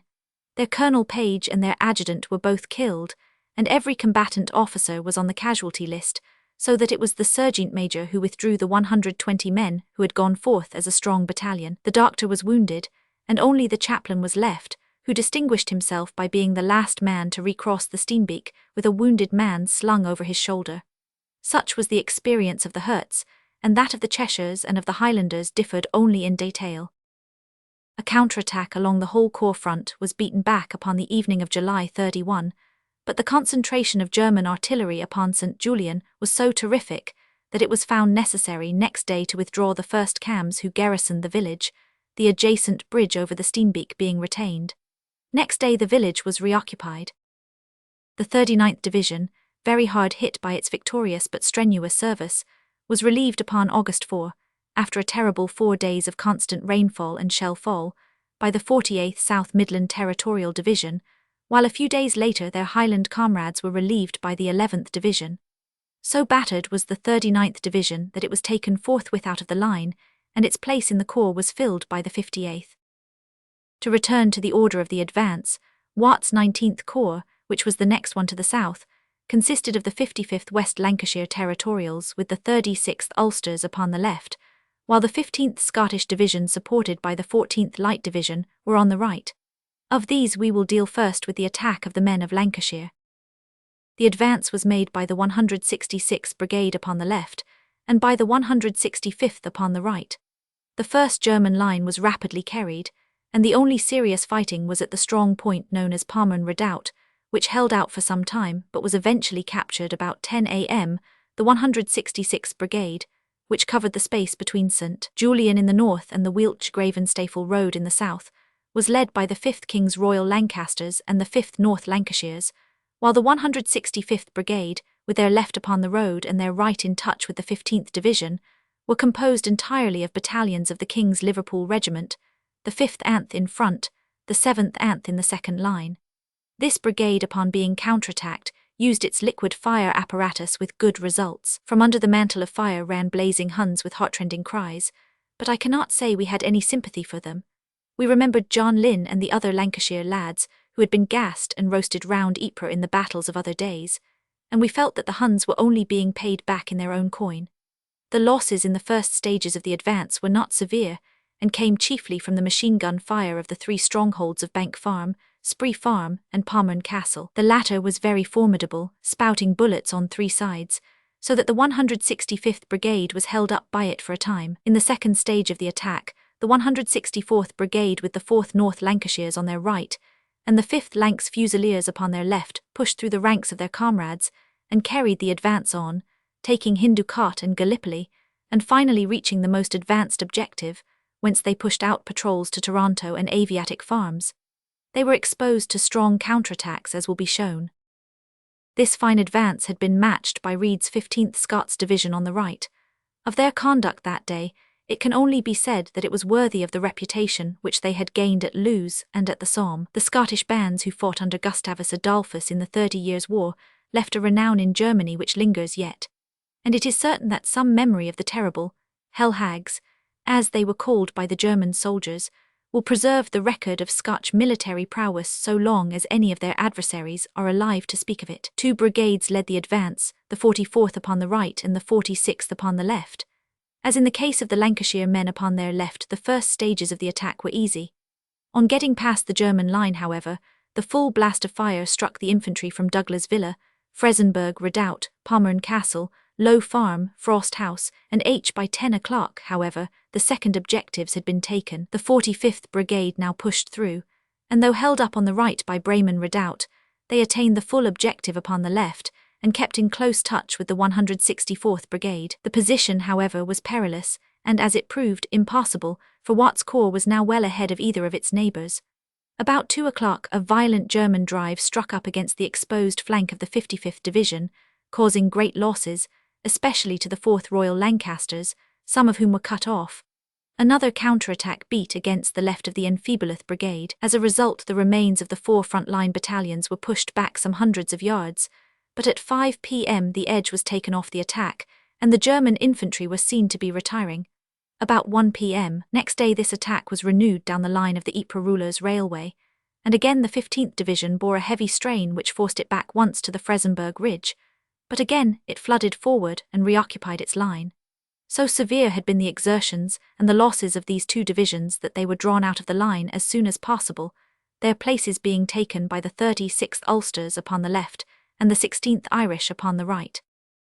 We now come to Jacob's 2nd Corps lying to the south of the 19th, with its left resting upon the Ypres Rulers Railway.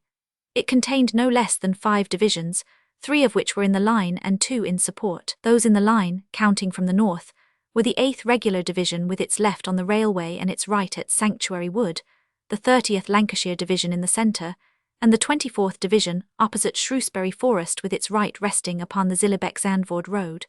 In support was the 25th Division upon the left, and the 18th Division upon the right. The 8th Division advanced upon a two-brigade front, the 23rd upon the left and the 24th upon the right. Many strong posts including several woods faced the assailants, and from the beginning the resistance was very obstinate. Nonetheless, in spite of numerous checks and delays, the advance was carried forward for half a mile and captured the whole of the front-line trenches without much loss.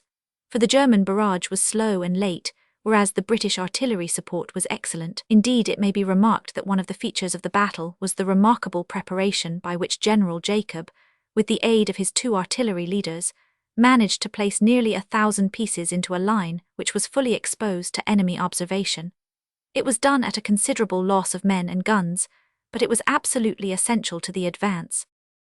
The low rising called the Bellewaerde Ridge was the first objective of the division and was easily taken. The two magnificent regular brigades swept onwards with a perfect order which excited the admiration of spectators. As they passed over the curve of the ground, they came into heavy fire from the farther rise near Westhoek, but it neither slowed nor quickened their gait. Hooge, Bellewaerde Lake, the White Chateau, all the old landmarks were passed. When the full objective had been reached after more than half a mile of steady advance, the 25th Brigade passed through the ranks of their comrades and carried on until, as they neared Westhoek, they ran into a very heavy flank fire from Glencorse Wood in the south. This was in the area of the Southern Division, so that the 25th Brigade were aware that their flank was open and that the 30th Division had not come abreast of them. They halted therefore just to the west of Westhoek, and as their flank remained open all day, they had to content themselves with consolidating the ground that they had won and beating back two counterattacks. The left of the division kept their station well forward upon the Ypres Rulers Railway, with their left in close touch with the Scotsmen to the north. The division was relieved next day by the 25th Division. All the battalions had done great things in the action, but some specially fine work was put in by the 1st Sherwood Foresters upon the left of the advance of the 24th Brigade. At one point it was necessary to cut through wire which held up the advance, and the gallantry of the wire-cutting detachment was such that the dying continued to snip at the strands, while even the dead contrived to fall forward in an attempt to screen with their bodies their living comrades. The losses were very heavy, but the historic Arth Foot, the old stubborns of the peninsula, never in its long career carried through more gallantly in so fierce a fight. The 2nd Northamptons also increased their high reputation upon this arduous day, during which they took many prisoners. The 30th Division, which consisted, as will be remembered, to a large extent of PAL battalions from Liverpool and Manchester, advanced to the south of the 8th. Sanctuary Wood and other strong points lay in front of the 90th Anst Brigades, which provided the first lines of stormers. The resistance was strong, the fire was heavy, and the losses were considerable, so that the assailants were held up and were unable to do more than carry the front trenches, whence they repulsed repeated counterattacks during the rest of the day. In the initial advance, the 2nd Scots Fusiliers, that phoenix of a battalion, so often destroyed and so often renewed, wandered in the dusk of the morning away from its allotted path and got as far north as Chateau Wood in the path of the 24th Brigade. This caused some dislocation of the front line, but the Manchester men on the right of the Scots pushed on and struck the men in road as far forward as Clapham Junction. The 21st Brigade in the meantime had to pass a great deal of difficult woody ground and met so much opposition that they lost the barrage, that best friend of the stormer. Bodmin Copse was reached, but few penetrated to the eastern side of it. The strong point of Stirling Castle was, however, taken by the Manchesters of the 90th. It was the line of Dumbarton Lakes which proved fatal to the advance, and though two battalions of the 89th and finally the East Anglians of the 53rd Brigade from the supporting 18th Division were thrown into the fight, the latter winning forward for some distance, they found that it was finally rather a question of holding ground than gaining it. The ultimate line, therefore, was across from Clapham Junction. Since neither of the divisions on either side was in any way held up, save perhaps at one point, it is probable that the southern advance would have been more successful but for the limited advance of the 30th Division. Upon August 2, much exhausted, they were drawn out of the line and the 18th Division took their place, and held the Clapham Junction and Glencorse Wood, which their own 53rd Brigade had largely been instrumental in winning, against repeated attacks. Upon the right of the 30th Division was the 24th, a famous fighting unit which was the only division able to boast that it had been present at Vimy Ridge, Messines, and Ypres, 3 great battles in the one year. The ground in front of this division was broken and woody, including Shrewsbury Forest and other natural obstacles. None the less good progress was made, especially upon the right, while the left was only retarded by the fact of the limited advance in the north.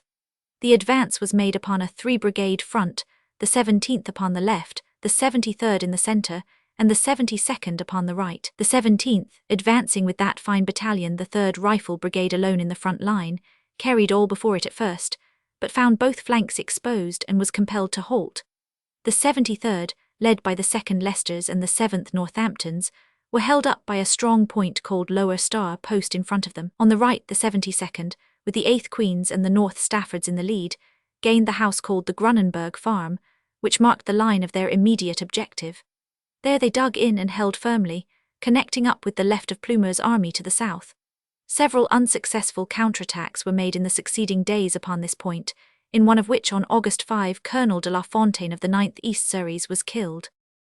If the attack of the Second Corps upon this and other occasions met with limited success, it is to be remembered that the long clear slope leading to Glencorse and Inverness woods, upon either side of the Menin road, represented as impossible a terrain for an advancing force as could be imagined. When finally these woods were won, officers who stood among the tree stumps and looked back were amazed to think that such ground could have been taken, and were filled with surprise that the Ypres salient could have been held so long under an observation from which nothing could be concealed. When such positions are held by troops which have a worldwide reputation in concrete fortifications, one should be surprised not that the assailants should have failures, but that they should have the dour resolution which brought them at last to success. All the 4 corps already mentioned, covering the front from the junction with the French in the north to Shrewsbury Forest in the south, belonged to Gaux's 5th Army. Of Plumer's 2nd Army, only a portion of the extreme left, consisting of Morland's 10th Corps, was engaged upon July 31. The flank unit, the 41st English Division, was in the front line opposite Bassville, with the New Zealanders upon their right. There was no intention to advance the line to any distance in this locality, but the whole task assigned to the troops was completely carried out, and the front was pushed forward until it was level with the right of the 24th Division.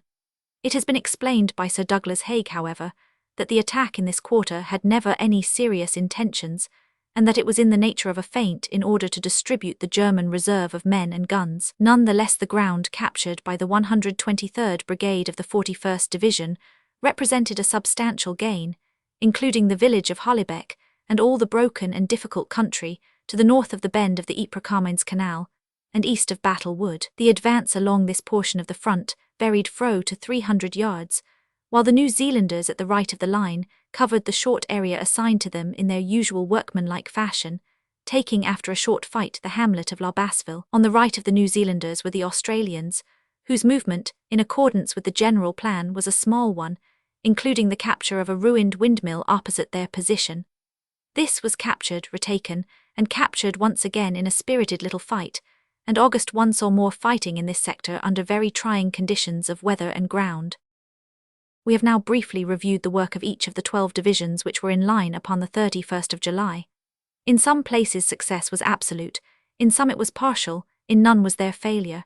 Speaking generally, it may be said that the 39th, 51st Welsh and Guards had captured their full objectives, including the villages of St. Julian, Pilcombe and the Pilcombe Ridge, that the 55th and 15th had carried the 1st and 2nd lines, with the villages of Verlerenhoek and Fresenberg, and the all-important ridge. Finally, that the units upon their right had captured the German first lines, including Hooge, Hollybeck, Stirling Castle, and a line of woods. Apart from the gain of important and dominant positions, 6,000 prisoners and officers were taken, together with 25 guns, exclusive of those which had been captured by General Antoine to the north. The progress of the French had been admirable, and they had not only reached their full objectives, but had gone beyond them and seized the village of Beikscoot, driving back one severe German counterattack, which surged up to the point of junction between them and the Guards. With such results, the first day of the Third Battle of Ypres was undoubtedly a British victory, but it was a victory which was absolutely complete in the north and incomplete in the south. Only one British disaster occurred during the day, and that was in the appearance of that constant and formidable ally of the Central Powers, the autumn rain. That night it began, and for many weeks it continued in a dreary downpour upon a land which at the best of times is water-laden and soft. For 2 months to come, it may be said that operations were really impossible, and that if they were occasionally driven forward by the fiery determination of the British leaders, They were undertaken at such a desperate disadvantage that large results were out of the question. Impassable mud and unfordable craters covered the whole German front, and a swimming collar might well have been added to those many appliances with which the patient British soldier was already burdened. Chapter 7. The Third Battle of Ypres. August 1 to September 6.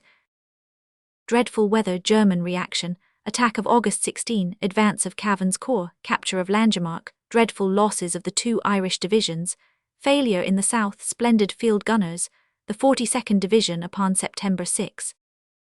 From the evening of July 31 till that of August 1, there were intermittent and sporadic German attacks along the whole of the new line, which were the more dangerous as the wretched weather made it impossible for the aircraft to operate, and the artillery support was therefore unreliable. None the less, the wet and weary infantry huddling in the puddles and ditches were not to be forced back. Only at St. Julien, as already described, was there a temporary loss of ground. In this quarter, the 39th Division, especially the 118th Brigade, sustained very heavy losses, some of the battalions being almost annihilated for military purposes. For days in succession they lay in improvised trenches, sodden and cold in the pitiless rain, and when the rising waters drove them out they were shot down by the enemy. None the less, the ground was held and the abandoned village was regained.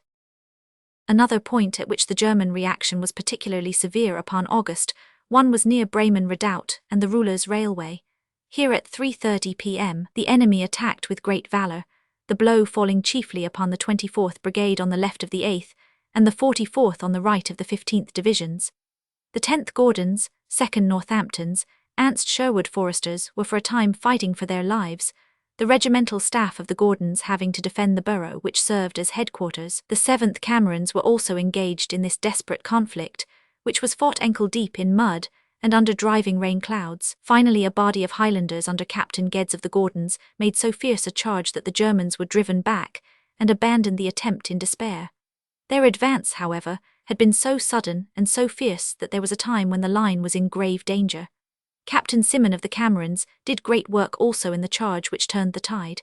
Both Geddes and Simon were decorated for their valour. From the first day of the battle, the front had been quiet in the sector of the Second Corps, save for constant reciprocal bombardments, the Germans endeavouring to hinder consolidation, while the British prepared for an advance upon Glencorse and Inverness Woods. Upon August 10, an attempt was made to carry the line forward, the 25th Division advancing upon the left opposite to Westhoek, and the 18th Division coming forward upon the right. The operation was a local one, but was attended with some success, the 25th reaching their full objective and occupying the village of Westhoek. This attack was carried out by the 74th Brigade, and was a model operation of the kind.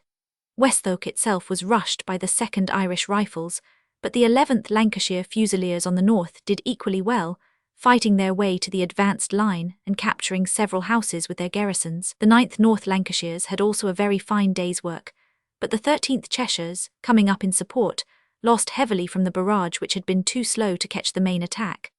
None the less the survivors made their way to the extreme line, where they joined up with some 7th Bedfords from the 54th Brigade to the south, and held a covering flank so as to block any attack upon Westhoek. The Cheshires did particularly well in this strenuous day's work, they and the Fusiliers having repeated hand-to-hand fights with the German counterattacks. At one time a body of the Cheshires were quite cut off, but they held their own with determined bravery until their comrades rescued them. The 18th Division were held up by the heavy flanking fire from Inverness Copse. The left of the advance got into the southwestern edge of Glencorse Wood, touching the 74th Brigade south of Westhoek, but the right brigade could not get farther than the road east of Stirling Castle. On the whole, however, it was a good advance, and in the meantime the 24th Division had drawn closer to Lower Star Post, the obstinate strong point which had held up the 73rd Brigade upon July 31. The Germans showed their resentment at these new advances by 5 counterattacks on the evening of August 10, all of which, especially the last, were strongly pressed. These attacks were most strongly made against the 76th Brigade upon the left, but by the exertions of the 106th Anthfield Company's Royal Engineers, and their pioneers, the 6th South Wales Borderers, they had consolidated to such an extent that they held out against extreme pressure. The 7th Bedford's Anth Queens in the front of the 18th Division had also much to endure, and were pushed to the very edge of Glencorse Wood. All day the Irish riflemen in Westhoek, could see the Germans in small bodies dribbling over into the Hannebeek Valley in front of them, until in the evening a large force had accumulated. From 10 in the morning the drift had been going on. The 10th Cheshires and Worcesters of the 7th Brigade had come up to thicken the attenuated line, but the danger was threatening, and rockets and pigeons were sent up to warn the guns. A very heavy barrage was laid down by them and stopped the attack. The enemy could be seen running for safety in every direction. At the same time, an attack broke upon the 11th Lancashire Fusiliers to the north. An isolated house, which was occupied by a small party of this battalion, was so closely attacked that 3 Germans were shot as they clambered through the windows, but the North Countrymen stood fast, and 48 dead were picked up round this post in the morning. This ended the enemy's attempts to recover the lost ground.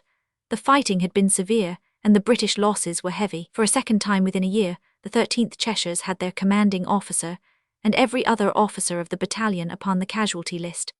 When one reads such figures, one can ask with confidence whether all the exclusiveness of a special caste with its codes of honor and appeals to violence can exceed the quiet courage of those civilian gentlemen who undertook the leading of our new armies.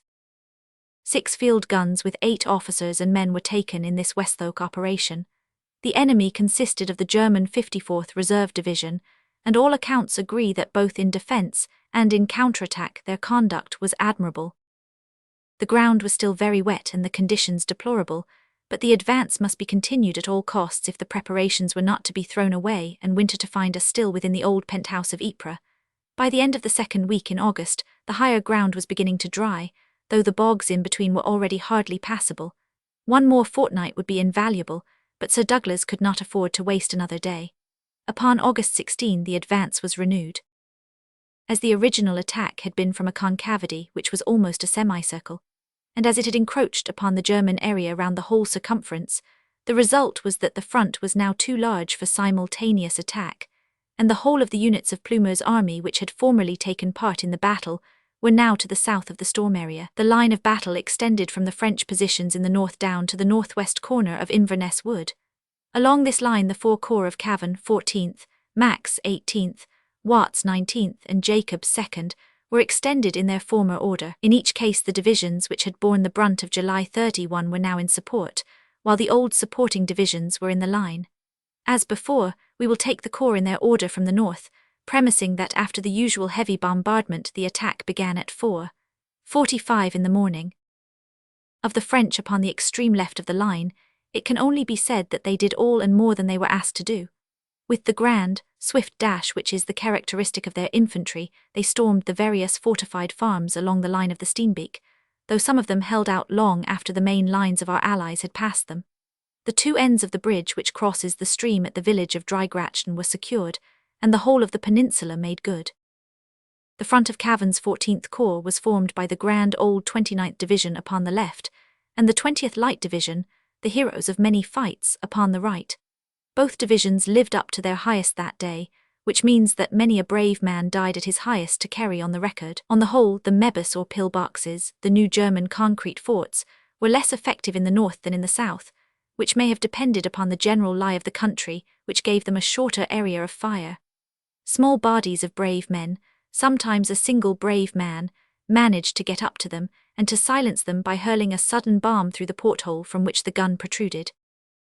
The advance of the 29th Division was begun by crossing in the early dawn the bridges thrown over the Steenbeek. Starting from the line of the stream, the advanced mud-beplastered lines, extending as they crossed country, coalescing as they concentrated upon any obstacle, moved swiftly forwards to their objectives, which were taken in their entirety. Passerelle Farm was carried by the veterans of the 29th, and so was Martin's Mill upon the right, many prisoners being sent to the rear.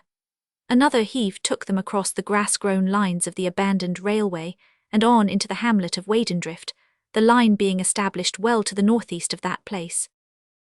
Whilst the 29th Division had made this fine advance upon the left, the 20th had done equally well upon the right, and had ended their brilliant attack by storming after a short but sharp contest the village of Langemarck, that old battle centre of 1914. The start of the attack was as fine as its execution, for the 2 brigades were marshalled into their positions in pitch darkness upon ground which was bewildering in its badness, close under the untaken redoubt of Aubonne Gate, whose garrison at any moment might give the alarm. So silent was the operation that the enemy was utterly ignorant of it, though they kept up a continual machine gun fire all night, which made the assemblage even more difficult. In the early dawn, the German fort was rushed by 2 companies of the 11th Rifle Brigade under Captain Slade. Line of battle, August 16, 1917. Line of battle, August 16, 1917. Then, keeping within 30 yards of the barrage, the attack moved forward as best it might through the swamps. The 60th Brigade was on the right, and the 61st upon the left. The latter had never yet failed to carry its objective, and now it surged through the village of Langemarck and out at the farther side. The 12th King's Liverpool with the 7th Battalion of the Sussex, Durham, and Yorkshire Light Infantry were the heroes of this exploit, the German colonel commanding the 3rd Battalion 261st Regiment, and a crowd of very shaken prisoners from the 79th Prussian Reserve Division were picked out of the ruins. On the right, the 60th Brigade had made an equally fine advance, the King's Royal Rifles being on the flank in touch with the 12th King's Liverpool, with the 6th Shropshires on their right, while the 6th Oxford and Bucks cleared up the numerous pillboxes at Oban Gate on the banks of the Steenbeek.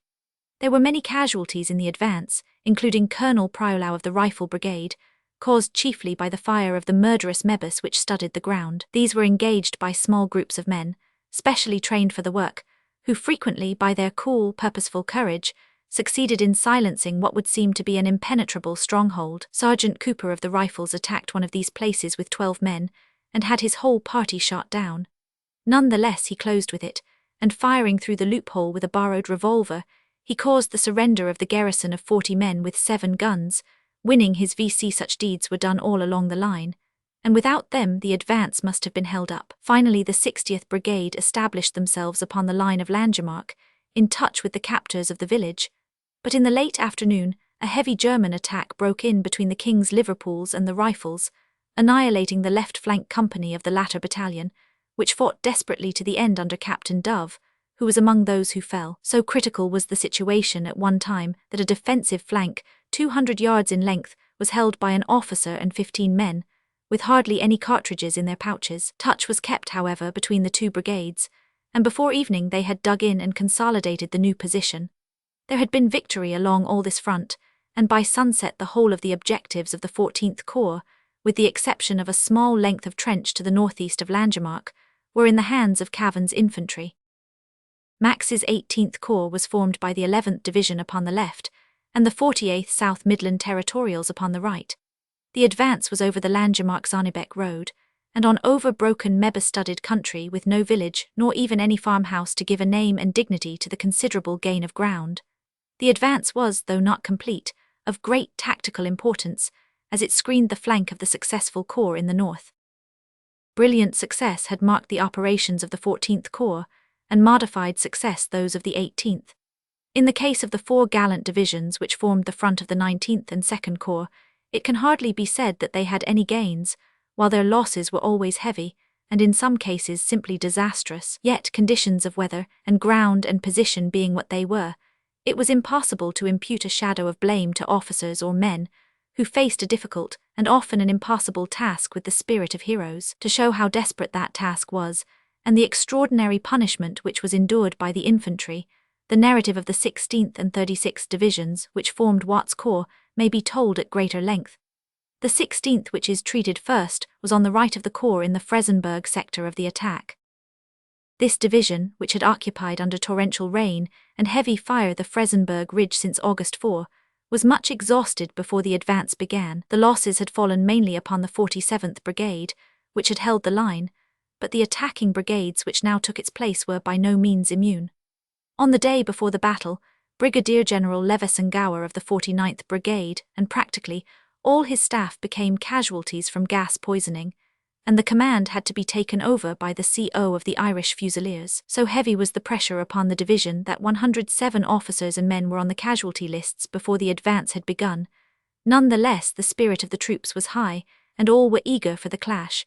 On August 16 the attack was made at 4:45 in the morning, the 36th North of Ireland Division being on the left and the 8th upon the right of the 16th Division. It was upon a 2-brigade front, the 48th being on the right and the 49th upon the left, So difficult were the conditions that it was only a quarter of an hour before 0 that the concentration was complete, most of the troops being more fit for a rest than for a battle. The line of advance was formed by the 7th Irish Rifles 8th Dublin Fusiliers upon the right, while the 7th 8th Inniskilling Fusiliers were on the left. At the signal they went forward over very heavy ground, the barrage slowing down to 5 minutes per 100 yards. We shall first follow the right attack. Both the Irish Rifles and the Dublin Fusiliers found themselves at once within the sweep of numerous machine guns, which caused very heavy casualties. The Rifles for a time were in touch with the 2nd Middlesex of the 8th Division upon their right, but the latter got caught in their own barrage with the result that it had to fall back.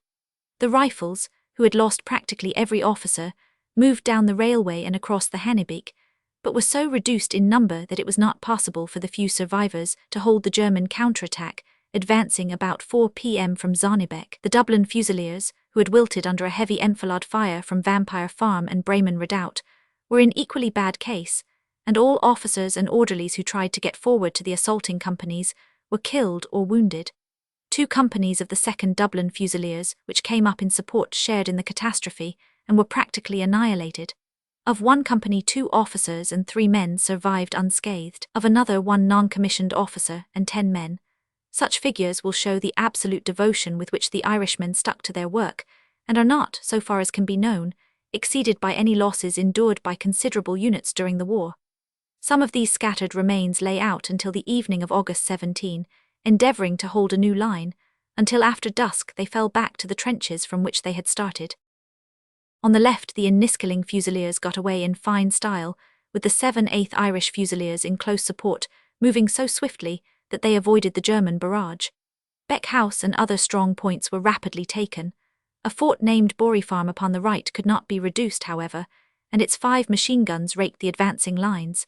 3 separate attacks upon the concrete emplacements of this position all ended in failure. Part of the attacking force remained in front of the untaken position, while another portion passed it on the north side, working on to the neighbourhood of Zevencote.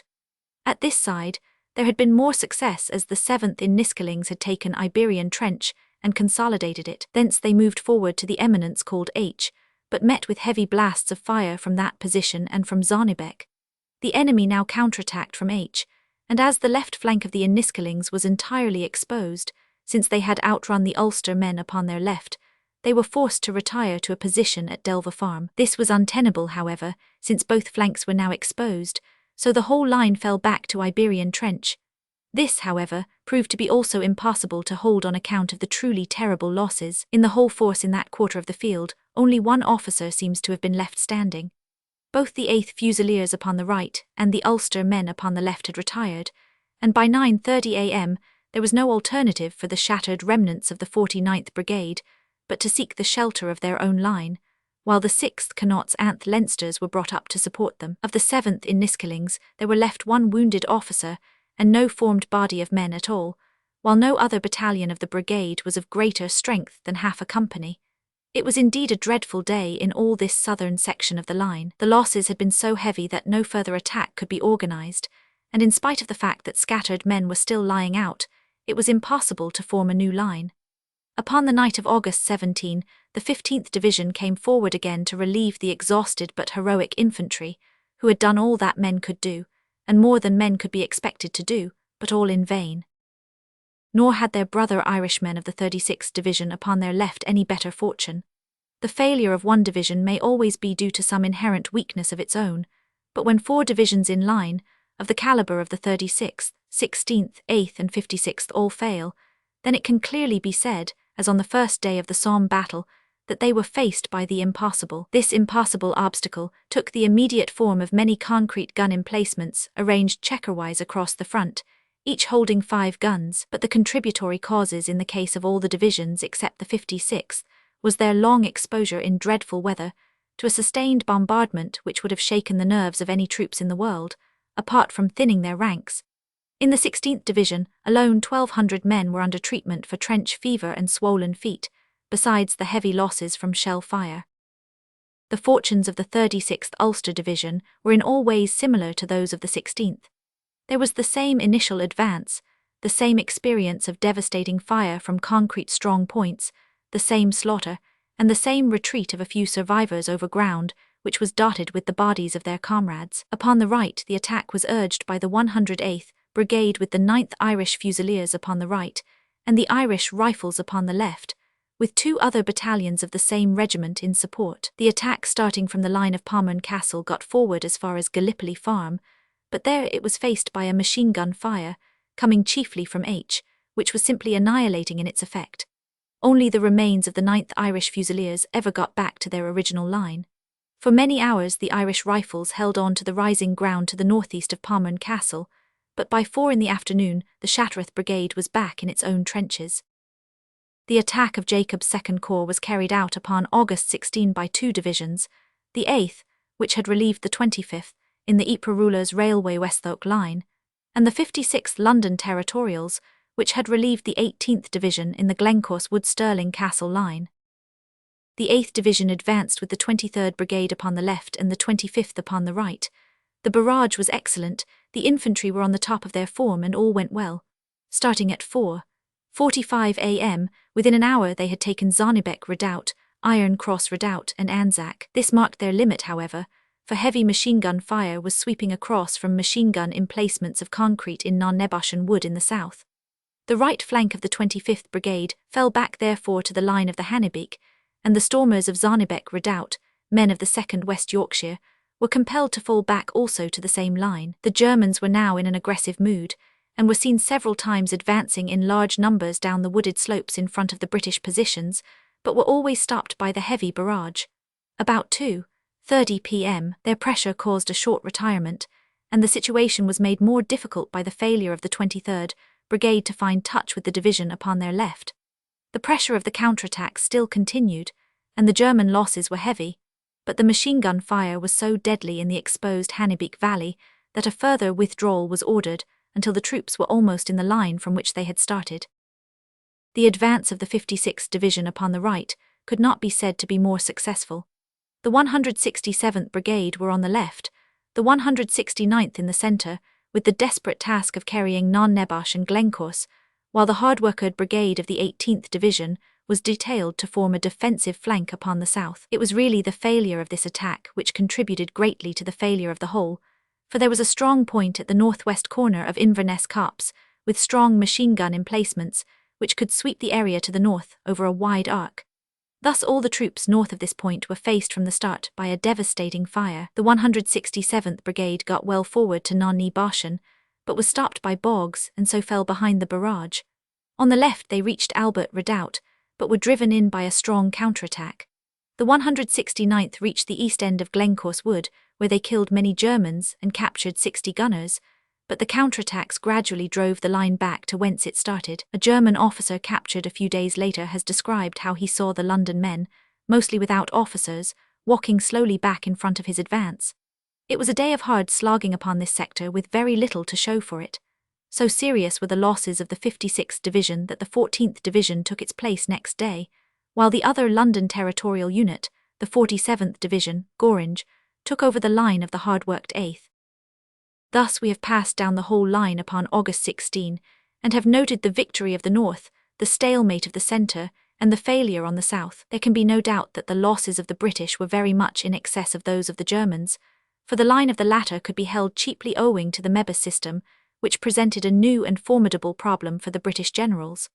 On the other hand, the actual trophies of victory lay with the attack, since in the north they had possessed themselves of the German third line, and had captured guns with more than 2,000 prisoners. During the wet and miserable fortnight which followed this engagement, the British line was advanced at many points by local operations, each small in itself, but yielding in the aggregate some hundreds of prisoners, and representing a gain of ground of about 800 yards for 2 miles upon the St. Julian front. The 11th and 48th Divisions, which still held this sector, were responsible for the greater part of this advance, which was carried out by 3 efforts, upon August 19, 22, and upon the earlier date the advance of the South Midlanders was particularly fine, when the 145th Brigade was heavily engaged, the Gloucesters and Buckinghams leading a fine assault which gained an appreciable section of ground. The bombing parties of the 4th Berkshires, a battalion recruited from Reading, did particularly good service, following up the first line and reducing a number of strong points which had been left untaken. The losses among the stormers were heavy, but the results were substantial, and there were some hundreds of prisoners.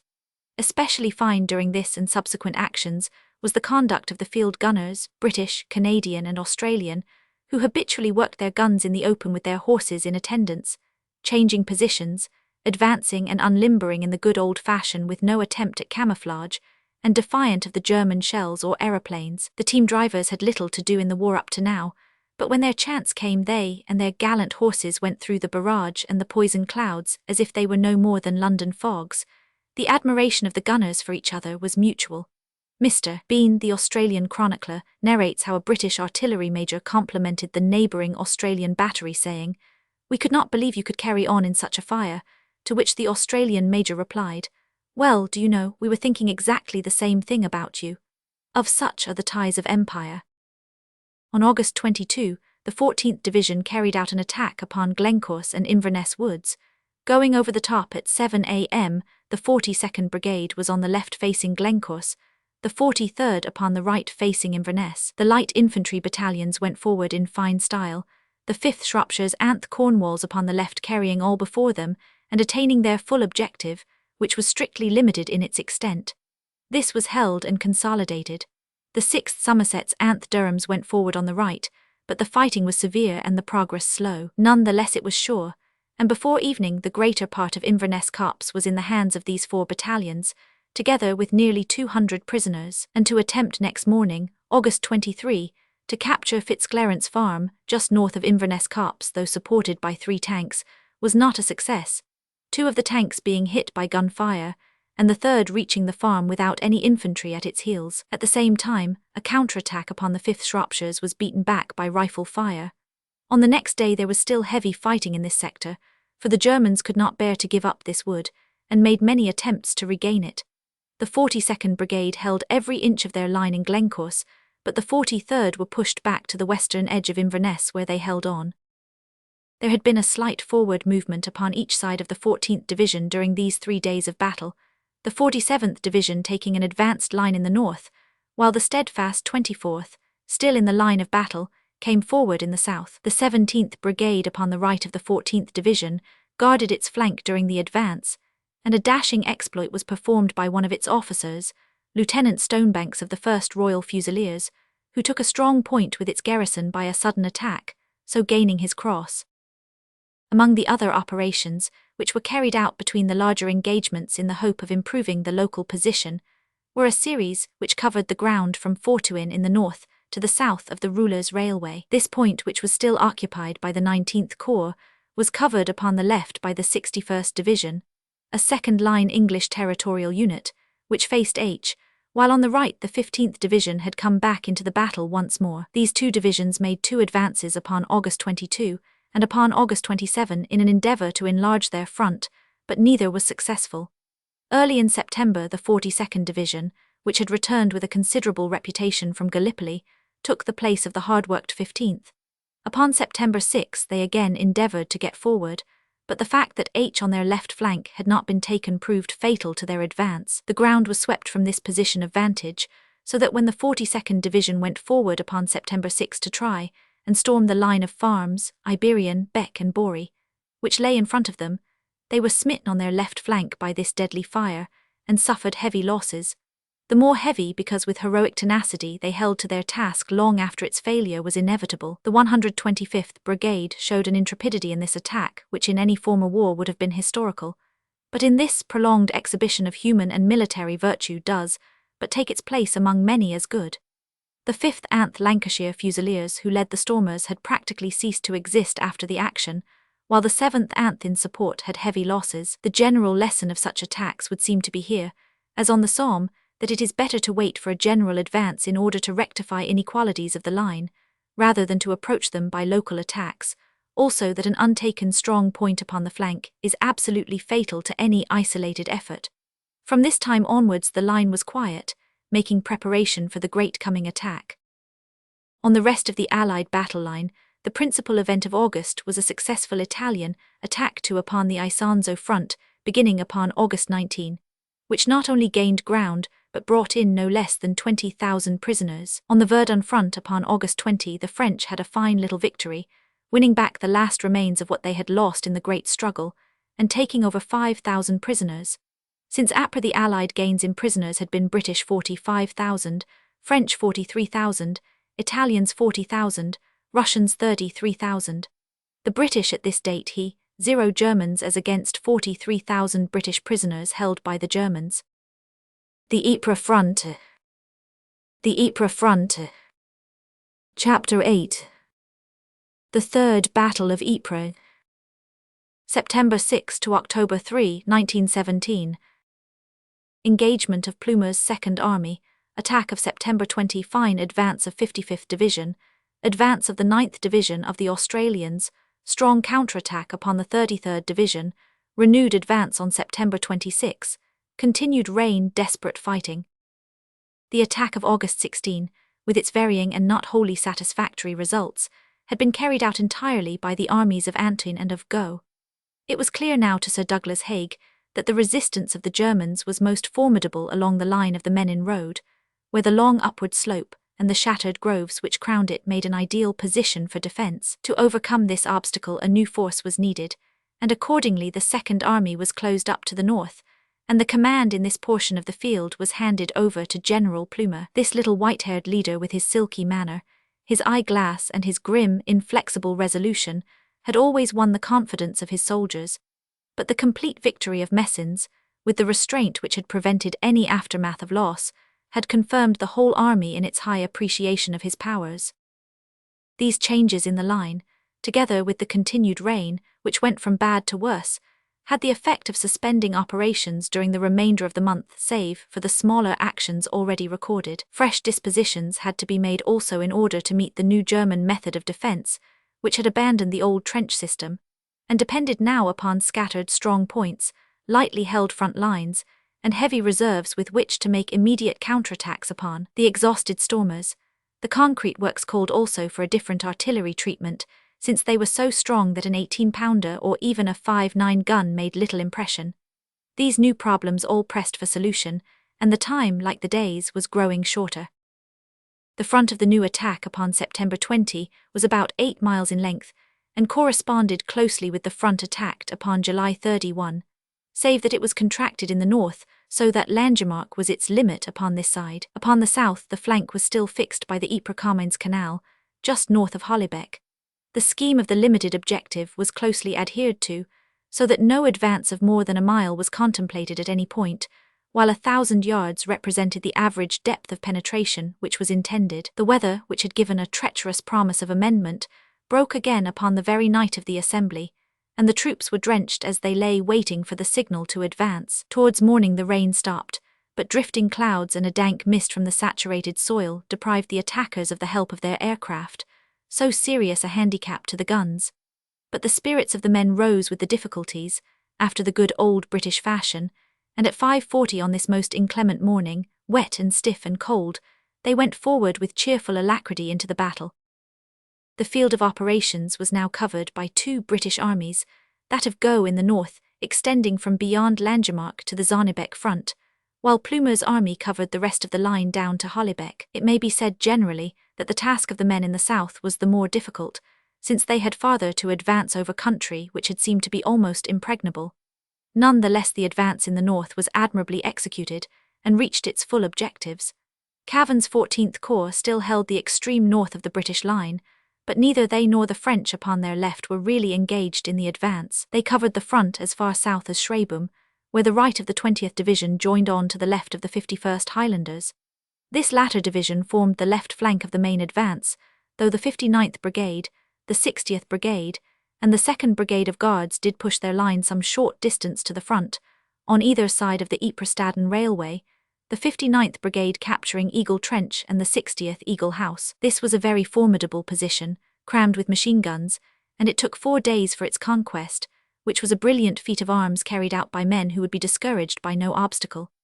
The garrison were picked troops who fought desperately, and everything was against the attack, but their pertinacity wore down the defence, and eventually, upon September 23, the 10th Rifle Brigade and the 12th Royal Rifles cleared up the last corner of the widespread stronghold. The hard-worked Highland territorials of the 51st Division were worn with service, but still full of fire. Their advance was also an admirable one, and by 9 o'clock they had overcome all obstacles and dug in upon their extreme objective. Quebec Farm was a special stronghold which held the Highlanders up for a time, but finally fell to their determined assault. Rose Farm, Delva Farm and Pheasant Farm were also strongly defended. About 10 a.m. many strong counterattacks were made in this area, one of which for a time drove back the line of the Highlanders, but only for a short period. This particular attack was a very gallant one effected by Poles and Prussians of the 36th and 208th Divisions. It was noted upon this day that the Prussians fought markedly better than the Bavarians, which has not always been the case. The method adopted both by the Highland Division and in some other parts of the line, in order to overcome strong points, such as farms, was a concentration of portable trench mortars, firing heavy charges with a shattering effect. Pheasant Farm was a particularly difficult proposition, and yet it was so smothered by a cloud of these missiles that the distracted garrison was compelled to surrender. This use of what may be called a miniature and mobile heavy artillery became a feature of the last year of the war. Next to the 51st Division, and covering the ground to the north and east of St. Julian, was the 58th Division, a new unit of second-line London territorials which had done a good deal of rough service in the line, but had not yet been engaged in an important advance. Upon this occasion, it bore out the old saying that British troops are often on their top form in a first engagement. Their advance was a brilliant one, and attained its full objective, taking upon the way the strongly fortified position of Worst Farm. Nowhere in the line was the ground more sodden and more intersected with water jumps. The 173rd Brigade was on the right, the 174th upon the left, the former being led by the young hero of the Anchor battle and the youngest brigadier, save perhaps one, in the whole army. It was a magnificent battle debut for the Londoners, and their coolness under fire was particularly remarkable. For in facing the difficult proposition of Worst Farm, they avoided making a frontal attack upon it, by swinging first left, and then right with all the workmanlike precision of veterans. The capture of Hubner Farm by the 26th and 8th London was also a particularly fine performance, as was the whole work of Higgins' 174th Brigade. The two divisions last mentioned, the 51st and the 58th, formed the fighting line of Max's 18th Corps upon this day. On their right was Fanshaw's 5th Corps, which had taken the place of the 19th Corps. The most northern division was that sterling West Lancashire Territorial Division, the 55th, which had now been in and out of the fighting line, but never out of shell fire since the evening of July 31, or 7 weeks in all. In spite of its long ordeal, and of the vile ground which lay at its front, it advanced with all its usual determination, the 164th Brigade upon the left, and the 165th upon the right, each of them being stiffened by one battalion from the reserve brigade. The 8th Liverpool Irish were upon the extreme left, which moved down the left bank of the Hannebeek and struck up against the difficult obstacle of Schuber Farm, which they succeeded, with the co-operation of the 2/4th London and of 2 tanks, in carrying by assault. Farther south, a second farmhouse, strongly held, called the Green House, was carried by the 2 5th Lancashire Fusiliers, while the 4th North Lancashire took Fokker Farm upon the right. When one considers that each of these was a veritable fortress, stuffed with machine guns and defended by 2nd Guards Reserve Regiment, one cannot but marvel at the efficiency to which these territorial soldiers had attained. The 4th Royal Lancasters kept pace upon the right. The advance of the 165th Brigade was equally successful in gaining ground, and there also were formidable obstacles in their path. After crossing the Steenbeek, they had to pass a very heavy barrage of high explosives and shrapnel which, however, burst upon percussion and was neutralized to some extent by the softness of the ground. The line of advance was down the Gravenstafel Road. A formidable line of trenches were carried, and Cavnorth Post was captured, as were Iberian and Gallipoli, strong points upon the right. A counterattack in the afternoon which moved down against the 2 brigades was broken by their rifle fire, aided by the advent of the 2 supporting battalions, the 5th South Lancashires and North Lancashires. The ground thus taken was strongly held until next evening, September 21, when under cover of a very heavy fire the enemy penetrated once more into the positions in the area of the 164th Brigade. Just as darkness fell, however, there was a fine advance to regain the ground, in which the whole of the headquarters staff, with bearers, signallers, runners and men-servants, swept up to the position which was captured once more. Among other positions taken upon September 20 was H, which had been so formidable a stronghold for the Germans in the murderous fighting of August 16. This commanding point was taken and held by the 5th, 6th, and King's Liverpools, with part of the 5th South Lancashires, all under the same officer who led the 36th Brigade in their fine attack upon Overleurs. The position was strongly organised, and upon the next day it beat back a very determined German counterattack. The 9th Division was on the right of the 55th with the South Africans upon the left flank. At the opening of the attack, the 3rd, Transvaal, and Scottish, South African regiments advanced upon the German line. Within an hour the latter had carried Borey Farm, which had defied several previous assaults. At 8 o'clock both these regiments had reached their full objectives, and the supporting units, the 1st Cape and Natal regiments, went through their ranks, the men of the Transvaal cheering the men of Natal and the Cape as they passed. By 9:30 the second objectives, including Beck House, had also fallen. There was a considerable concentration of Germans beyond, and the 5th Camerons came up in support, as an attack appeared to be imminent. The artillery fire dispersed the gathering, however, and the 2nd Regiment, spreading out on the left to Waterend House, established touch with the Lancashire men to their north. Bremen Redoubt had been captured, and this was made a nodal point against any counterattack, as was Vampire Redoubt. By midday the 1st Regiment on the right had lost heavily, and was forced to dig in and act upon the defensive, as German concentrations were visible in the Hannebeck woods. A 2nd Battalion of the 26th Brigade, the 7th Seaforths, were at this time sent up in support. The left flank was also checked, and a defensive post organised at Mitchell's Farm.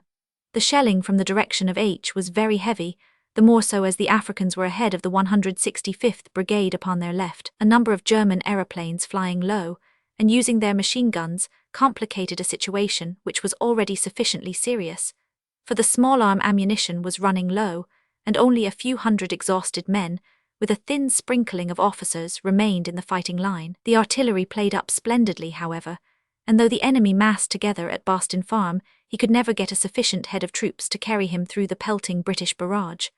Thus the day drew to a close with heavy losses cheerfully borne, and also with a fine gain of ground, which included several of the most sinister strong points upon the whole line. The South Africans have been few in number, but it cannot be disputed that their record in the field has been a superb one. In the meantime the 27th Brigade, upon the right of the South Africans, had also done a splendid day's work.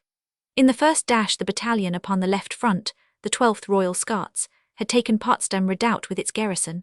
Thence the line rolled on, the Scots Fusiliers and Highland Light Infantry joining in turn in the advance, until evening found them with the same difficulties, and also with the same success as their African comrades. As night fell this right wing was in touch with the Australians near Anzac, and thence passed through the wood and along the railway bank to the junction with the left brigade, which in turn stretched across to Gallipoli and to H, which was now in the hands of their Lancashire neighbours, and bristling with their machine guns. That night the 9th Division lay upon the ground that they had won, but the men had been without sleep or warm food for 3 days and nights under continual fire, so that, hardy as they were, they had nearly reached the limit of human endurance.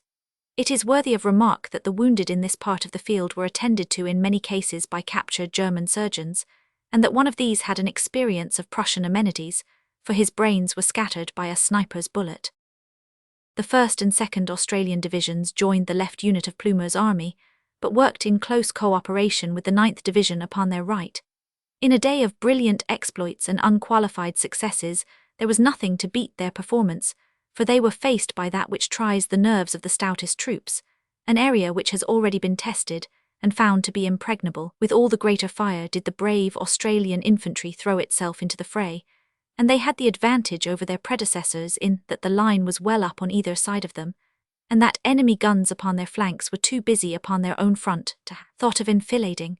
The result of the Australian advance was instant and complete, for the remainder of Glencorse Wood and Nani Bashan were overrun, and by 10 o'clock the diggers were through the hamlet of Polygonveld and into the original German third line beyond it. The western part of Polygon Wood was also cleared, and so, after a sharp fight, was the strong point called Black Watch Corner, which is at the southwestern extremity of the wood. At this point, the advance of the Australians was not less than a mile in depth over ground, which presented every possible obstacle. Over at least one of their captured redoubts their own Australian flag, with the Southern Cross upon it, was floating proudly in the evening. The losses of the division were serious, the greater part being due to an enfilade fire from the right, coming probably from the high ground in the south near Tower Hamlets, which struck their flank as they approached the south of Polygon Wood. Anzac upon the left marked their northern limit. Nothing could have been finer than the whole Australian attack. They went into battle, says their scribe, not singing and laughing like many British regiments, but very grim, very silent, with their officers marching quietly at the head of each small string of men. They are dour, determined fighters, flame-like in attack, iron in defence, and they have woven a fresh and brilliant strand into the traditions of the imperial armies. It should be mentioned that it was the 2nd, 3rd, 5th, and Brigades which carried forward the line to victory. Good as the Australian advance had been, it could not be said to have been better than Babington's 23rd Division upon their right. They, too, had to cross ground which had been littered by the bodies of their comrades, and to pass points which brave men had found impassable. But all went well upon this day, and every objective was seized and held. Inverness Copse of evil memory was occupied at the first rush, and the advance went forward without a check to Dumbarton Lakes, and on past them until the Veldhoek Ridge had fallen. A counterattack which broke upon them was driven back in ruin. The advance was across the marshy Bassville Beak, and through the dangerous woods beyond, but from first to last there was never a serious check. It was on the Yorkshires, the West Yorkshires, and the Northumberland Fusiliers of the 68th Anth Brigades that the brunt of the early fighting fell. And as usual the North Country grit proved equal to the hardest task which could be set before it. The final stage which carried the Veldhoek Ridge was also a North Country exploit in this section of the line, as it was the 10th West Ridings and the 12th Durhams, who with fixed bayonets cleared the ultimate positions, reaching the western slopes of the upper Steenbeek Valley, where they dug in the new temporary lines. On the extreme south of the line the advance had been as successful as elsewhere, and at nearly every point the full objective was reached. Upon the right of the 23rd Division was the 41st, a sound English division which had distinguished itself at the Somme by the capture of Flers. The leading brigades, the 122nd Anth with Royal Fusiliers, King's Royal Rifles and Hampshires in the lead, lost heavily in the advance. The snipers and machine guns were very active upon this front, but each obstacle was in turn surmounted, and about 8:30 the reserve brigade, the 123rd, came through and completed the morning's work, crossing the valley of the Bassville Beak and storming up the slope of the Tower Hamlets, a strong position just south of the Menin Road. Among the points which gave them trouble was the Papouge Farm, which was found to be a hard nut to crack, but cracked it was all the same. This same brigade suffered much from machine guns east of Bodmin Copse, both it and the 124th Brigade being held up at the Tower Hamlet Plateau, which exposed the wing of the 122nd, who had reached all their objectives. So great was the pressure that the brigadier of the 124th Brigade came up personally to reorganize the attack. The 11th West Kent, the southern unit of the 122nd, had their right flank entirely exposed to German fire. Two young subalterns, Freeman and Woolley, held this dangerous position for some time with their men, but Freeman was shot by a sniper, the losses were heavy, and the line had to be drawn in. Colonel Corfe of the 11th West Kent and Colonel Jarvis of the 21st KRR were among the casualties. In spite of all counterattacks, the evening found the left of the 41st Division well established in its new line, and only short of its full objective in this difficult region of the Tower Hamlets, where for the following 2 days it had to fight hard to hold a line. The losses were heavy in all three brigades. On the right of the 41st, and joining the flank unit of Morland's 10th Corps, was the 39th Division. This division attacked upon a single brigade front, the 117th having the post of honour. The 16th Anth Sherwood Foresters, the 17th Rifles, and the 16th Rifle Brigade were each in turn engaged in a long morning's conflict in which they attained their line, which was a more limited one than that of the divisions to the north. South of this point, and forming the flank of the whole attack, was the 19th Division, which advanced with the West Country men of the 57th Brigade upon the right, and the Welshmen of the 58th Brigade upon the left. Their course was down the spur east of Zillebeke, and then into the small woods north of the Ypres Comines Canal. The 8th Gloucesters, 10th Worcesters, 8th North Staffords, 6th Wiltshires, 9th Welsh, and Cheshires each bore their share of a heavy burden and carried it on to its ultimate goal. The objectives were shorter than at other points, but had special difficulties of their own, as every flank attack is sure to find. By 9 o'clock the work was thoroughly done, and the advance secured upon the south, the whole Klein-Zillebeke sector having been made good. The captors of La Boisselle had shown that they had not lost their power of thrust. This first day of the renewed advance represented as clean-cut a victory, upon a limited objective, as could be conceived. The logical answer to the German determination to rearrange his defences by depth was to refuse to follow to depth, but to cut off his whole front, which was thinly held, and then by subsequent advances take successive slices off his line. The plan worked admirably.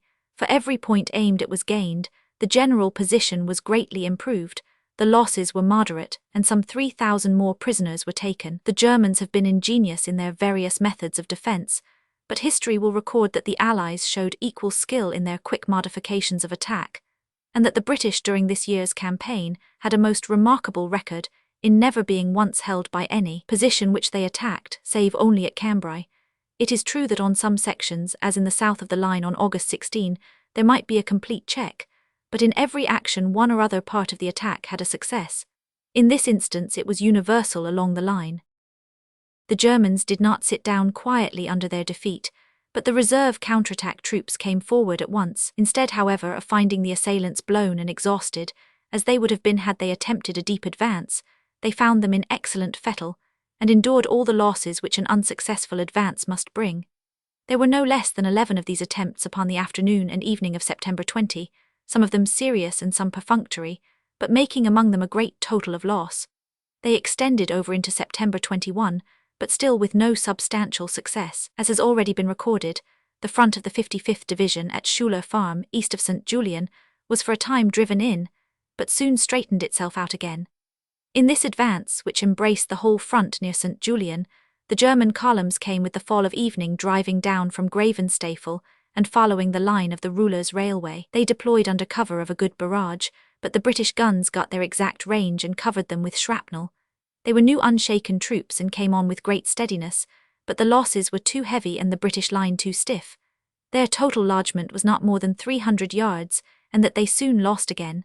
By 9 o'clock all was clear. Among the British defences, the ex-German pillboxes were used with great effect as a safe depository for men and munitions. This considerable German attack in the north was succeeded next day by an even larger and more concentrated effort, which surged forward on the line of the Menin Road, the fresh 16th Bavarian Division beating up against the 33rd and the Australian divisions.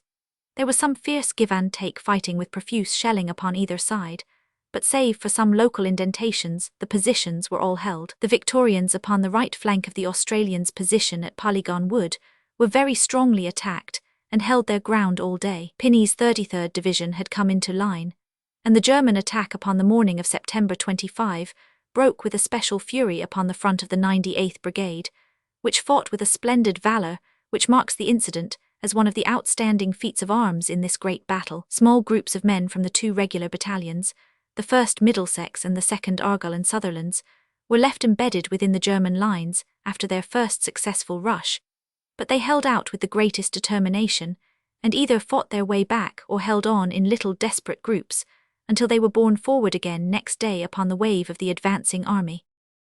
The weight of the attack was so great, however, that the front of the 98th Brigade was pushed back, and there might have been a serious setback had it not been for the iron resistance of the 100th Brigade, who stretched south to the Menin Road, joining hands with the 11th Sussex of the 39th Division upon the farther side. The 100th Brigade was exposed to a severe assault all day, most gallantly urged by the German 50th Reserve Division and supported by a terrific bombardment. It was a terrible ordeal, but the staunch battalions who met it, the 4th Liverpools who linked up with their comrades of the 98th Brigade, the 2nd Worcesters, 9th Highland Light Infantry, Ernst Queens, were stormproof that day. On the Menin Road side, the two latter battalions were pushed in for a time by the weight of the blow, and lost touch with the 39th Division, but the colonel of the Queens, reinforced by some of the 16th KRR, pushed forward again with great determination, and by 9 a.m. had fully reoccupied the support line, as had the 9th Highland Light Infantry upon their left. So the situation remained upon the night of the 25th, and the further development of the British counterattack became part of the general attack of September 26.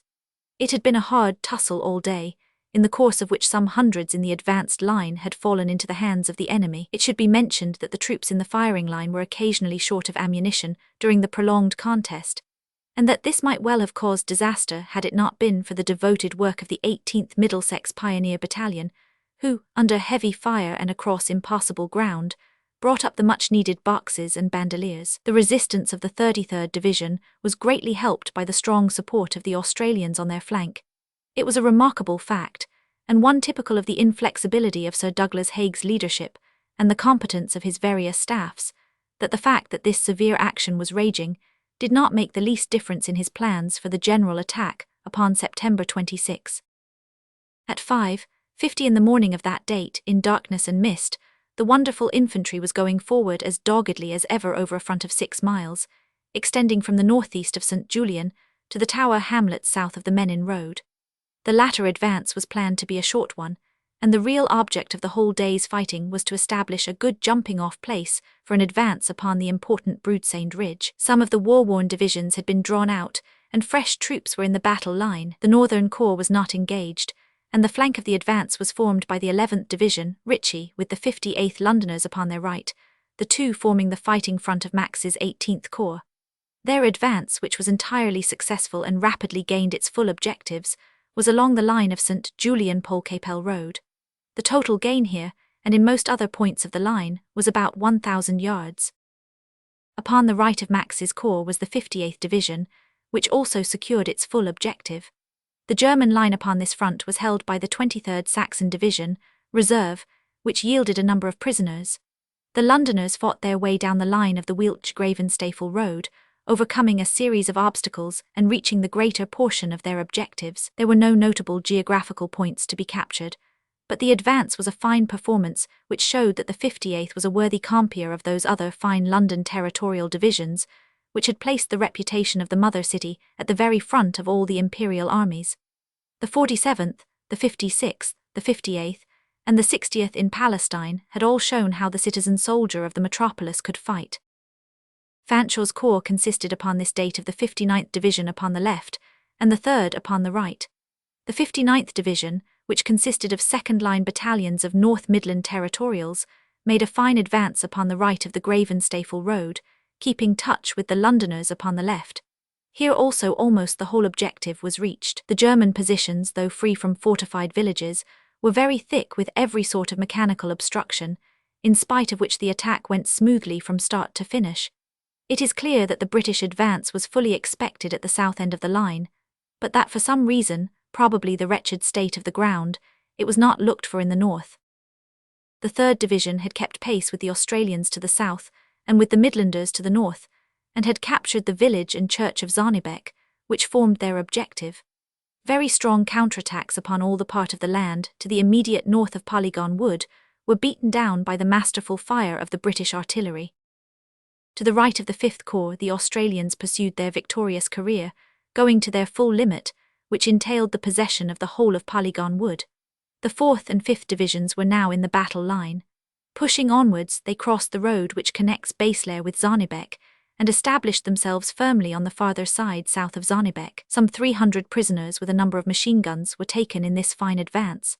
The pressure upon the Australians was especially heavy upon the right flank of the 5th Australian Division, since the left of the 33rd Division had been driven in, as already described, by the very heavy German attacks upon September 25, so that the Victorians of the 15th Australian Brigade at the south end of the line started with their flank exposed. They were in close touch throughout with the 19th Brigade of the British Division, and the 2nd Welsh Fusiliers found themselves intermingled with the Victorians in the advance, with whom they co-operated in the capture of Jut Farm. It was a fine feat for the Victorians to advance at all under such circumstances, for as they went forward, they had continually to throw out a defensive flank, since the Germans had reoccupied many of the trenches and mebus, from which they had been ejected upon the 20th. This strip of ground remained for a time with the Germans, but the 33rd Division had also advanced upon the right of it, so that it was left as a wedge protruding into the British position. Cameron House was taken at the joining point of the two divisions, and gradually the whole of the lost ground was reabsorbed. To the right of the Australians, the 33rd Division went forward also to its extreme objective, gathering up as it went those scattered groups of brave men who had held out against the German assault of the preceding day. This gallant division had a particularly hard time, as its struggle against the German attack upon the day before had been a very severe one, which entailed heavy losses. Some ground had been lost at the Veldhoek Trench north of the Menin Road, where the 100th Brigade was holding the line, but this had been partially regained, as already described, by an immediate attack by the 1st Queen's West Surrey Highland Light Infantry. The 2nd Argyll and Sutherlands were still in the front line, but for the second time this year, this splendid battalion was rescued from the desperate situation which only such tried and veteran soldiers could have carried through without disaster. Immediately before the attack of September 26, just after the assembly of the troops, the barrage which the Germans had laid down in order to cover their own advance beat full upon the left of the divisional line, near Glencorse Wood, and inflicted such losses that it could not get forward at zero, thus exposing the Victorians, as already recorded. Hence, although the 100th Brigade succeeded in regaining the whole of the Veldhoek Trench upon the right, there was an unavoidable gap upon the left between Northampton Farm and Black Watch Corner. The division was not to be denied, however, and by a splendid effort before noon the weak spot had been cleared up by the Scottish Rifles, the 4th King's Liverpools, and the 4th Suffolks, so that the line was drawn firm between Veldhoek Trench in the south and Cameron House in the north. A counterattack by the 4th Guards Division was crushed by artillery fire, and a comic sight was presented, if anything can be comic in such a tragedy, by a large party of the Guards endeavouring to pack themselves into a pillbox which was much too small to receive them. Many of them were left lying outside the entrance. Farther still to the right, and joining the flank of the advance, the 39th Division, like its comrades upon the left, found a hard task in front of it, the country both north and south of the Menin Road being thickly studded with strong points and fortified farms. It was not until the evening of September 27, after incurring heavy losses, that they attained their allotted line. This included the whole of the Tower Hamlets spur with the German works upon the farther side of it. The extreme right flank was held up owing to German strong points on the east of Bitter Wood, but with this exception, all the objectives were taken and held by the 116th Anth, the 2 brigades in the line. The fighting fell with special severity upon the 4th Black Watch and the 1st Cambridge of the latter brigade, and upon the 14th Hants and the Sussex battalions of the former, who moved up to the immediate south of the Menin Road. The losses of all the battalions engaged were very heavy, and the 111th Brigade of the 37th Division had to be sent up at once in order to aid the survivors to form a connected line.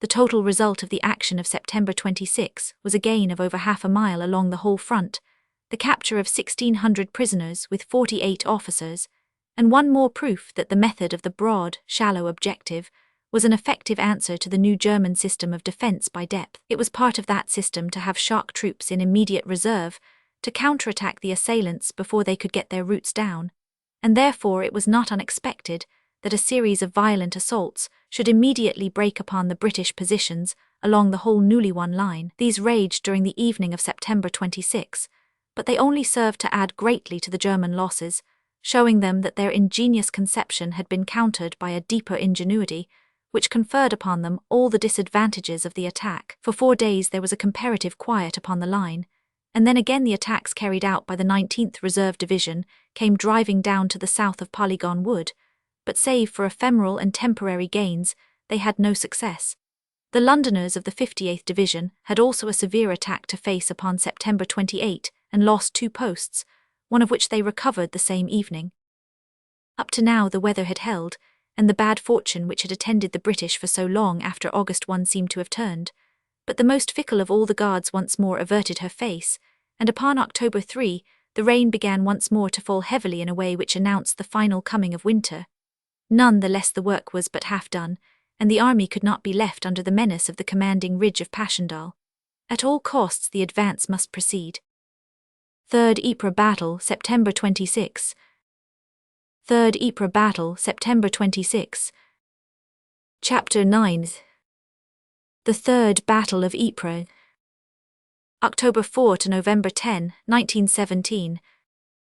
Attack of October 4, further advance of the British line, splendid advance of second-line territorials, good work of HAC at Ruttle, abortive action of October 12, action of October 26, heavy losses at the south end of the line, fine fighting by the Canadian Corps, capture of Passchendaele, general results of 3rd Battle of Ypres. At early dawn upon October 4, under every possible disadvantage of ground and weather, the attack was renewed, the infantry advancing against the main line of the ridge east of Zornebeck. The front of the movement measured about 7 miles, as the sector south of the Menin Road was hardly affected. The Ypres-Staden railway in the north was the left flank of the army, so that the 14th Corps was once more upon the move. We will trace the course of the attack from this northern end of the line. Cavan's corps had 2 divisions in front, the 29th upon the left and the 4th upon the right, 2 fine old regular units which had seen as much fighting as any in the army. The Guards held a defensive flank together with the French between Houthulst Forest and the Staden Railway. The advance of the 29th was along the line of the railway, and it covered its moderate objectives without great loss or difficulty. Vesten Farm represented the limit of the advance. The 4th Division, Matheson, started from a point east of Langemarck and ended fro to 1,500 yards farther on. They advanced upon a 2-brigade front with the 11th Brigade upon the right, with the northern edge of Pol Capel as its objective, while the 10th Brigade upon the left moved upon the line of 19-metre hill. The fire from this strong point was very severe, and it drove back the 2nd Seaforths, who were the right battalion of the 10th Brigade, thus exposing the flank of the 1st Hants, who were on the left of the 11th. The veteran Highlanders soon rallied, however, and the line was strengthened at the gap by the advance into it of the 1st East Lancashires. Both the Seaforths and the Lancashire men lost very heavily, however, by a devastating fire from machine guns. The 1st Somersets upon the right had a misadventure through coming under the fire of British artillery, which caused them for a time to fall back. They came on again, however, and established touch with the 33rd Brigade, who had occupied Pol Capel. There the 4th Division lay on their appointed line, strung out over a wide front, crouching in heavy rain amid the mud of the shell holes, each group of men unable during the day to see or hold intercourse with the other, and always under fire from the enemy. It was an experience which, extended from day to day in this and other parts of the line, makes one marvel at the powers of endurance latent in the human frame. An officer who sallied forth to explore has described the strange effect of that desolate, shell-ploughed landscape, half liquid in consistence, brown as a fresh-turned field, with no movement upon its hideous expanse, although every crevice and pit was swarming with life, and the constant snap of the sniper's bullet told of watchful, unseen eyes. Such a chaos was it that for 3 days there was no connection between the left of the 4th and the right of the 29th, and it was not until October 8 that Captain Harston of the 11th Brigade, afterwards slain, together with another officer ran the gauntlet of the sharpshooters, and, after much searching and shouting, saw a rifle waved from a pit, which gave him the position of the right flank of the 16th Middlesex. It was fortunate he did so, as the barrage of the succeeding morning would either have overwhelmed the 4th Division or been too far forward for the 29th. Upon the right of the 4th Division was the 11th.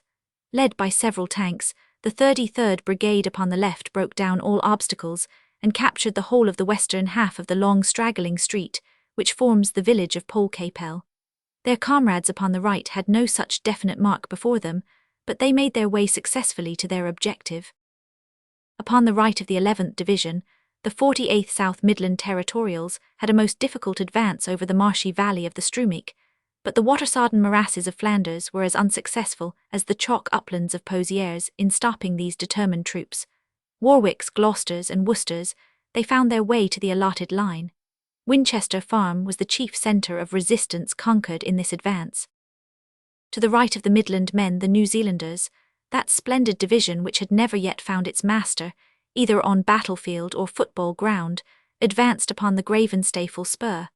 Once more the record of success was unbroken, and the full objective gained. The 2 front brigades, drawn equally from the North and South Islands, men of Canterbury, Wellington, Otago, and Auckland, splashed across the morass of the Hannebeek and stormed their way forward through Aviatic Farm and Boatleer, their left co-operating with the Midlanders in the fall of the Winsick strong point. The ground was thick with pillboxes, here as elsewhere, but the soldiers showed great resource and individuality in their methods of stalking them, getting from shell hole to shell hole until they were past the possible traverse of the gun, and then dashing, bomb in hand, for the back door, whence the garrison, if they were lucky, soon issued in a dejected line. On the right, the low ridge magniloquently called Abraham's Heights was carried without a check, and many prisoners taken. Evening found the whole of the Gravenstafel Ridge in the strong hands of the New Zealanders, with the high ruin of Passchendaele Church right ahead of them as the final goal of the army.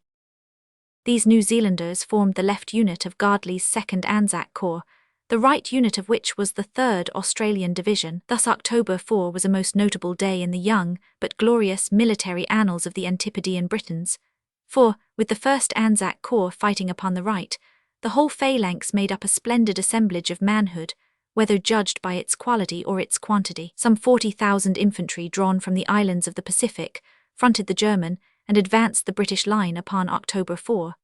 Of the 3rd Australians, it can only be said that they showed themselves to be as good as their comrades upon either flank, and that they attained the full objective which had been marked as their day's work. By 1:15, the final positions had been occupied and held. Order of Battle, October 4, 1917. Order of Battle, October 4, 1917. Gravenstafel represents one end of a low eminence which stretches for some distance. The 1st and 2nd Australian Divisions, attacking upon the immediate right of the 2nd Anzac Corps, fought their way step by step up the slope alongside of them, and established themselves along a wide stretch of the crest, occupying the hamlet of Broodseinde. This advance took them across the road which leads from Baselair to Passchendaele, and it did not cease until they had made good their grip by throwing outposts upon the far side of the crest. The fighting was in places very sharp, and the Germans stood to it like men. The official record says, "A small party would not surrender. It consisted entirely of officers and NCOs with one medical private. Finally grenades drove them out to the surface, when the captain was bayoneted and the rest killed, wounded, or captured. One machine gunner was bayoneted with his finger still pressing his trigger." Against such determined fighters, and on such ground, it was indeed a glory to have advance yards and taken as many prisoners. In one of the captured mebus, a wounded British officer was found who had been there for 3 days. His captors had treated him with humanity, and he was released by the Australians, none the worse for his adventure. There is no doubt that in all this portion of the line, the Germans were themselves in the very act of advancing for an assault when the storm broke loose, and the British lines trampled down and passed over the storm troops as they made for their allotted objectives. On the immediate right of the Australians was Morland's 10th Corps, with the 7th, 21st and 5th Divisions in the battle line. The 7th Division had stormed their way past a number of strongholds up the incline, and had topped the ridge, seizing the hamlet of Noordhimhoek upon the other side of it. This entirely successful advance, which maintained the highest traditions of this great division, was carried out by the Devons, Borderers and Gordons of the 20th Brigade upon the left, and by the South Staffords and West Surreys of the 91st Brigade upon the right. The full objectives were reached, but it was found towards evening that the fierce counterattacks to the south had contracted the British line in that quarter, so that the right flank of the 91st Brigade was in the air. Instead of falling back, the brigade threw out a defensive line, but none the less the salient was so marked that it was clear that it could not be permanent, and that there must either be a retirement or that some future operation would be needed to bring up the division on the right. To the right of Noordhimhoek, the 21st Division had cleared the difficult enclosed country to the east of Polygon Wood, and had occupied the village of Rootle, but encountered such resolute opposition and such fierce counterattacks that both the advancing brigades, the 62nd and the 64th, wound up the day to the westward of their full objectives, which had the effect already described upon the right wing of the 7th Division. Both front brigades had lost heavily, and they were relieved in the front line by the 110th Leicester Brigade of their own division. During the severe fighting of the day, the losses in the first advance, which gained its full objectives, fell chiefly upon the 9th Yorkshire Light Infantry.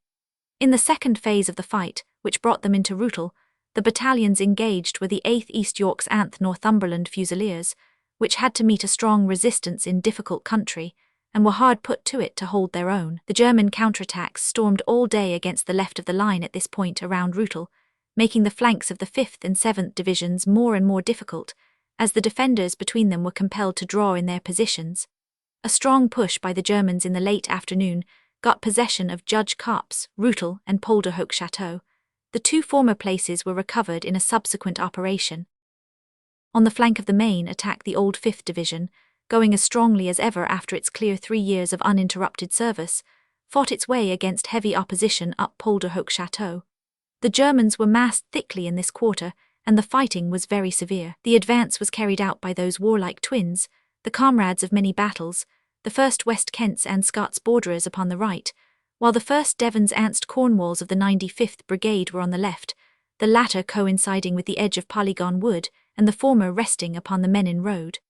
The 13th actually occupied Polderhoek Chateau, but lost it again. The 95th was much incommoded by finding that the Rootlebeek was now an impassable swamp, but they swarmed round it and captured their objectives, while its left sought beyond Rootle, and had to throw back a defensive flank on its left and withdraw its front to the west of the village. The chief counterattacks of the day were on the front of the 5th and 21st Divisions, and they were both numerous and violent, 7 in succession coming in front of Polderhoek Chateau and Rootel. This fierce resistance restricted the advance of Morland's 10th Corps and limited their gains, but enabled them to wear out more of the enemy than any of the divisions to the north. Upon the flank of the attack, the advance of the 37th Division had been a limited one, and had not been attended with complete success, as 2 of the German strongholds, Berry Cottages and Lewis House, still held out and spread a zone of destruction round them. The 8th Somersets, 8th Lincolns, and a Middlesex battalion of the 63rd Brigade all suffered heavily upon this flank. On the northern wing, the 13th Rifles, 13th Rifle Brigade, and Royal Fusiliers of the 111th Brigade drove straight ahead, and keeping well up to the barrage, were led safely by that stern guide to their ultimate positions, into which they settled with a comparative immunity from loss. But the battalions were already greatly exhausted by long service and scanty drafts, so that the 13th Rifles emerged from the fight with a total strength of little over 100. It must be admitted that all these successive fights at the south of the Menin Road vindicated the new German systems of defence and caused exceedingly heavy losses, which were only repaid by scanty and unimportant gains of desolate, shell-ploughed land. The total result of this broodsaint action was a victory gained under conditions of position and weather which made it a most notable accomplishment.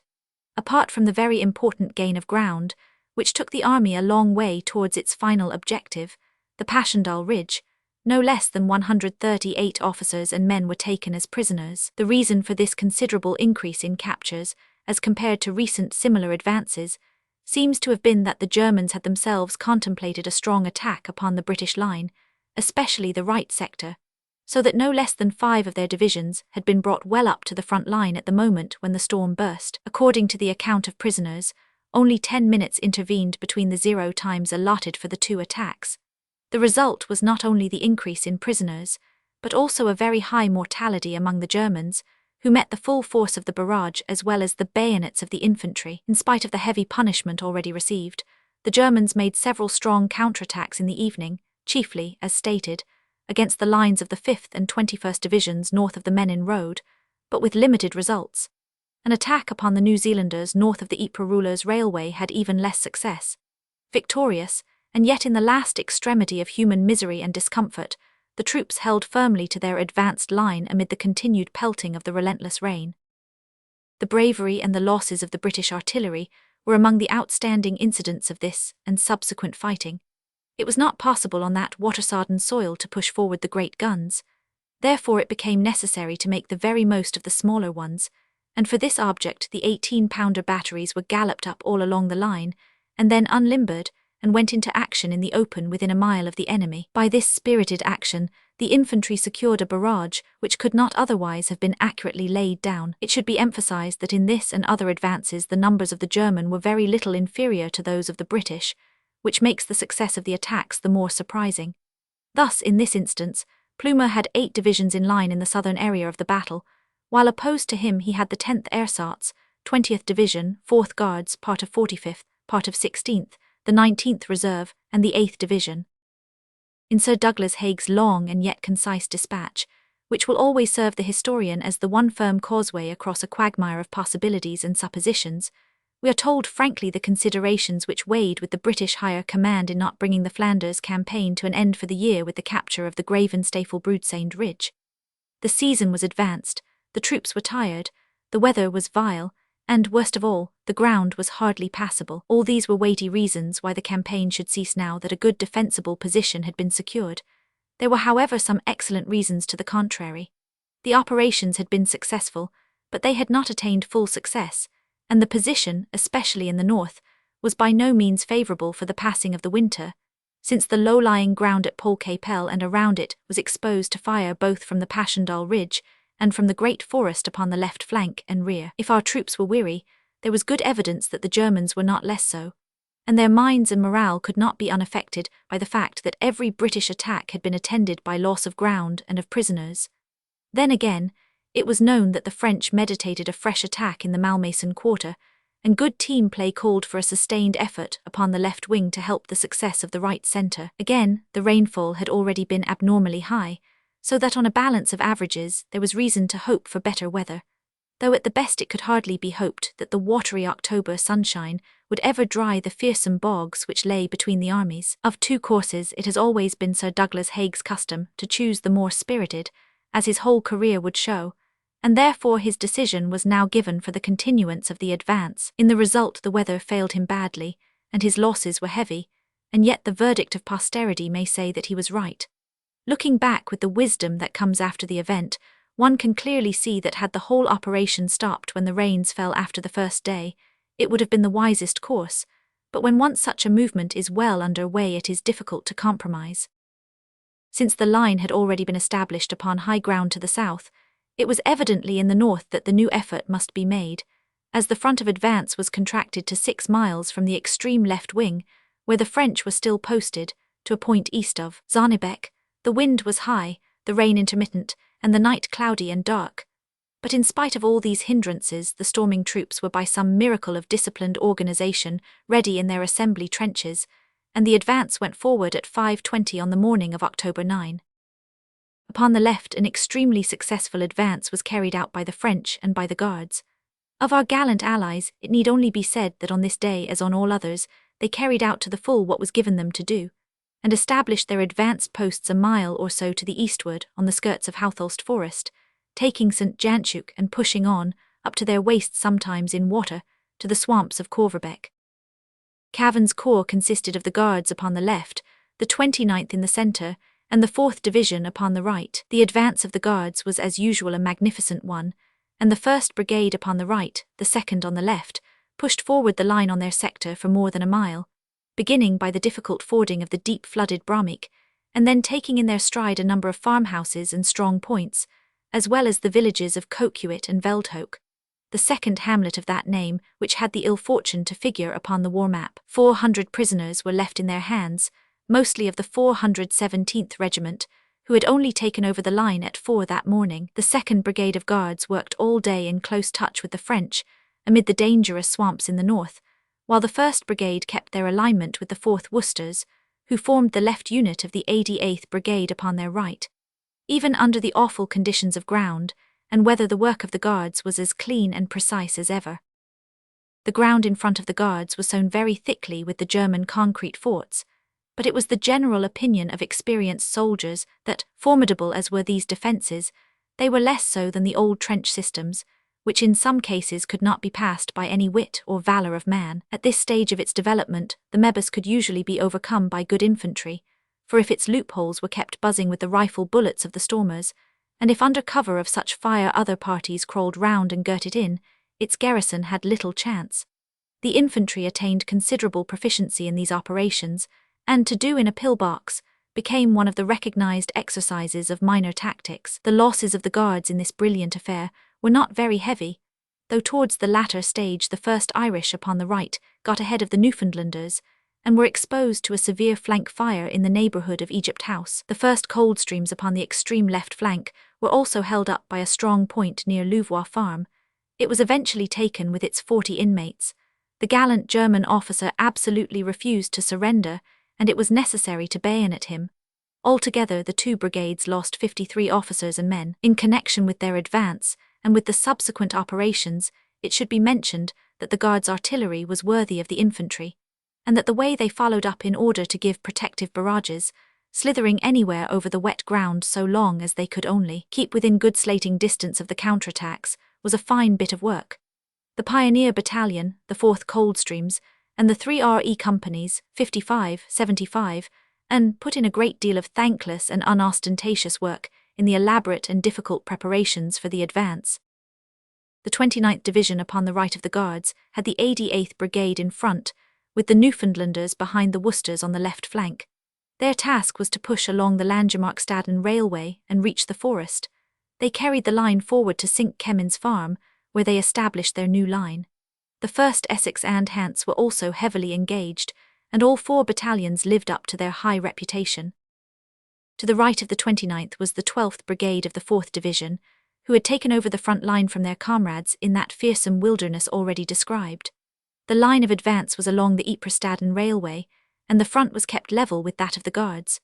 Reinforced by the 1st Rifle Brigade, the advance went swiftly forward over dreadful ground until it reached its limits at Landing Farm, about half a mile northeast of Portrayal. Max's corps upon the right still consisted of the 11th and 48th Divisions. The 11th Division had already captured the half of the long village of Portrayal, and now, after some very hard fighting, the second half up to the eastern skirts fell into the hands of the 32nd Brigade. As they advanced, the 46th Midland men kept pace with them upon the right. These troops had the very worst of the low-lying ground, though they had the advantage of being in position and not having to assemble in the dark and rain, as was the fate of the more southern troops. The gallant Yorkshire battalions of the 32nd Brigade made several attempts to carry the strong point at the brewery, east of the village, and the Midlanders had the same difficulties at a machine gun centre called Adler Farm and Burns House. These 2 points, both still untaken, marked the furthest limits of the advance in either case, and in the evening the ground gained was contracted not so much on account of German action as because it was impossible to get supplies up to the extreme line under the observation from the ridge. Upon the right of Max's corps, and forming the left of the 2nd Anzac Corps, was another territorial division, the 49th, drawn from the county of Broad Acres. This division, although it has seldom appeared up to now in the central limelight of battle, had done a great amount of solid work near the Ancre during the Somme battle, and on other occasions.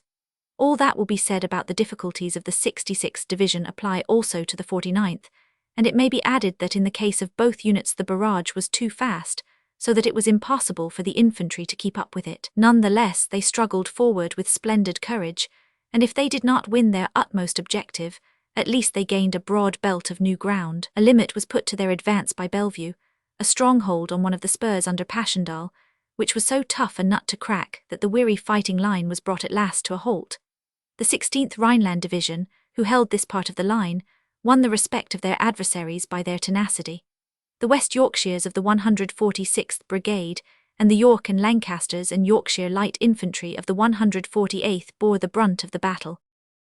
On the immediate right of the Yorkshire men was the 66th Division, a second-line unit of East Lancashire Territorials only recently arrived upon the seat of war, and destined, like many other new arrivals, to do conspicuously good work on their first venture.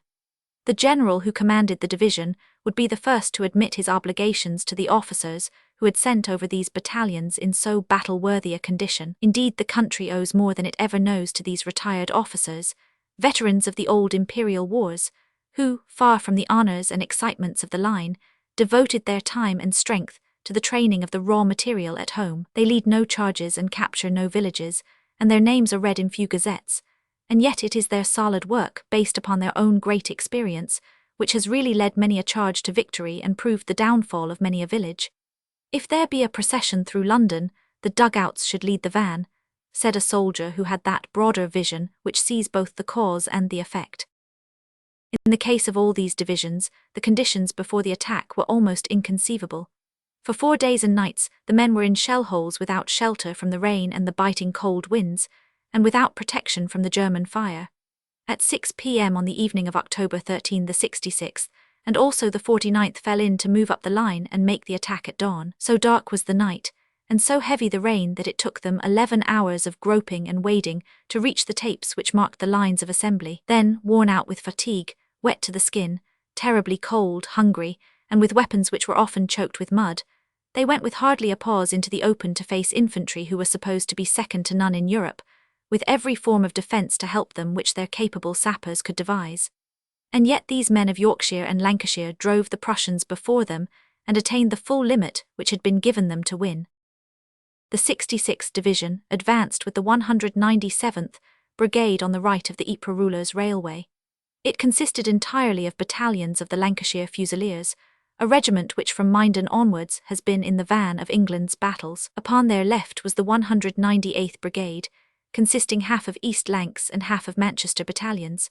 So covered with mud were the troops after their long night march that the enemy may well have wondered whether our native soldiers were not once more in the line. Savagely they stuck to their task with that dour spirit which adverse conditions bring out in our soldiers. Every obstacle went down before them. They reached their utmost limit, and then, half buried in the mud and stiff with cold, Their blue and cramped fingers still held steady to their triggers and blew back every counterattack which the Germans could launch. It was a fine performance, and the conditions of the attack cannot be defined better than by the following extract from the account of an officer engaged. After advancing through the mud for a further 3 hours, I halted the company in shell holes to enable me to discover our exact whereabouts.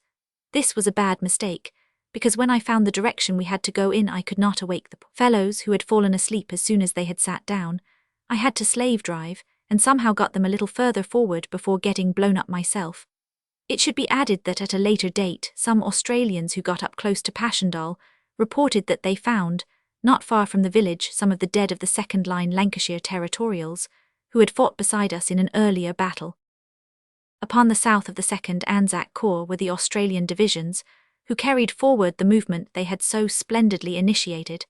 The advance set before them on this day was not a deep one, but such as it was carry yards over the ground north of Broodseinde. Owing to the difficult lie of the ground, the attacking troops were particularly exposed to machine gun fire, especially at the cutting of the Rulers Railway, which at this point comes through the low ridge.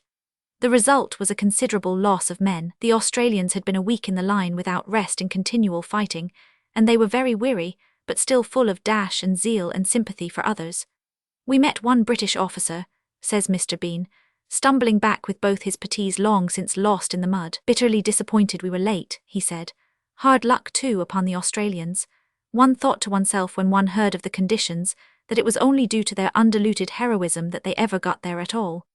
It was the 2nd Australian Division which was chiefly engaged in this difficult battle, and it was they who carried Daisy Wood, the chief obstacle in that area. The 1st Australian Division were hardly included in the original scheme, being too far to the right, but being unable to witness a fight without joining in it, they advanced upon Celtic Wood, passed through it, and had some excellent fighting with a strong German trench upon the further side of it.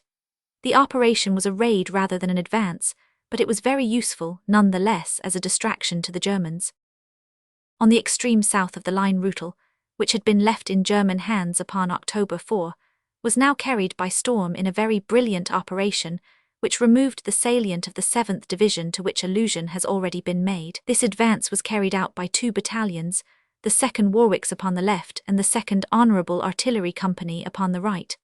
The former took, after hard fighting, the outlying woods and trenches to the north of the village, but the Londoners achieved the more difficult task of carrying the village itself. It was a desperate enterprise, carried out under heavy fire, which was so deadly that when the depleted ranks reached their further objective, not an officer was left standing. The high quality of the rank and file is shown in the prompt way in which they took the necessary steps upon their own initiative, by which the new line should be held. As to their losses, they can be best indicated by the dry official comment. The remnants of A. 100 and 500 companies were withdrawn to Jolting Trench and organised into 2 platoons under Sergeant Jenkinson. The colonel might well be proud of his men, and London of her sons. The extreme right of the British attacking line upon October 9 was formed by the 15th Brigade of the 5th Division. Once again they got into the Polderhoek Chateau, and once again they had to retire from it and resume the position in front of it. There have been few single points in the war which have been the object of such fierce and fluctuating strife. The net effect of this battle in the mud was to fling the whole line forward, the advance being much more shallow in the south than in the north. The line had rolled down from the Broodseinde Ridge, crossed the shallow valley, and now established itself upon the slope of Passchendaele. 2,100 prisoners had been taken in this advance.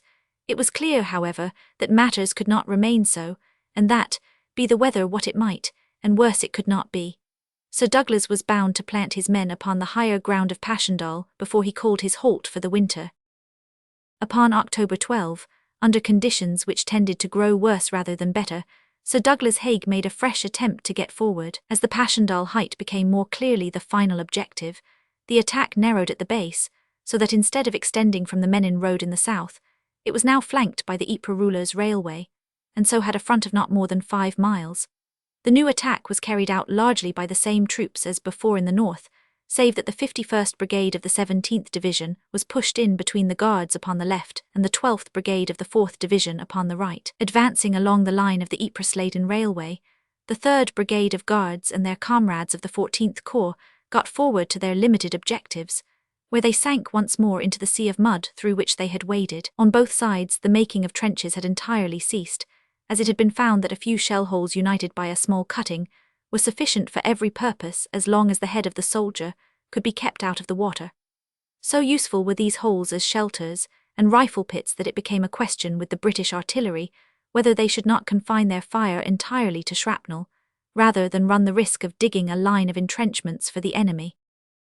In this advance the 51st Brigade did remarkably well, advancing 1,200 yards and securing 2 objectives.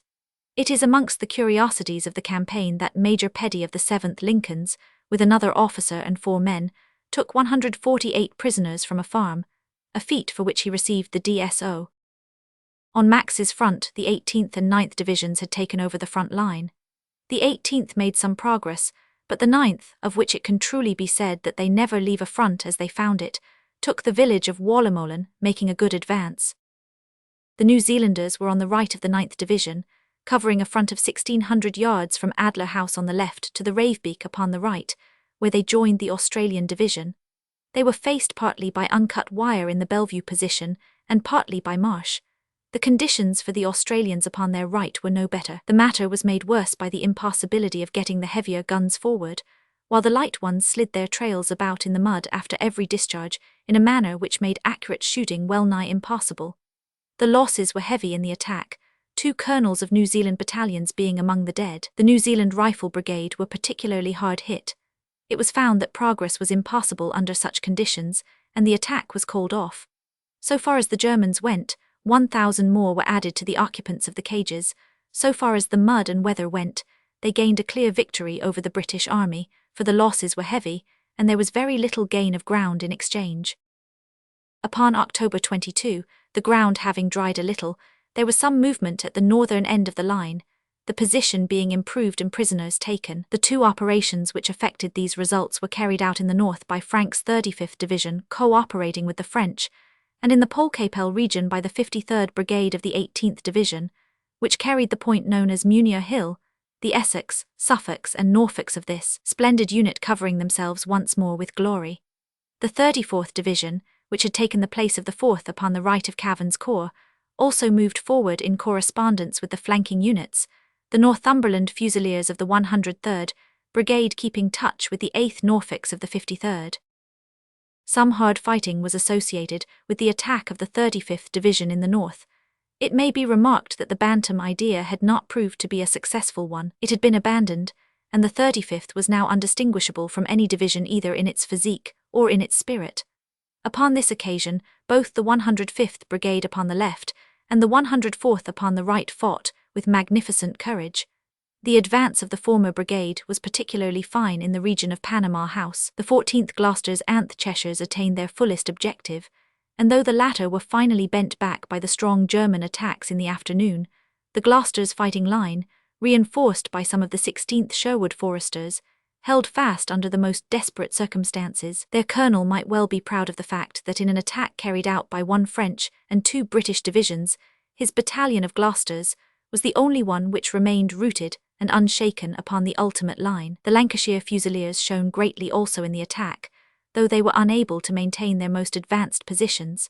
The German shell fire, and especially the German snipers from the wood on the left, and from a covered road, were the cause of heavy losses, but the troops were in excellent fettle, and the 104th Brigade actually executed a little raid on its own during the night, bringing back a machine gun and 5 more prisoners.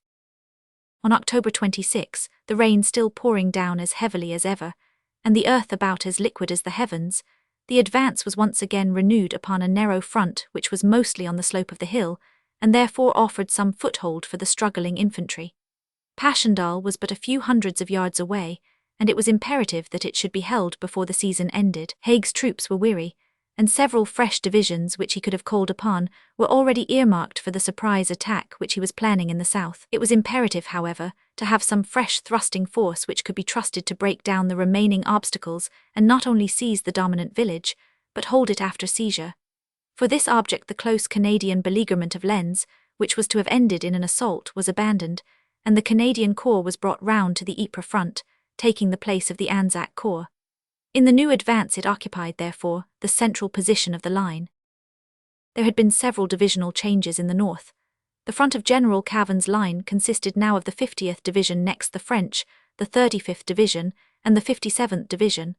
Max's battle line was the 58th London Division and the 63rd Naval.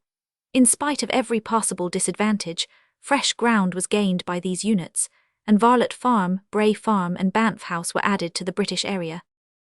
The conditions of these low-lying valleys to the north, which had long been difficult, had now become really impossible, and this was the last attempt to advance in the Holthulst Forest area. It takes personal and detailed narrative to enable the reader to realize the situation which the troops had to face. An officer of the 170th Brigade, a Lancashire unit which displayed great valor and lost half its numbers upon this date, writes, "I have never seen such a sight as that country was in the valley of the Brumeek and Watervlietbeek, just south of Holthulst Forest. Nothing on earth but the wonderful courage of the Lancashire lads enabled them to get so far as they did. We went over with our rifles and Lewis guns bound up with flannel so as to keep the mud out, and with special cleaning apparatus in our pockets. But you can't clean a rifle when your own hands are covered an inch thick. We killed a great number. One of the sergeants in the Loyals laid out 13 with his bayonet. Altogether, we actually killed over 600 with the bayonet. But as I say, the ground was too heavy to allow us to outmaneuver the pillboxes, and though we took 3 or 4, the rest did us in. In one box we got 38 Boche, killed them all with a Lewis gun through the porthole. After that day no more advance was tried in the low-lying valleys named. The impossibility was seen. The Canadian Corps went forward with 1 brigade of the 4th Division upon the right and 2 brigades of the 3rd Division upon the left. A brigade of the 1st Australian Division supported their left upon the Ypres Roulers Railway, and the 63rd Naval Division continued the attack. Each of these units gained ground under the most desperate conditions. The Australians captured Decline Wood, so securing the flank of the attack. The Canadians pushed forward on each side of the Revebeek, one of the innumerable streams which meander through this country. The 3rd Canadian Division advanced finely, but their right-hand brigade was held up by the machine-gun fire from Bellevue Spur, which had wrought such damage in the former attack, and was compelled to fall back upon its original line. The Canadians rallied for a second spring, and in the afternoon, by a splendid effort, when all their northern grit and energy were needed, they flooded over the obstacle and lined up with their comrades. They were now right astride of the main ridge and close up to the edge of the village. To the north, the 63rd Naval Division, which formed the right unit of Max's corps, pushed forward to the line of the Padebeek, while the Londoners of the 58th Division kept their place upon the left. The German artillery had greatly increased in strength, thanks to the Russian collapse, and every fresh idiocy of Petrograd was transmuted into showers of steel and iron in the plains of Flanders. Their infantry also became more aggressive with this stronger support, and 2 heavy counters broke upon the Canadians in the afternoon of October 26. In spite of every obstacle, it was an important day in this section of the line, for Passchendaele was almost reached, and the Germans must have viewed with despair the ever-advancing line, which neither they nor nature had been able to stop. In the south the operations during the day were not so successful, and the subsidiary aims were not attained. In the morning, the 5th Division attacked, and once again captured the wood and chateau of Polderhoek.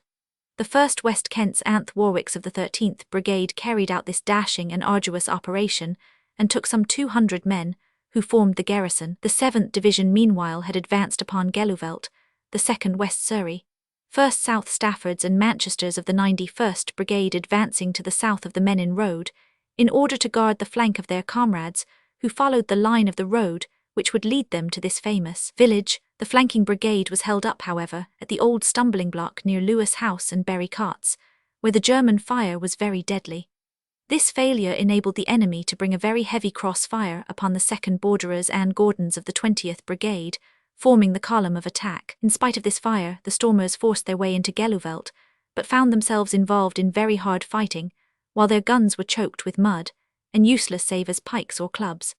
Under these circumstances they were forced back to their own line. Encouraged by this success, the Germans then advanced in very heavy masses and attacked the new positions of the 5th Division with such fury that they also had to loose their grip of the precious twice-conquered chateau, and fall back on the line whence they started.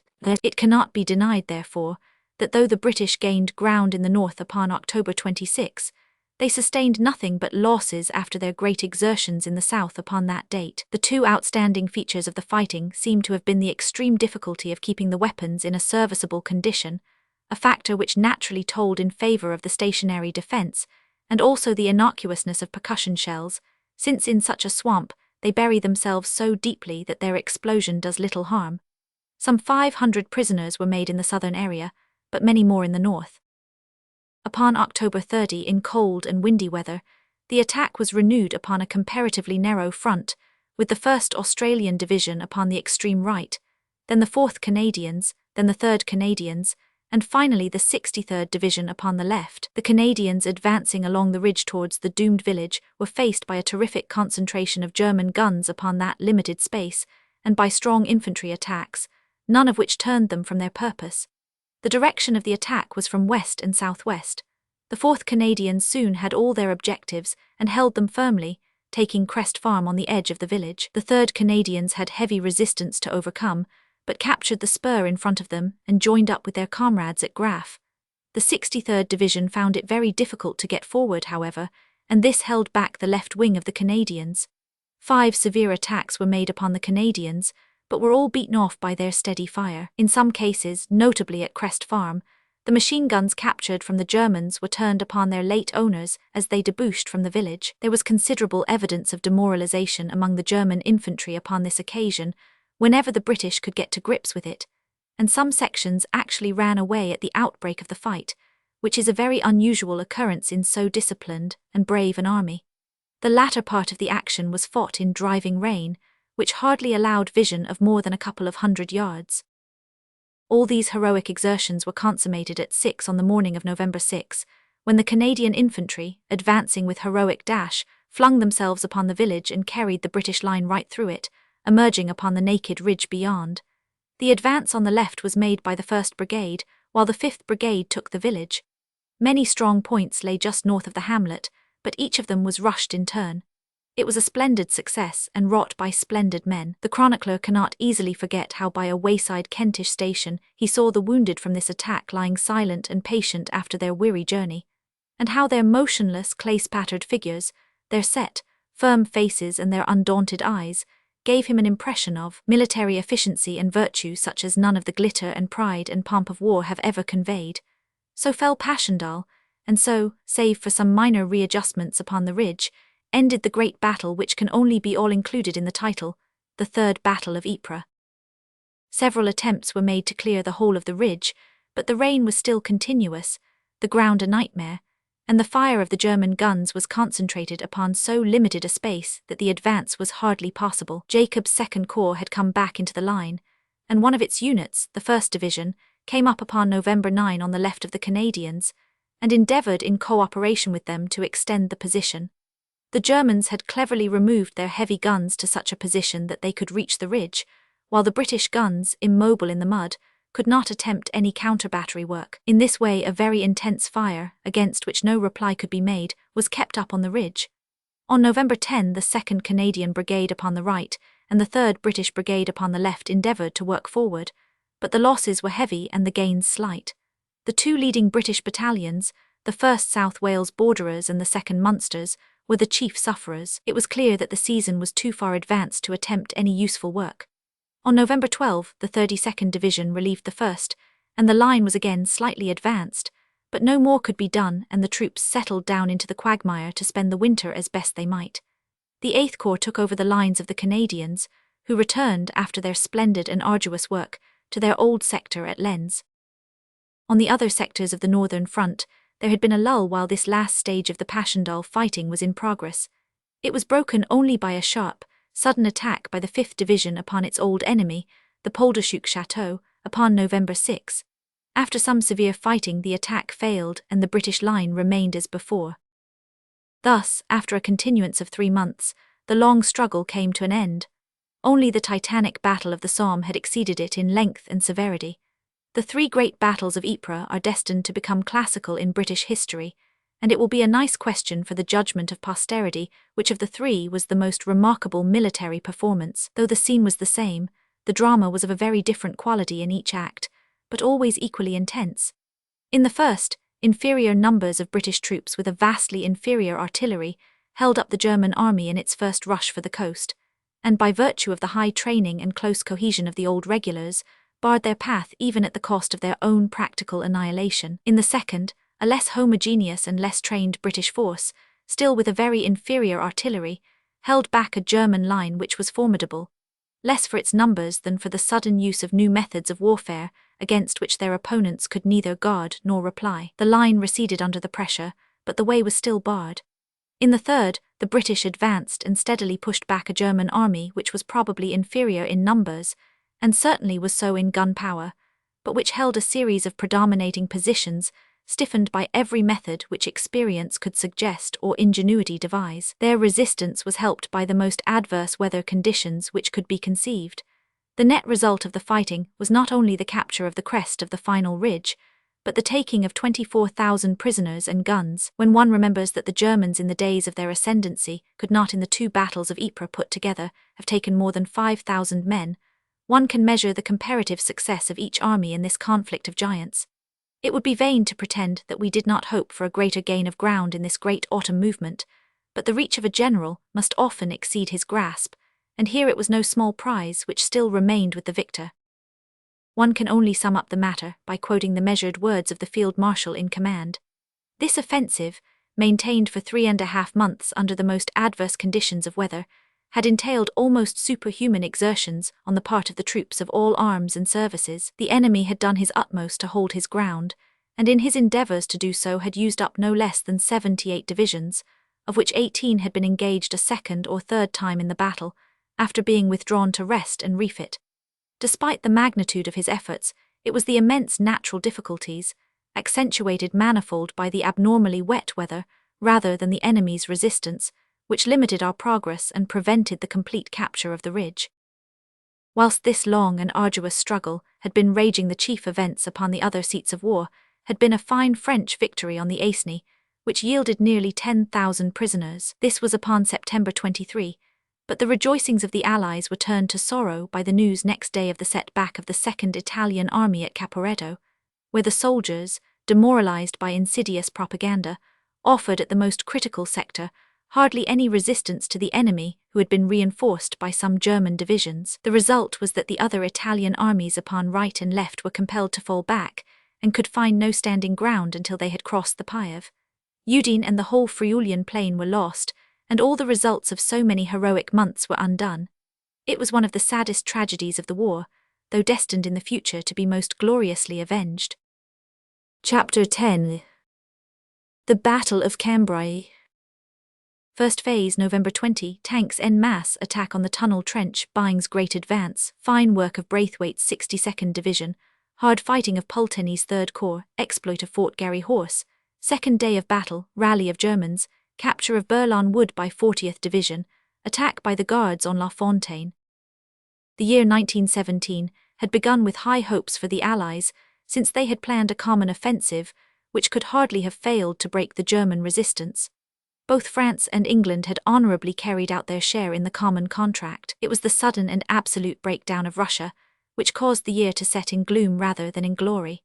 The phenomenon of that great fermenting putrefying country was more like some huge cataclysm of nature, some monstrous convulsion of the elements, than any ordinary political movement, so that anger and contempt were softened into pure amazement, as the gradual dissolution of the vast organism took place from week to week before a wondering world. It was as though a robust man had suddenly softened into liquid putrescence before one's eyes.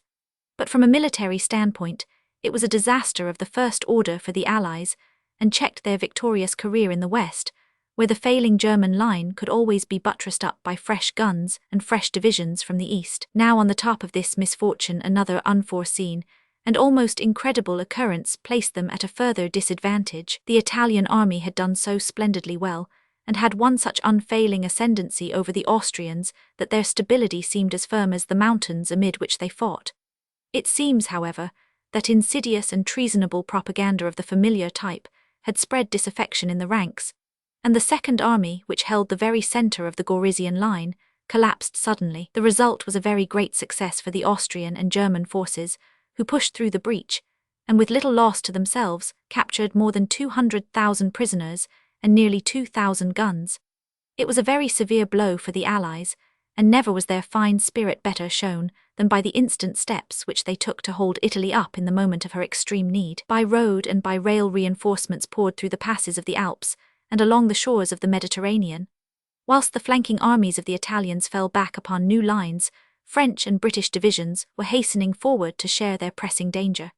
The Isonzo and the Tagliamento had been in succession abandoned, for a severe flanking attack from the north threatened to break through the passes and debouch upon the Friulian plain. Finally the line of the Piave was reached, which still covered Venice. Here the steadier troops were halted. In the First Army upon the right there had been little disorganization, and their retreat along the coast under constant pressure was a fine bit of work. 10 batteries of British heavies were among the artillery of this army, and every one of them was man-handled to the new positions. By midwinter 2 French and 2 British corps, veterans of many battles, were lined up on or near the Piave, waiting eagerly to try conclusions with these new adversaries. This detached British army was commanded by General Plumer, with Generals Lord Cavan and Haking as his corps commanders. The 2 corps, the 13th and 14th, were made up of the 5th, 7th, 23rd, 41st and 48th Divisions, grand units all. It was a sore loss to the battle line of Flanders, a loss which in the case of 2 of them was but temporary. We shall now descend the line to the section which extends from Bullecourt in the north to Villers-Gislain in the south, opposite to the important town of Cambrai, some 7 miles behind the Hindenburg line. It was here that the Field Marshal had determined to strike his surprise blow, an enterprise which he has described in so lucid and detailed a dispatch that the weary chronicler has the rare experience of finding history adequately recorded by the same brain which planned it. The plan was a very daring one, for the spot attacked was barred by the full unbroken strength of the Hindenburg main and support lines, a work so huge and solid that it seems to take us back from these superficial days to the era of the Cyclopean builder or the founder of the great monuments of antiquity. These enormous excavations of prodigious length, depth and finish are object lessons both of the strength of the Germans, the skill of their engineers, and the ruthlessness with which they exploited the slave and captive labor with which so much of it was built. Besides this terrific barricade, there was the further difficulty that the whole method of attack was experimental, and that to advance without artillery fire against such a position would appear to be a most desperate venture. On the other hand, it was known that the German line was thin, and that their manpower had been attracted northwards by the long epic of the Passchendaele attack. There was a well-founded belief that the tanks would prove equal to the task of breaking the front, and sufficient infantry had been assembled to take advantage of any opening which might be made.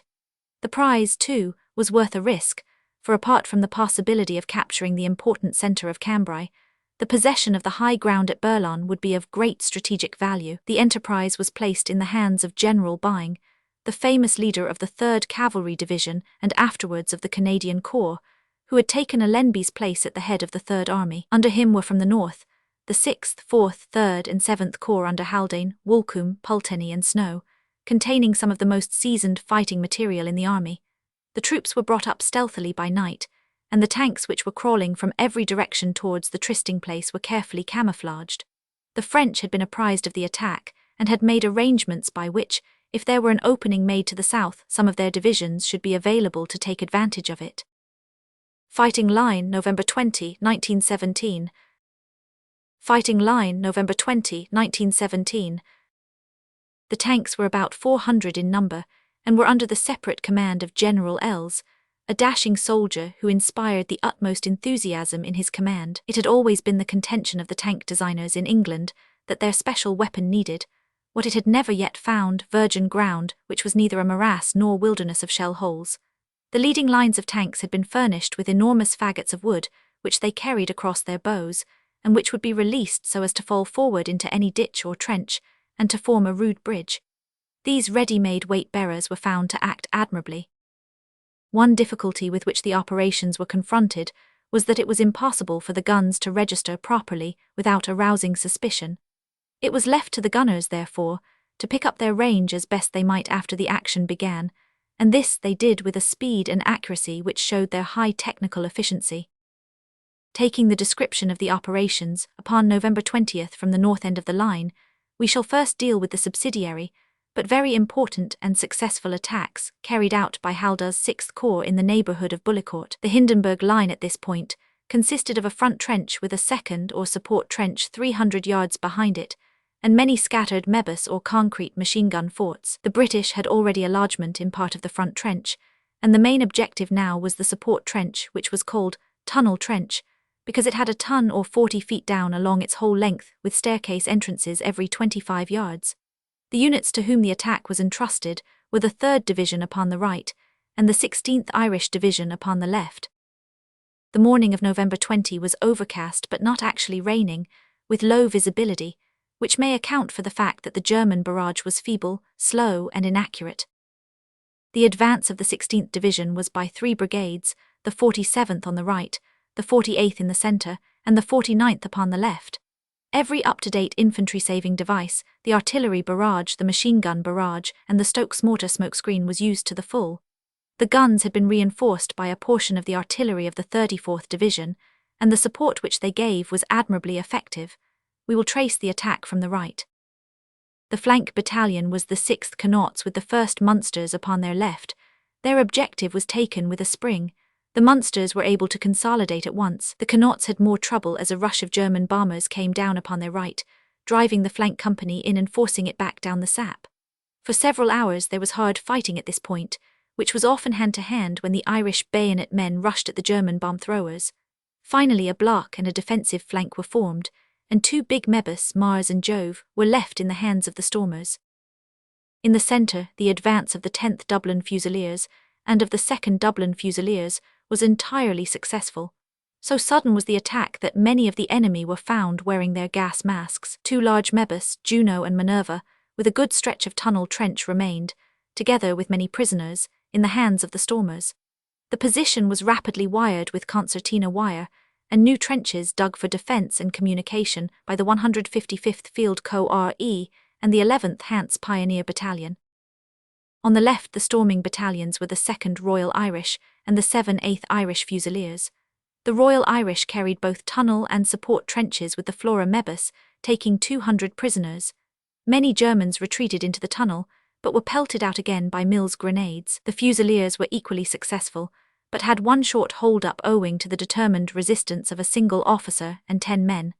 This little party made a brave fight, and were so situated that they commanded 2 lines of trench. Eventually they were all killed. The support trench was occupied, the tunnel cleared by the 174th Tunnelling Company, and the whole position made good in a most workmanlike way. A series of counterattacks was stamped out by the barrage before they could get properly going. The tunnel, as explained, was a continuous gallery opening into the trench and extending eastwards. It had numerous chambers leading off, fitted with wire bunks, tables, etc. This section was elaborately mined, but the position of the leads had been accurately disclosed by a deserter, and they were soon cut by the sappers. In this swift and successful operation, some 635 prisoners of the 470th Ernst regiments were taken, with many minor trophies. Many Germans had been killed, 330 bodies being counted in the trenches alone. Altogether it was a remarkably smooth-running operation, and the model of an attack with limited objective, upon which General Haldane and all concerned might be congratulated. It was the more remarkable as it was carried out without preliminary bombardment and no help from the tanks. While the Irish had attacked upon the left a single brigade of the 3rd Division, the 9th advanced upon their right, and keeping pace with their comrades carried out a most successful attack, securing a further length of the tunnel trench.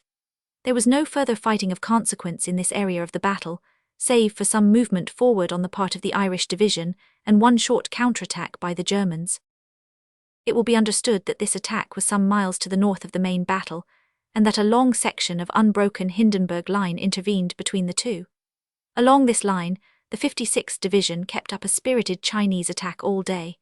The real advance was upon a frontage of 6 miles, which covered the front from Hermes in the north to Garnalew in the south. Every company of the advancing units had been instructed to fall in behind its own marked tank. At 6:20, just after dawn in a favouring haze, General Els gave the signal. His ironclad fleet flowed forward. The field of wire went down with a long splintering rending crash. The huge faggots were rolled forward into the gaping ditches, and the eager infantry crowded forward down the clear swathes which the monsters had cut. At the same moment the guns roared out, and an effective smoke barrage screened the whole strange spectacle from the German observers. The long line of tanks, magnified to monstrous size in the dim light of early dawn, the columns of infantry with fixed bayonets who followed them, all advancing in silent order, formed a spectacle which none who took part in it could ever forget. Everything went without a hitch, and in a few minutes the whole Hindenburg line with its amazed occupants was in the hands of the assailants. Still following their iron guides, they pushed on to their further objectives. As these differed, and as the fortunes of the units varied, it will be well to take them in turn, always working from the left of the line. The British front was cut across diagonally by a considerable canal with deep sides, the Canal du Nord. Upon the north side of this was one division. This flank unit was the famous 36th Ulsters, who behaved this day with their usual magnificent gallantry. Advancing with deliberate determination, they carried all before them, though exposed to that extra strain to which a flank unit must always submit. Their left was always enfiladed by the enemy, and they had continually to build up a defensive line, which naturally subtracted from their numbers and made a long advance impossible. Nonetheless, after rushing a high bank bristling with machine guns, they secured the second Hindenburg line, where they were firmly established by 10:30 after a sharp contest with the garrison. They then swept forward, keeping the canal upon their right, until by evening they had established themselves upon the Bapaume-Cambrai road. It was the brigade moving parallel to the 62nd Division upon which the heavier work fell. Upon the immediate right of the Irishmen was Braithwaite's 62nd Division of West Riding Yorkshire Territorials, one of those second-line units whose solid excellence has been one of the surprises of the war. 6 of them had already come to the front, and not one of the 6 which had not made its mark. On this occasion, the men of the West Riding made an advance which was the admiration of the army, and which the Field Marshal, who weighs his words carefully, described as a brilliant achievement. The first obstacle in front of the 185th West Yorkshire Brigade upon the right was the village of Havrincourt, which, with the aid of the tanks, they carried in dashing style, though the resistance from the chateau was very fierce. Behind it lay the reserve German line, which also was taken at the point of the bayonet. Upon the left, the 187th Brigade, containing 2 Yorks and Lancaster and 2 Yorkshire Light Infantry battalions, swept gloriously forward and got every objective, including the northern half of Havrincourt. The 2/5th Yorkshire Light Infantry was particularly fine, as it charged without tanks and yet kept up with the line. The 186th Brigade, consisting of 4 battalions of the West Riding Regiment, then passed through in a splendid rush which carried them up to and through the village of Graincourt, regardless of the fact that Flesquières on the right was untaken. Surging on, the 188th Reserve Brigade reached and captured the important village of Graincourt, much aided by 2 audacious tanks. With an energy which was still unabated, they pushed on to Anu, where they reached the fringe of the houses. It was a truly splendid day's work, in which 4.5 miles of every devilry which German sappers could build or German infantry defend was inexorably beaten down. In all these operations they were aided and supported, not only by the tanks, but by the 11th Hussars, and also by a body of King Edward's horse. 37 guns and prisoners were the fine trophies of this one division. Upon the right of Braithwaite's Yorkshiremen was the 51st Highland Territorial Division. They also made a fine advance, but were held up by the strongly organised village of Flesquières. The approach to it was a long slope swept by machine-gun fire, and the co-operation of the tanks was made difficult by a number of advanced field guns which destroyed the slow-moving machines as they approached up the hill. If the passage of the Hindenburg line showed the strength of these machines, the check at Flesquières showed their weakness, for in their present state of development they were helpless before a well-served field gun, and a shell striking them meant the destruction of the tank, and often the death of the crew. It is said that a single Prussian artillery officer, who stood by his gun to the death, and is chivalrously immortalized in the British Bulletin, destroyed no less than 16 tanks by direct hits. At the same time, the long and solid wall of the chateau formed an obstacle to the infantry, as did the tangle of wire which surrounded the village. The fighting was very severe and the losses considerable, but before evening the Highlanders had secured the ground round the village and were close up to the village itself. The delay had, however, a sinister effect upon the British plans, as the defiant village, spitting out flames and lead from every cranny and window, swept the ground around and created a broad zone on either side, across which progress was difficult and dangerous. It was the resistance of this village, and the subsequent breaking of the bridges upon the canal, which prevented the cavalry from fulfilling their full role upon this first day of battle. Nonetheless, as dismounted units they did sterling work, and one small mounted body of Canadian cavalry, the Fort Garry Horse from Winnipeg, particularly distinguished itself, getting over every obstacle, taking a German battery, dispersing a considerable body of infantry, and returning after a day of desperate adventure without their horses, but with a sample of the forces which they had encountered. It was a splendid deed of arms, for which Lieutenant Henry Strachan, who led the charge after the early fall of the squadron leader, received the coveted cross. Upon the right of the 51st Division was the 6th, which was faced by the village of Ribecourt. Into this it stormed, and after some heavy street and house fighting it cleared it of its German garrison. The advance was carried out with the 71st Brigade upon the right and the 18th upon the left. The village was carried by storm by the 9th Norfolks of the 71st Brigade passing through the 1st Leicesters, who, together with the 2nd Sherwood Foresters, had stormed the Hindenburg line, following close upon the tanks, upon whose iron flanks they could hear the rifle bullets patter like hailstones. The losses of the division were light, as their instructions were to dig in upon the further side of the village and act as a connecting link. The Foresters, however, had at least one sharp tussle before they gained their full objective. A shock battalion charged them, and there was a period of desperate fighting during which the Germans displayed a valor which sometimes was almost that of fanatics. One of their companies was cut off. We offered them quarter, but they would not hear of it. The last to go was a young sub. When he saw that all was up, he drew his revolver and shot himself. As he fell, I ran forward in the hope to save him, for he was a brave lad. When I got to his side, he looked at me with a look of intense hate and tried to take aim with his pistol. It fell from his hand, and he fell dead with that look of hate still on his face. In connection with this advance of the 6th Division, it should be stated that the 2nd Durham Light Infantry upon the left charged a battery and captured the guns, a fine feat of arms.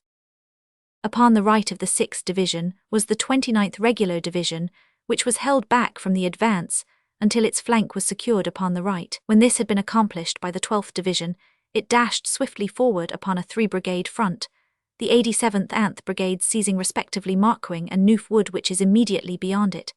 Here they found themselves in very close collaboration with the 6th Division, through whom they passed in their advance. On the right, the 88th Brigade, after hard fighting in the Hindenburg support line, captured Les Rouges-Verts and part of Mesnières. The taking of these two villages was really of great importance in the general scheme of operations, and the advances of the divisions upon either flank may be looked upon as simply a screen to cover the 29th while it sped forward upon its venture. The reason of this was that the Canal de l'Escaut, a very formidable obstacle, covered the whole German front south of Cambrai, and that unless it were taken all advance in this direction was impossible. There were bridges at Mesnières and Marcoing, and these were the nearest points to the British line. Hence it was that the flanks of the 29th were carefully covered and a clear opening made for it, that with one tiger spring it might seize this vital position. The bridge at Marcoing was captured intact, the leading tank shooting down the party who were engaged in its demolition. At Mesnières, which is the more important point, the advancing troops were less fortunate, as the bridge had already been injured, and an attempt by a tank to cross it led to both bridge and tank crashing down into the canal. This proved to be a serious misfortune, and coupled with the hold-up at Flesquières, was the one untoward event in a grand day's work. Both the tanks and the cavalry were stopped by the broken bridge, and though the infantry still pushed on, their advance was slower, as it was necessary to clear that part of the village which lay north of the canal, and then to go forward without support over open country. Thus the Germans had time to organize resistance upon the low hills from Rumilly to Crevecoeur, and to prevent the advance reaching its full limits. A footbridge was secured by the Newfoundlanders at Mesnières, and it may be mentioned as a curious example of the wide sweep of the British Empire that the first man to get across it, and to lose his life in the gallant deed, was an Esquimaux from Labrador. The centre brigade got about 1,500 yards beyond Marcoing, but there the Germans from Cambrai had formed a new line which could not be forced. The enemy recognized this advance as being for the moment the most menacing part of the British line, and at once adopted the very strongest measures to push it back and secure the bridgeheads of the canal. Several times upon November 21, they raged against this point of the line and made desperate attempts to gain the two villages. Doyle, which was held by the 1st Lancashire Fusiliers, was also strongly attacked upon that day. But with the aid of the 2nd Royal Fusiliers and Middlesex, the village was held against a series of onslaughts, one position changing hands 7 times. Some of these counterattacks were delivered by Prussian guards, hastily brought from Lens, and the fighting was as severe as it usually is when the Kaiser's own men put in an appearance. These events, however, were on the 21st, and we must return to the first day of the battle. On the right of the 29th was the 20th Division.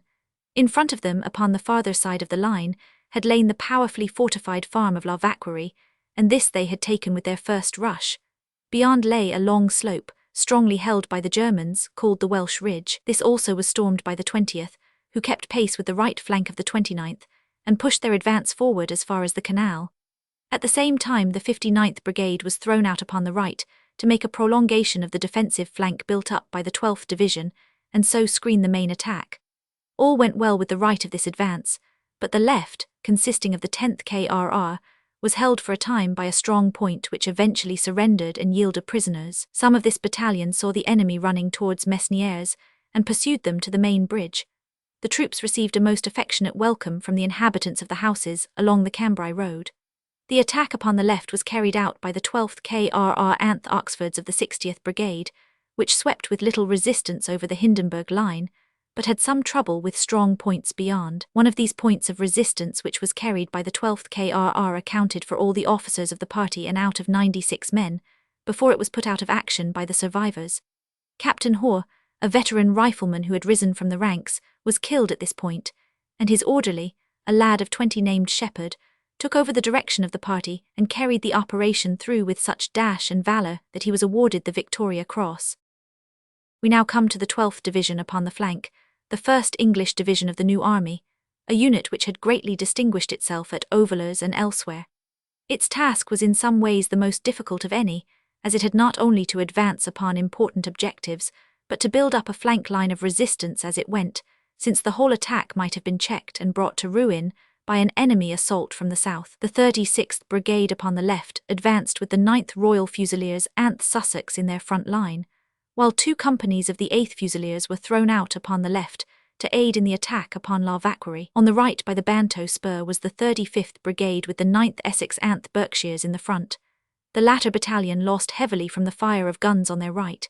When on the line of Bleak House the supporting battalions, 2 companies of Fusiliers and the 11th Middlesex upon the left, the 7th Suffolks and part of the 7th Norfolks upon the right, passed on to the objective. The 37th Brigade then passed through upon the right, and settled in an echelon of battalions along the flank, the 7th East Surrey's Anth Buffs starting the line, while the 6th West Kent Anth West Surrey prolonged it. While executing this delicate and complicated movement, the battalions were under heavy fire, and had to clear Leitao Wood of the enemy, so that it was a fine bit of work on the part both of the leaders and of the men. The 2 chief points of German resistance outside the wood were the forts of Pam Pam and Barnevas, both of which were attacked by tanks and then carried by storm by the Kentish infantry. By 11 o'clock the whole advance, covering a front of 2,000 with a depth of 5,500 yards, had reached its full objectives at every point. The total losses of the division were about 1,300 men. Major Alderman, commanding the West Kents, was among those who fell. It may be added that from this day until the Fatefuth the division was out of the battle and made no move, save that on November 24, the 35th Anth Brigades pushed a short way down the slope eastwards to the St. Quentin Canal. Some allusion has already been made to the dispositions of the cavalry. The original plan was that the 1st and 5th Cavalry Divisions, closely supported by the 2nd, should the instant that the way was clear, push forward to surround and isolate Cambrai, and also to isolate and threaten Burlon Wood from the north and east. The situation was never such, however, as to allow any large body of cavalry to get through. At dawn on the morning of the 21st, a patrol of 5th Lancers ascertained that the Germans still held the Marcoing-Beaurevoir line in force. On the left, however, the success of the 51st Division had made more open space, and on this side the Bays and the 4th Dragoon Guards penetrated upon the 21st as far as Fontaine and did some useful work. The 12th Division formed the flank of Pulteney's 3rd Corps. Upon its right was Snow's 7th Corps, the left-hand unit of which was the 55th Division of Lancashire Territorials, which had not been involved in the advance, and indeed was nominally resting after its supreme exertions at Ypres, where it had taken a notable part in battle after battle. It had been planned, however, that some demonstration should be made upon this front in order to divert the enemy's forces and to correspond with the attack at Bullecourt upon the north.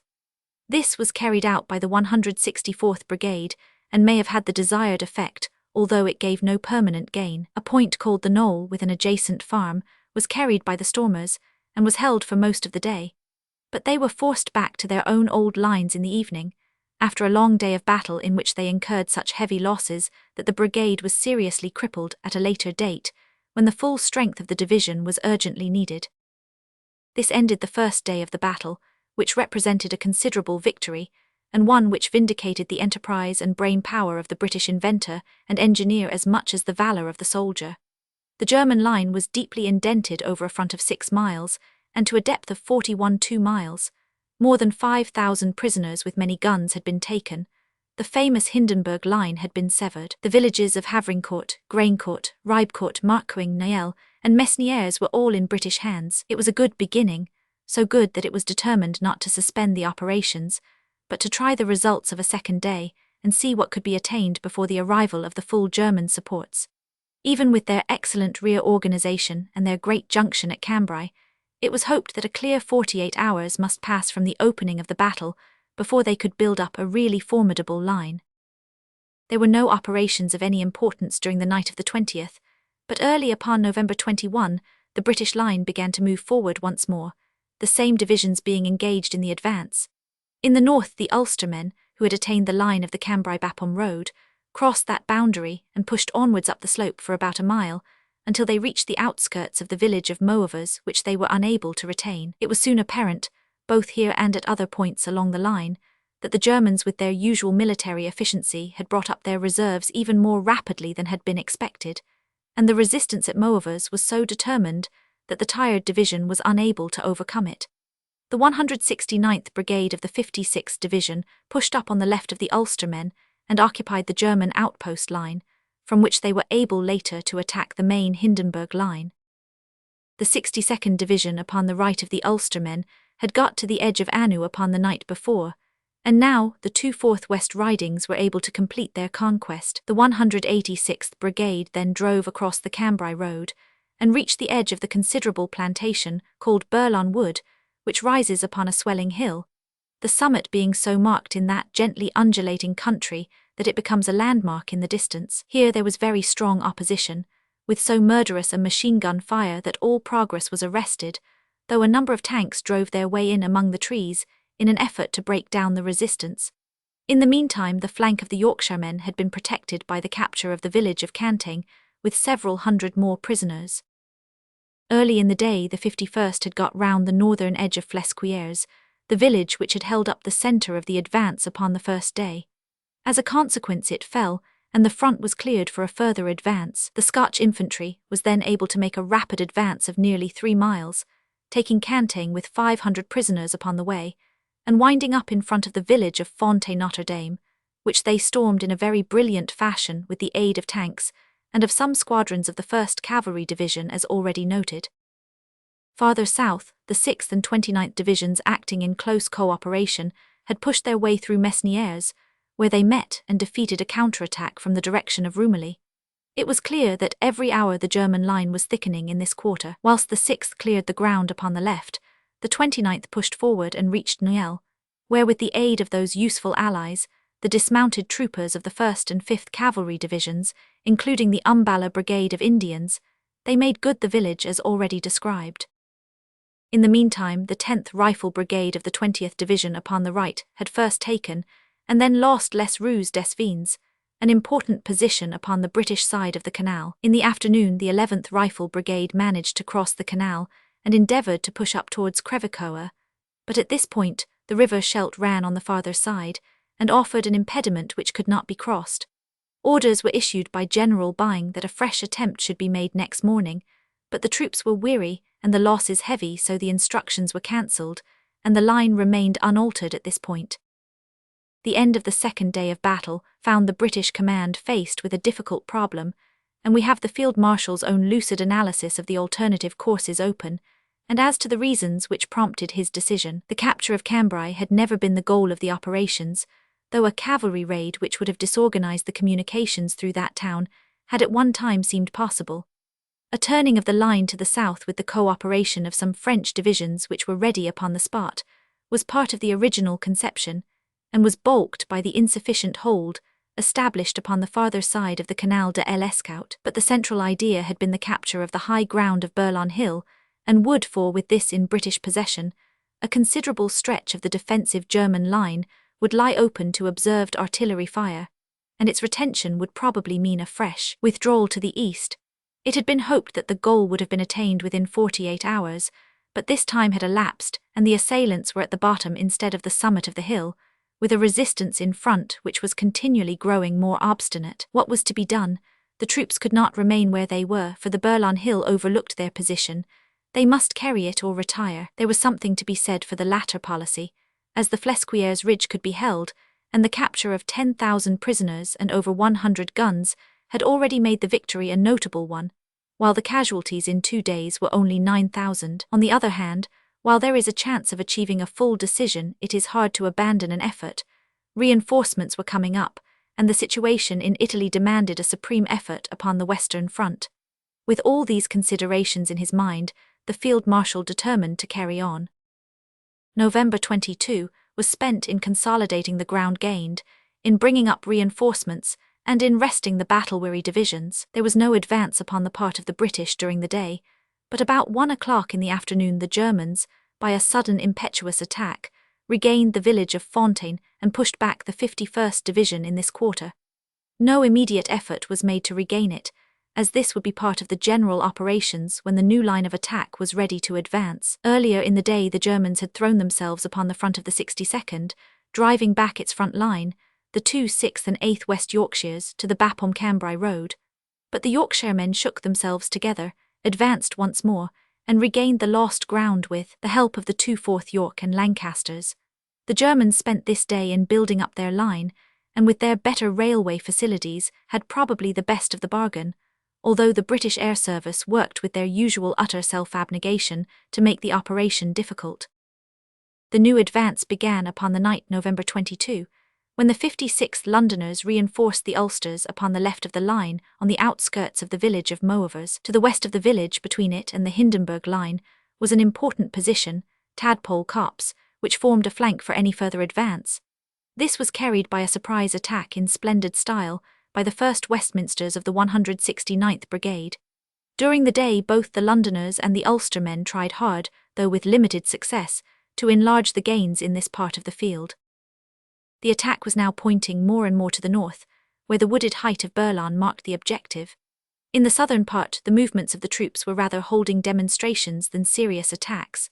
The real front of battle was marked by the reverse side of the Hindenburg line upon the left, the hill, wood and village of Burlan in the centre, and the flanking village of Fontaine upon the right. All of these were more or less interdependent, for if one did not take Burlan it was impossible to hold Fontaine which lay beneath it, while on the other hand any attack upon Burlan was difficult while the flanking fire of Fontaine was unquenched. From Moevers to Fontaine was a good 6 miles of most difficult ground, so that it was no easy task which a thin line of divisions was asked to undertake. Indeed only 4 divisions were really engaged, the 36th and 56th on the left, the 40th in the centre, and the 51st on the right. The operations of November 23 began by an attack by the enduring 51st Division, who had now been 4 days in the fighting line against Fontaine village, an attempt in which they were aided by a squadron of tanks. Defeated in the first effort, they nonetheless renewed their attack in the afternoon with 12 more tanks, and established themselves close to the village, but had not sufficient momentum to break their way through it. There they hung on in most desperate and difficult fighting, screening their comrades in the main Burlan attack, but at most grievous cost to themselves. Meanwhile the 36th Division had again attacked Moevers, and at one time had captured it all, save the northwest corner, but heavy pressure from the enemy prevented them retaining their grasp of it. The 2 brigades of this division upon the east of the canal were unable, unfortunately, to make progress, and this fact greatly isolated and exposed the 40th Division during and after its attack. Battle line of the Third Army, November 20, 1917. Battle line of the Third Army, November 20, 1917. This main attack was entrusted to the 40th Division, a unit which had never yet found itself in the full lurid light of this great stage, but which played its first part very admirably nonetheless. It was a terrible obstacle which lay in front of it, for the sloping wood was no less than 600 acres in extent, a thick forest with autumn foliage, hardly touched by shell fire, while the village upon its northwestern flank came also within the area of their attack. The men, however, had been specially exercised in wood fighting, a precaution which all agree to have been of the greatest possible value in the day of battle. When at 10:30 a.m. the signal was given to advance, the 121st Brigade went forward with alacrity upon the left, while on the right the 119th Brigade plunged into the wood, the brigadier, a daredevil little warrior, setting an example to his men which none who followed him will forget. About 30 tanks lumbered forward in front of the advancing lines. The west edge of the wood formed the dividing line between the right and left attack. It was arranged that the tanks should, so far as possible, go down those rides which are so conspicuous a feature of every French forest, while the infantry should move up between them. The 119th Brigade moved forward with the 19th Welsh Fusiliers upon the right, the 12th South Wales Borderers on the left, while the 17th Welsh were in close reserve. It was the second occasion in the war when a splendid piece of woodland fighting was carried through by the men of the Principality, and even Mametz was not a finer performance than Berlin. They rapidly broke through the German front line, capturing numerous prisoners and machine guns. The colonel of the Fusiliers pushed his way forward to the north edge where he established posts, while the flank of the Welsh Borderers brushed the village of Berlin and got north of that point. The 17th Welsh meanwhile formed defensive flanks upon either side, while the 18th Welsh came up to reinforce and pushed ahead of their comrades, with the result that they were driven in by a violent counterattack. The line was re-established, however, and before 1 o'clock the 119th Brigade were dug in along the whole northern edge of the forest. It was a fine attack and was not marred by excessive losses, though Colonel Kennedy of the 17th Welsh was killed. Among many notable deeds of valour was that of Sergeant Major Davies of the 18th Welsh, who knelt down in the open and allowed his shoulder to be used as the rest for a Lewis gun, until a bullet struck him down. It was clear that the Germans would make every effort to regain the wood, and immediate steps were taken to strengthen the defence, which was already firmly established. The 14th Argyll and Sutherlands were sent up to thicken the line, as were the 15th Hussars, who were doing great service as a mobile foot battalion. More machine guns were also pushed to the front. The result of these measures, all taken before nightfall, was that the inevitable counterattacks, which materialized before dawn, were shot back by a blaze of fire from the fringe of brushwood. Early in the morning of November 24, a resolute endeavour of the German stormers gained a lodgment for them to the right of the British line, where they captured some of the machine guns. During the whole of this day, the enemy pressed hardly upon the weakening line, and at 3 in the afternoon had pushed them back from the whole of the right half of the wood. But Welshmen, Highlanders and Hussars gathered themselves for a supreme effort, and dashing at the Germans swept them back once more to their old position. We shall leave the 119th Brigade still holding fast upon the evening of the 24th to their advanced position, while we follow the fortunes of the 121st Brigade from the time of the original attack, upon November 23. This brigade had, as already stated, advanced upon the village of Berlin, with the 20th Middlesex upon the right and the 13th Yorkshires upon the left, the latter in close touch with the 107th Brigade of Ulstermen upon the west of their front, the whole line to swing round and attack the western edge of the village. The 21st Middlesex were in close support to give weight to the left of the line, while the 12th Suffolks were in reserve. The Ulstermen had been held up by heavy machine gun fire which exposed the left flank of the Yorkshires, who in turn could not get forward. This in turn brought the 2 Middlesex battalions to a halt, who were already well up to the village. 3 out of 6 tanks upon this flank were put out of action by armour-piercing bullets. After a pause both the Yorkshires and some of the Middlesex got into the village, but their flank was always bare, and the best they could do was to hold on to the southern edge. None the less the line was firm and formidable, as was found by a German attack carried out by the 9th Grenadier Regiment in the late afternoon, which was swept back by the British fire. All day the enemy strove hard to clear the village, and all day the 121st Brigade held splendidly to its gains. Where all were fine, the non-commissioned officers were particularly splendid.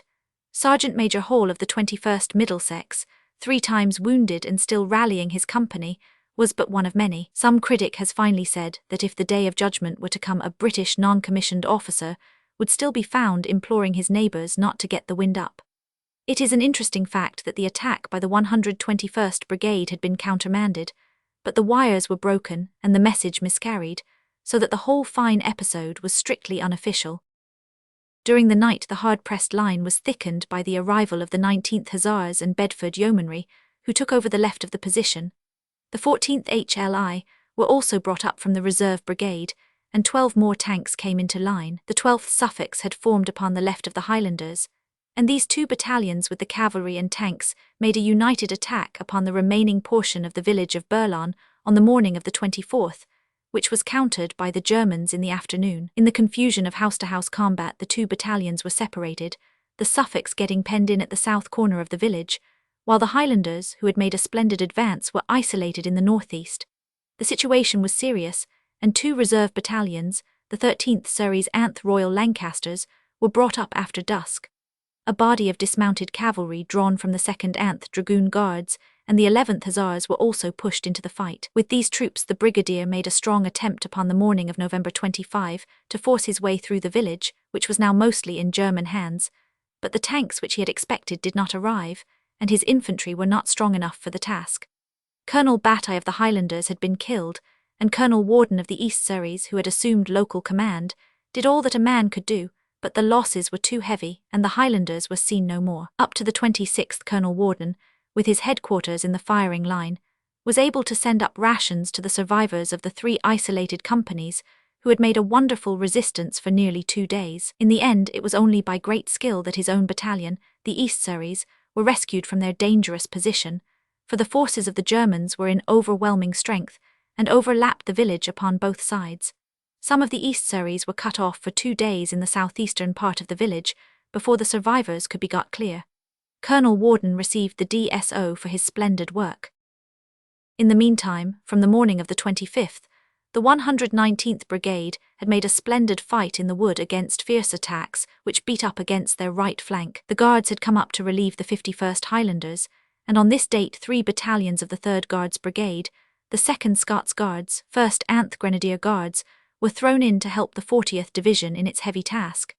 2 companies of the 11th Royal Lancasters were also brought forward, and succeeded in doing some very brilliant work. The flank was held during the day. Upon that night, the Weary Division was drawn out, being relieved by the 62nd Yorkshire Division, which by some miracle after only 2 days of rest was judged to be battle-worthy once more. It was indeed a case of the tired relieving those who were only a little less tired than themselves, but the line had to be held, and not another man was available. The artillery of the 40th Division, which had shown remarkable efficiency and co-operated very closely with the infantry, remained in action. During its brilliant spell of service, the 40th Division had taken 750 prisoners, but its casualties were very heavy, amounting to 172 officers and more than 3,000 men. The British position was now a difficult one, for the enemy held the ridge above Fontaine and also the high ground between Berlin and the Hindenburg line, so that they had commanding observation upon both sides. With great persistence, however, in spite of the continual thickening of the German line, the British commanders determined, after a pause for breath, to make one more effort to capture both Fontaine, which had relapsed into enemy hands, and the village of Berlin with the whole of the ridge. The Guards, the 47th London Territorials, and the 2nd Division had all appeared upon the scene, so that the striking force was stronger than before. Upon November 27, the Guards made a strong effort upon Fontaine, having relieved the 51st Division in that sector. The 3rd Guards Brigade had already become involved, as described in the defence by the 40th Division of Berlin Wood. It was the 2nd Brigade which was now marshalled to attack upon a very wide front from Fontaine village on the right to Berlin village on the left, this latter advance being in support of the attack by the 62nd Division upon the position which had been lost. This attack, made at 6:20 in the morning of November 27, after a night of snow and tempest, was carried out by the 186th Anth Brigades, the object being to get back Berlin Wood and village. The latter brigade got halfway through the village at one time, but could not make good the ground. The 186th, working through the woods to the northwest of Fontaine, gained their objectives, but had both flanks in the air, and were eventually in the evening compelled to fall back, all the West Riding battalions having lost heavily. Meanwhile, the 2nd Brigade of Guards had been fighting hard in support of the 62nd. This attack was carried out by the 2nd Irish, while the 3rd Grenadiers, 1st Coldstream, and Scots were respectively upon the left, centre and right of the advance upon the village, which came down the line of the Cambrai road. The attack started at 6:20 in the morning after a night of snow and tempest. The flank battalion of Scots Guards, by the use of a sunken road, got well up to the village without heavy loss, but a blast of machine gun fire from a small house about 200 yards away played havoc with the 3rd Grenadiers, who none the less rushed forward, stormed the house, and secured their first objective. The Coldstreams also suffered heavily from machine gun fire from a post north of the railway, and half their numbers were on the ground before they also reached their objective. The remains of these 2 gallant battalions cleared the whole village and captured about 1,000 prisoners, but were unable to get more than 600 to the rear. By 10 o'clock the whole position had been taken, but the victors had suffered so severely that they were unable to cover so large a perimeter, and about 11 o'clock the Germans, passing through the numerous gaps in the defence, bade fair to cut off the whole British force. The 4th Grenadiers of the 3rd Brigade was sent up under Lord Gort to reinforce, and the remains of the 2nd Brigade was drawn clear of the village and settled into trenches in front of it. The attack was in many ways a very difficult one, for the village was strongly fortified, there was much wire intact south of the Cambrai road, and the machine gun fire from La Folie Wood swept all the approaches. Eventually the force of the enemy was so strong, and it had penetrated so far round the flanks of the battalions that Lord Fielding, who commanded the Guards Division, gave orders that they retire to their original line. The brigade lost heavily in the venture. Meanwhile the gallant Yorkshiremen of the 62nd, together with the 2nd Irish Guards, drove their way through Burlon Wood in spite of a desperate resistance from a German line, which included several battalions of the Guards. Many prisoners were taken, but many others escaped in the confused fighting among the brushwood and tree trunks. Once again the counterattacks were too strong for the thin ranks who had reached their goal, and the British, after reaching both the village and the north end of the wood, were pushed out once more. At the same time, the British held a strong position on the hill and in the wood, so that there were still hopes of a successful issue if the German resistance could be outworn. It should be remarked that through all the fighting the battle line was greatly strengthened by the fact that a dismounted battalion was formed from each brigade of cavalry, or 9 in all, who relieved and supported the very weary infantry. The trophies of the battle up to date had been over 100 German guns, 10,500 prisoners, 350 machine guns, and above all the valuable stretch of Hindenburg's line. It was in this last phase of the advance, and indeed after the fighting had ended, that General Bradford was killed by a chance shell. This young soldier, who at the age of 25 commanded one of the brigades of the 62nd Division, was one of the great natural leaders disclosed by the war. It was indeed a cruel fate which took him away between full promise and full performance. He had the dash and enthusiasm of youth tempered by the knowledge and experience which comes to most men only with later years. So wrote his immediate commander. England could ill spare such a man at such a time. All was quiet for the next few days, during which the 59th Division relieved the Guards, while the 47th Division relieved the 62nd Yorkshiremen. Fighting Line North 1917. Fighting Line North 1917. Chapter 11. The Battle of Cambrai continued. Second phase of battle on November 30. Great German attack, disaster to 3 divisions, desperate fight of 29th Division, fine advance by the Guards, capture and recapture of Gouzeaucourt, hard battle in the Burlon sector, heavy losses of the Germans, retraction of the British line. It was clear to the British commanders before the end of November that the enemy had grown so strong that the initiative had passed to him, and that instead of following up attacks, it was a question now of defending positions against a determined endeavour to shove back the intruders and splice the broken line. The multifarious signs of activity behind the German lines, the massing of troops, the planting of batteries, and the registration of ranges, all warned the experienced observers that a great counteroffensive was about to begin. There was no question of a surprise at any point of the line, but Burlon was naturally the place where the enemy might be expected to be at his full strength, since it was vital that he should regain that position. At the same time, it was clearly seen that the storm would break also at the south end of the line, and General Snow had given every instruction to General Judwine of the 55th Division, which held the position next to the scene of action. This experienced leader took every step which could be thought of, but he was sadly handicapped by the state of his division, which had been so severely hammered at Ypres, and had in the last few days had 1 brigade knocked to pieces at Knowle. With only 2 brigades, full of young troops who had taken the place of the casualties incurred in the north, he had to cover at least 10,000 yards of ground. His line was stretched until it was little more than a string of sentries, with an occasional strong point dotted up and down. We will begin by endeavouring to follow what occurred in this southern sector, and then turn to the equally important, though less dramatic, doings in the north. The attack in the south was delivered upon a front of 10 miles from Venteuil in the south to Mesnières in the north. To take a single comprehensive view of it, it hardly affected the 24th Division upon the right of Snow's 7th Corps. It crashed with full force upon the 55th Division, especially the left brigade. It swept impetuously upon the 12th and 20th Divisions, driving in part of the line of each of these units. And finally it raged with equal fury but less success against the 29th Division, in the region of Mesnières. The weight and swiftness of the blow, coming with the shortest possible artillery preparation and strongly supported by low-flying aeroplanes, must add to the reputation of General von Marwitz who planned it. It was a success, and it is difficult to see how it could have been prevented from being a success by any means which the defenders had it in their power to adopt. The undulating country in which troops could assemble, and the morning mist which screened them from observation, were two factors which contributed to the result. Shortly after 7 in the morning, the tempest suddenly broke loose.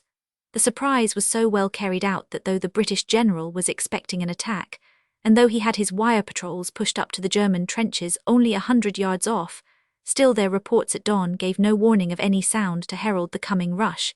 It came like a clap of thunder. An experienced officer in the front British trench said, "My first impression was that of an earthquake. Then it seemed to me that an endless procession of aeroplanes were grazing my head with their wheels. On recovering from the first shock of my surprise, the Germans were far behind me. There was no question of protective barrage, for the quickest answer to the most urgent SOS would have been too late to help." This account refers particularly to the 166th Brigade, upon the left of the 55th Division, which got the full blast of the storm. It and the guns behind it were overrun in an instant by the weight and speed of the advance. The general in command did all that could be done in such an emergency, but it was impossible to form a fixed line. The alternative was to swing back hinging upon the right of the division, and this was done so that there was always a flank formed upon the left of the stormers. There was a ravine, called Ravine 22 upon the maps, which ran down between the 55th and 12th Divisions. With the terrific force of a flood, the Germans poured down this natural runway, destroying the British formations upon each side of it. The 55th Division was shattered to pieces at this point by so terrific an impact upon their feeble line, but the small groups into which they were broken put up as good a fight as they could, while the line formed anew between the village of Villers-Gislain and the farm Vosselet, which was a strong pivot of resistance. In this part of the field units of the 165th Brigade of Liverpool battalions, together with the 5th Royal Lancasters and the 10th Liverpool Scottish of the 166th Brigade, stood stoutly to their work, and though the enemy after penetrating the lines were able to get the village of Villers-Gislain, which they had turned and surrounded, they were never able to extend their advance to the south on account of this new line of defence through Vosselet, though it was composed entirely of infantry with no artillery support. However, even with this limitation the situation was bad enough, since the 166th Brigade was almost cut to pieces, and so complete was the destruction upon the extreme left that one battalion, the 5th South Lancashires, was entirely destroyed, and nothing heard of it until its leader, Colonel James, was reported as a badly wounded prisoner in Germany. Of the division generally, it was said by a higher general that they fought like tigers, as might be expected of men who had left a great name on the Battle of Ypres, and who were destined for even greater fame when 4 months later they held Givenchy at the critical moment of the terrible Battle of Armentières. Here, as always, it is constancy in moments of adversity and dour refusal to accept defeat which distinguish both the British soldier and his leaders. We shall now see what happened to the 12th Division upon the left of the 55th.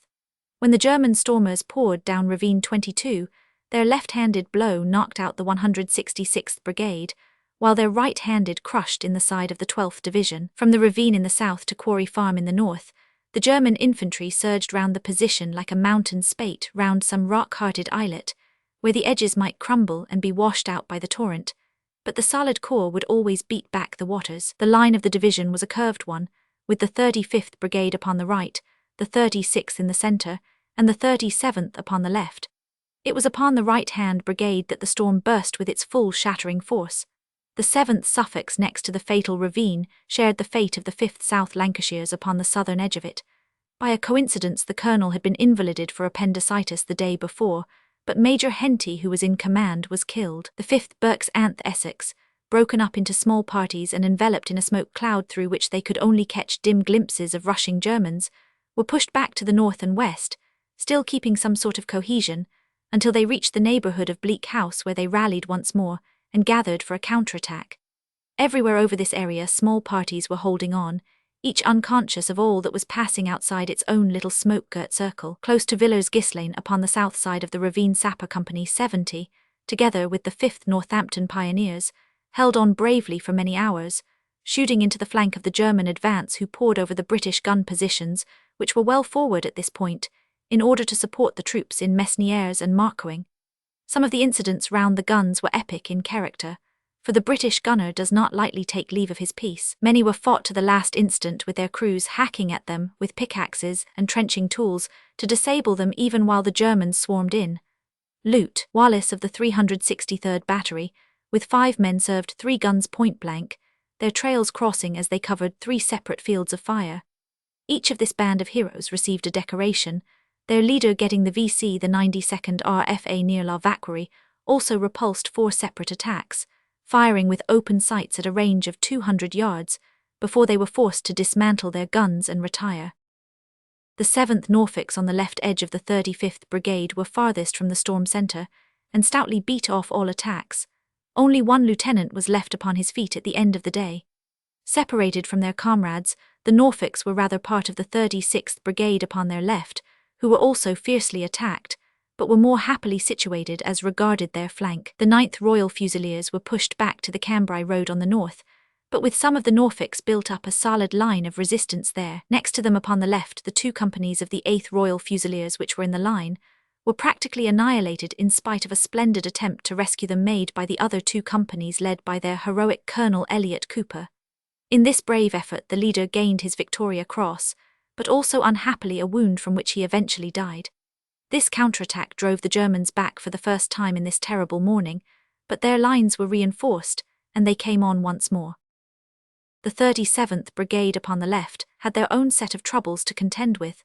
The Germans had beaten hard upon the neighbouring 20th Division, breaking into their line upon the right of their flank 59th Brigade.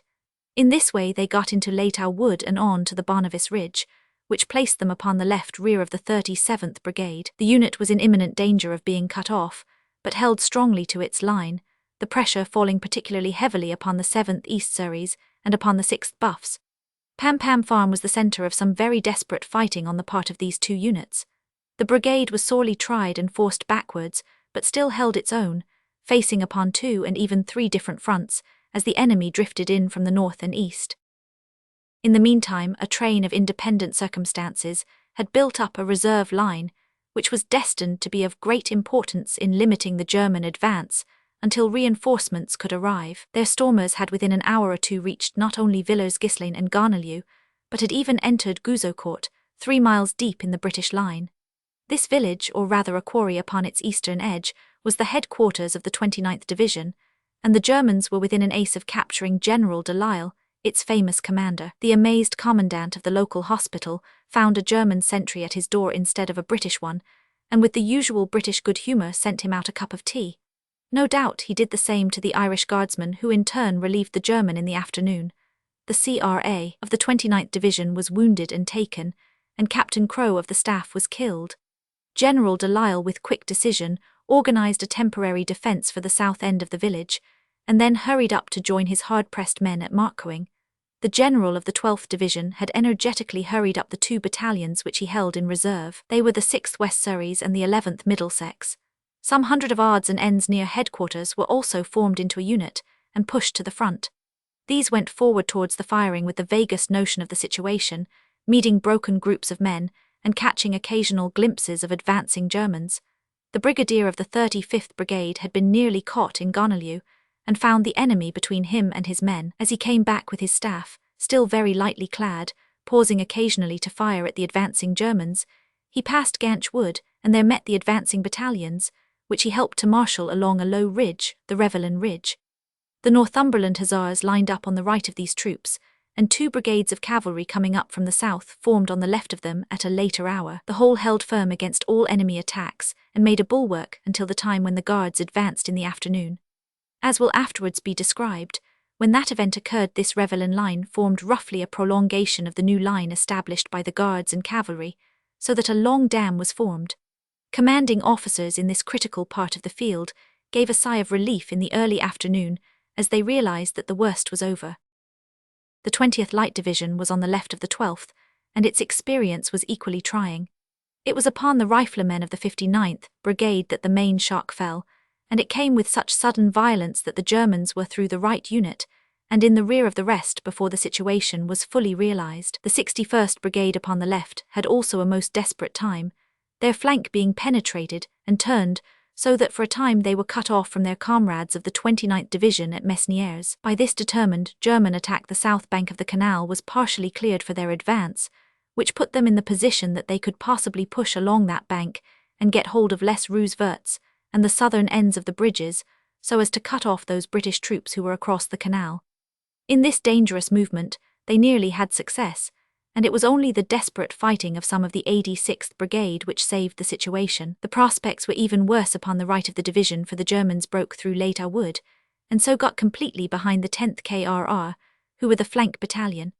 From the desperate struggle, which ensued, only 4 officers and riflemen ever emerged, for the battalion was attacked on 3 sides and was overwhelmed after a long and splendid defence, which twice repulsed heavy frontal attacks before the flank advance rolled up the line. The battalion got separated from its own headquarters in Les Wood, and Colonel Sheepshanks, with the 20-odd men who composed the staff, fought a little battle of its own against the stormers coming down towards the Barnevis-Mesnières road. The survivors of the brigade rallied upon the reserve battalion, the 11th RB, on the Hindenburg line. The 11th KRR, on the left of the brigade front, had endured a similar experience, but their losses were not so terribly severe. The aeroplane attack worried the troops almost as much as the infantry, so that it is no exaggeration to say that there were times when they were assailed from 4 sides, the front, each flank and above at the same instant. These aeroplanes gave the impression of being armour-clad and invulnerable to rifle fire. Upon the left of the 20th Division, with its centre at the village of Mesnières, was the 29th Division, a good unit to have in the heart of such a crisis. The 29th and 6th Divisions held the centre of the British line that day, and were the solid nucleus upon which the whole battle hinged, both to left and right of them. Both divisions were seriously compromised by the pushback to the south of them, and their battery positions were taken in reverse, but they held the whole of their ground without giving an inch and completely beat off every German attack. A Guernsey battalion made its mark in the fighting that day and rendered most excellent service, as did the Newfoundlanders. But the main strength of the divisions lay, of course, in their disciplined British veterans, men whose war-hardened faces, whether in Gallipoli or Flanders, had never been turned from an enemy. It is no light matter to drive such a force, and the 4 German divisions who drove in from Mesnières to Botto were unable to make even a dint in that formidable line. For 2 days the villages, both Marcoing and Mesnières, were firmly held, and when at last a readjustment of the line was ordered, it was carried out voluntarily and deliberately in accordance with the new plans made necessary by the events in North and South. In this great fight, the 86th Brigade was on the right at Mesnières, with the 16th Middlesex upon the right, the 1st Lancashire Fusiliers upon the left, and the 2nd Royal Fusiliers by the sugar factory, east of the village, details which have been rescued by the industry of Mr. Percival Phillips. The 87th Brigade extended to the left, covering a wide front as far as the Cambrai road. The 1st Inniskillings were on their right, the 1st Borders on their left, and the 2nd South Wales Borderers in support. The 88th Brigade was in reserve at the time of the attack, but quickly moved up and was in the heart of the subsequent fighting. Masses of German infantry were reported at Crevecoeur, and within a very short time, a rush of grey infantry was swirling down past the flank of the Middlesex men, and breaking the connection with the 20th Division on the right. Some of the assailants got along the south bank, and actually seized Les Rouges at the same moment that a counterattack by the Guernsey men swept into the village and drove them out again. This was a really vital point, as the capture and retention of the village would have been most serious. Many soldierly actions were performed in this clash of arms, showing that the mechanical side of modern warfare can never quite eliminate the brave pushing heart and the strong arm. Captain G of the staff, among others, rescued an ammunition dump armed with a revolver and a heavy stick, with which he beat down all opposition at the cost of a serious wound to himself, a fair price to pay for a subsequent victory. The Germans were foiled for the moment, but they had found the weak spot in the line, and all day they hammered at it with characteristic tenacity, while all day the men of the 29th stood up to one attack after another, their dwindling line fraying to the last degree, but never breaking before the enemy. Les Rouges became a Golgotha of Germans, but it was still in the evening safe in the hands of the British defenders. One of the classical examples of British courage and discipline during the war, fit to rank with Colonel Pears and his cancer at Overlers, was furnished by Colonel Forbes Robertson of the 16th Middlesex, now a VC, who, stricken in both eyes and temporarily blind, was still led by his orderly up and down the line in order to steady it. Let such a story help our descendants to realize the kind of men who stood between Germany and the conquest of the world. Battle Order of Third Army, November 30, 1917. Battle Order of Third Army, November 30, 1917. Next morning saw no surcease of the fighting in this quarter of the field. If anything, the ranks of the assailants were thicker, and their rushes more insistent upon the morning of the 21st, but the 29th had called up its reserves, and stood with every bristle on end across the German path. The trouble behind the line had greatly weakened the artillery support, but the trench mortars gave all the help possible to the hard-worked infantry. The villages were knocked to pieces by the enemy guns, but the British stuck like leeches to the ruins. The general of the 86th Brigade was among his men in the front of the battle, encouraging them to dwell upon their aim and steadying their weary ranks. The 87th Brigade in the north, though itself attacked, spared some reinforcements for the hard-pressed men in the south. Once Les Rouxverts was lost, but a counterattack led by the brigade major won it back again. This was still the position when on the night of December 1 the orders were given for the general readjustment of the line by the evacuation of the Mesnières salient. Well might Sir Douglas Haig send a special order to General Doyle, thanking him for the magnificent services rendered during 2 days and a night by the 29th Division. It has been stated that the Mesnières salient was evacuated, but 2 battalions of the 29th Division, the Newfoundlanders and the South Wales Borderers, had been left upon the north bank of the canal. With them was the 16th Brigade of the 6th Division, who had been sent up to aid and relieve the 29th. These troops had a cruel experience, as the enemy upon December 3 concentrated so heavy a fire upon them that they were driven back across the canal, the 16th Brigade being partly broken by the severity of the attack. This incident led to a retraction of the line in this quarter. For the sake of continuity of narrative we shall now, before turning to the very important episodes in the north, show how the Guards came up in the south, and how the new line was firmly established in this critical quarter of the field. The reader will therefore carry back his mind to that fateful hour when the left of the 55th had been swept away, the 12th and 20th shattered, and the 29th was holding on with all its strength in the first spate of the German flood. The Guards, who had been drawn out after their hard spell of service in the Bourlon attack, were moving into a rest camp behind the lines when they were stopped by the amazing tidings that the British line was broken and that the Germans were scattered anywhere over the undulating country in front of them. It was 11:15 and they were marching from the hamlet of Metz when the first news of disaster reached them, news which was very quickly followed by signs, as gunners were met coming back with the sights, and sometimes the broken breech blocks of their abandoned guns in their hands. Over the ridge between Metz and the Gouzeaucourt would a number of gunners, sappers, and infantry came in driblets, none of them hurrying, but all with a bewildered air as though uncertain what to do. To these worried and broken people, the sight of the taut lines of the Guards must indeed have been a great stay in their trouble. There were a good many men, says one officer, coming towards us without arms or equipment, but these I presume to belong to some unit resting in the vicinity. It is only fair to state that several Labour companies had been caught in the sudden storm, and that many of the broken formations seemed to have been from their ranks, though others behaved with extraordinary valour, and exchanged their spades for rifles with the greatest alacrity. The Guards moved forward in the direction of the turmoil, but their progress was slow, as there were gun teams upon the narrow road. The 1st Brigade under General de Crespigny was leading, being the unit which had suffered least in the Bourlon fighting. The young brigadier, a famous sportsman as well as a dashing but cool-headed soldier, galloped ahead in an effort to clear up the situation, and after doing a mile or so across country, he suddenly saw the grey coats of German infantry among the trees around him. Riding back, he halted his brigade in a hollow by Gouzeaucourt Wood, fixed bayonets, and then, deploying them into the line, advanced them in extended order across the fields. There was no artillery support at all, but from the front there came an occasional shell, with the constant cracking of machine guns, which increased as they topped the low ridge before them. We advanced into the blue in perfect lines, says one who was present. Once under fire, the brigade went forward in short rushes of alternate companies. Our fellows were not shouting, says the same witness, but chatting among themselves and smiling in a manner that boded ill for the Huns.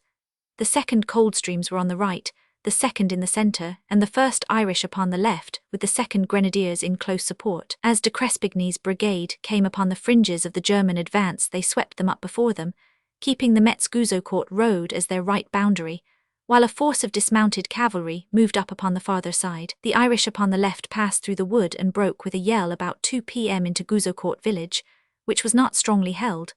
The Germans bolted from the eastern exits, and the guardsmen passing through made a line beyond, getting in touch upon the left with the 4th Grenadier Guards of the 3rd Brigade, which formed up and advanced upon that side. They were aided in this advance by a small detached body, representing the headquarters guard of the 29th Division, and by a company of North Midland RE who held their post inviolate all day, and were now very glad to join in an offensive. As the line advanced beyond the village they came into a very heavy fire, for the St. Quentin Ridge faced them, and it bristled with machine guns. Field guns and nines were also playing upon them, but nothing could check that fine advance, which was in time to save a number of heavy guns which could by no possibility be removed. It was itself aided in the later stages by the 20th Hussars upon the right, and by a brigade of guns of the 47th London Division, which swung into action straight from the line of march, and did good service in supporting the attack. By nightfall the total ground gained was over 2 miles in depth, and a definite line of guardsmen and cavalry of the 2nd and 5th Divisions covered all this section of the field, limiting and defining the German advance. General Byng must surely have breathed more freely when the good news reached his headquarters but for this energetic operation, there was nothing to prevent the Germans flooding into the country behind and getting to the rear of the whole northern portion of the Third Army. The real work of the Guards had been done when once they had dammed the stream, and their strength after their recent labours was hardly sufficient to carry them through a long battle, but in spite of this they were advancing once more upon the morning of December 1. The same 2 brigades were in front, but the 2nd Grenadiers and Coldstreams formed the fighting line of the 1st Brigade, joining up on the left with the Welsh Guards of the 3rd Brigade. Cavalry was moving on the right of them, while on the left they were in touch with the rifle battalions of the 60th Brigade, covering the village of La Vacquerie. The 2 brigades had different objectives, the left brigade being directed upon Gonolieu, while the right moved upon Ganch Wood, the divisional tanks supporting the advance. The 1st Brigade advanced with the battalions already named, and they swept in magnificent order up to the fringe of the wood, where they were met by 2 successive counterattacks which they repelled. The wood was cleared, but there were many snipers in the trees, and the losses of officers and NCOs were proportionately high. The tanks were held up by the denseness of the forest. Cavalry came up upon the right, and with their assistance the wood was finally secured, together with some guns and several hundred prisoners. It was a fine feat of arms.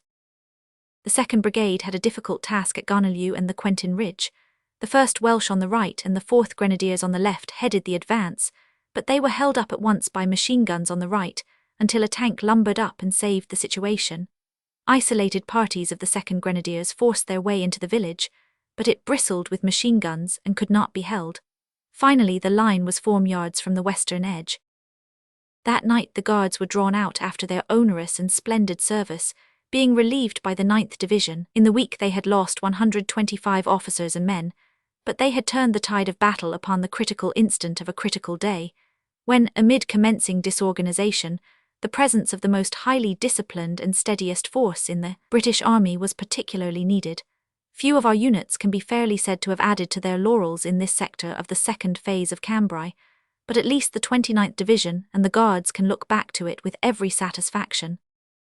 At La Vacquerie village and its environs, to the left of the Guards' advance, some very fierce fighting had broken out upon the morning of December 1.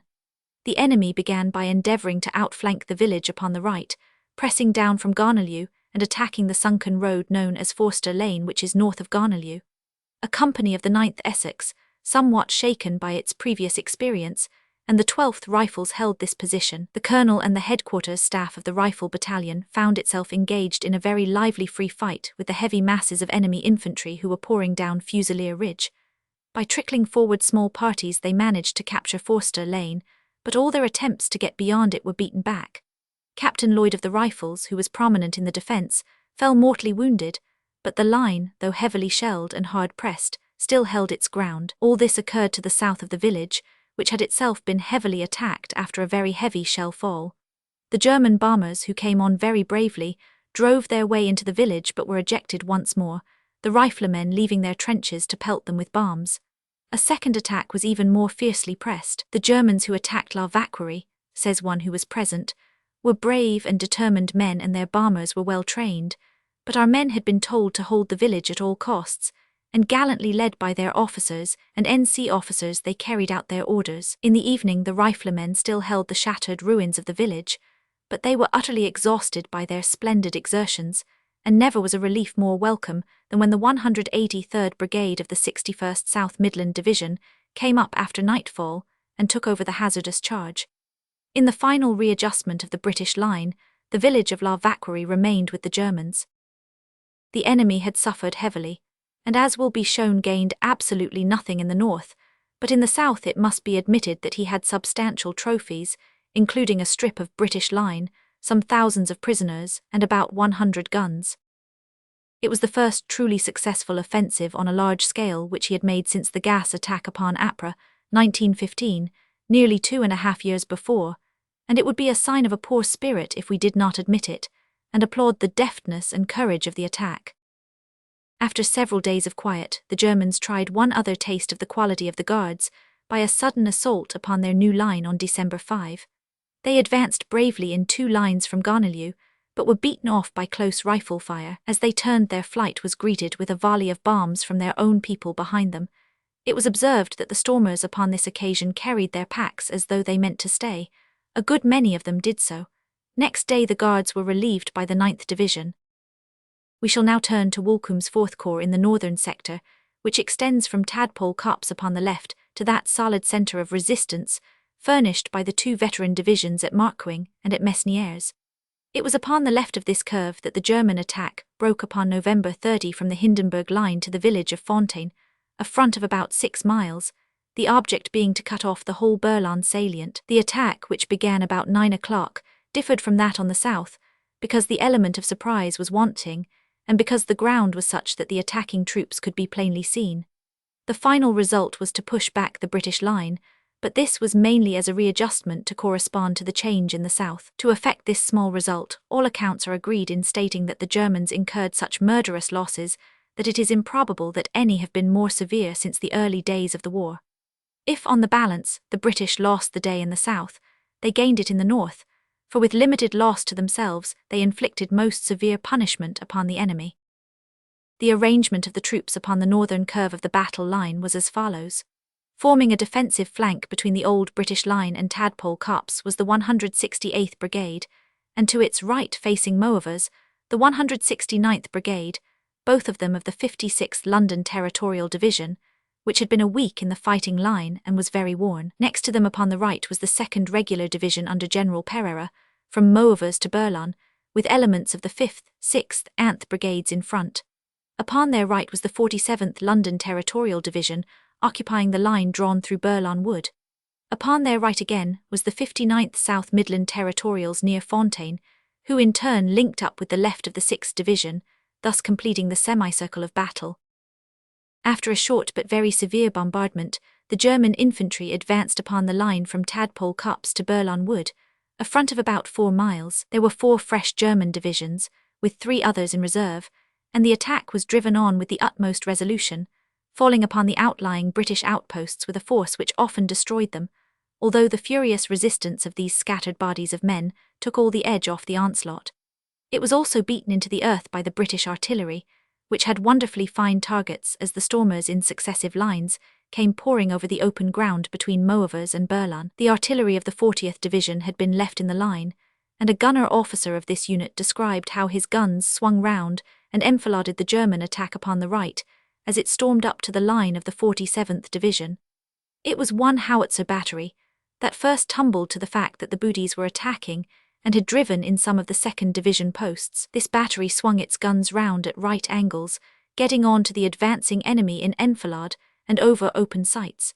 Every other battery in the country opened within 5 minutes. Every observer agrees that the targets were wonderful, and that it was only in places where the ground gave him protection that the German storm troops could reach the expectant British infantry, who received him with such a murderous fire of rifles and Lewis guns that his dead were heaped thickly along the whole front.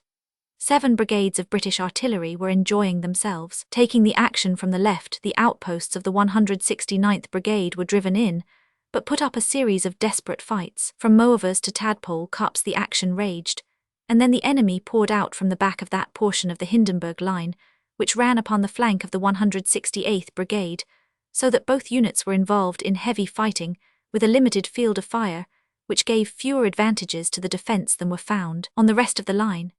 The Westminsters, the London Scottish, the Post Office Rifles, and the 2nd Londons all bore themselves with special bravery in a long day of desperate fighting, during which commanding officers were in at least one instance compelled to stand, barm in hand, defending their own headquarters. It was a grim battle, and the losses were heavy, coming upon troops which had already lost enough to shake the morale of any ordinary infantry, but the thin ranks held firm, and the positions were retained. At one time the Germans were round the right flank of the 169th Brigade, and so cut off a company of the 13th Essex. There is a wonderfully dour military spirit amongst these East Saxons. It was an anxious situation, and it was saved by the utter self-abnegation of the company in question, who held a hurried council of war in which they swore to fight to the death. This grim gathering, which might furnish a theme for a great artist, consisted of Captain Robinson, Lute, Corps Sergeant Major Edwards, Platoon Sergeants Phillips, Parsons, Fairbrass, Large and Legg. With a hand clasp they returned to their work, and during the whole night their rifle fire could be heard, though no help could reach them. In the morning they lay with their faces to the sky and their men around them, all true to their vow to death. It is a story to remember.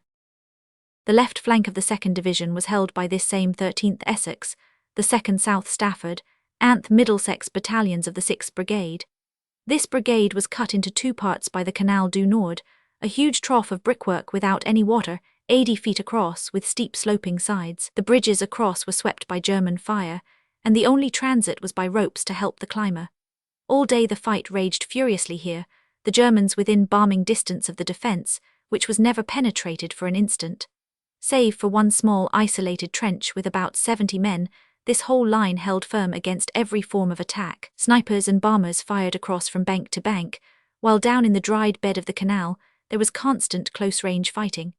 All night the difficult post was held, as was the line on the extreme left where the 17th Middlesex were blowing back every attack with their well-sustained fire. There was no more wonderful individual record in the battle than that of Captain Macready Diarmid of the 17th Middlesex, who fought like a D'Artagnan of romance, and is said to have killed some 80 of the enemy in 2 days of fighting before he at last himself met that fate from which he had never shrunk. A VC was assigned to his family. On the right of the 6th Brigade was the 99th Brigade, the victors of Delville Wood, who were also furiously engaged, meeting such waves of German infantry as were able to get past the zone of the British barrage. German field guns unlimbered suddenly on the crest, looking down on the British lines, only a few hundred yards off. The crews were shot down so swiftly that only one gun got in 3 rounds. Then there came a rush of 2 battalions in full marching order, debouching in fours from Burlan village and deploying in the open. These also were shot to bits. The whole front of the brigade was dotted with broken guns and huddled grey figures, while many, despairing of getting back, threw up their hands and sought refuge in the British lines. Battalion after battalion was thrown in at this point, until the best part of a division was spread bleeding over some 20 acres of ground. The 3 battalions chiefly engaged, the 1st Berkshires, 17th Royal Fusiliers, answered rifles from right to left, had such a day as trench warfare could never afford.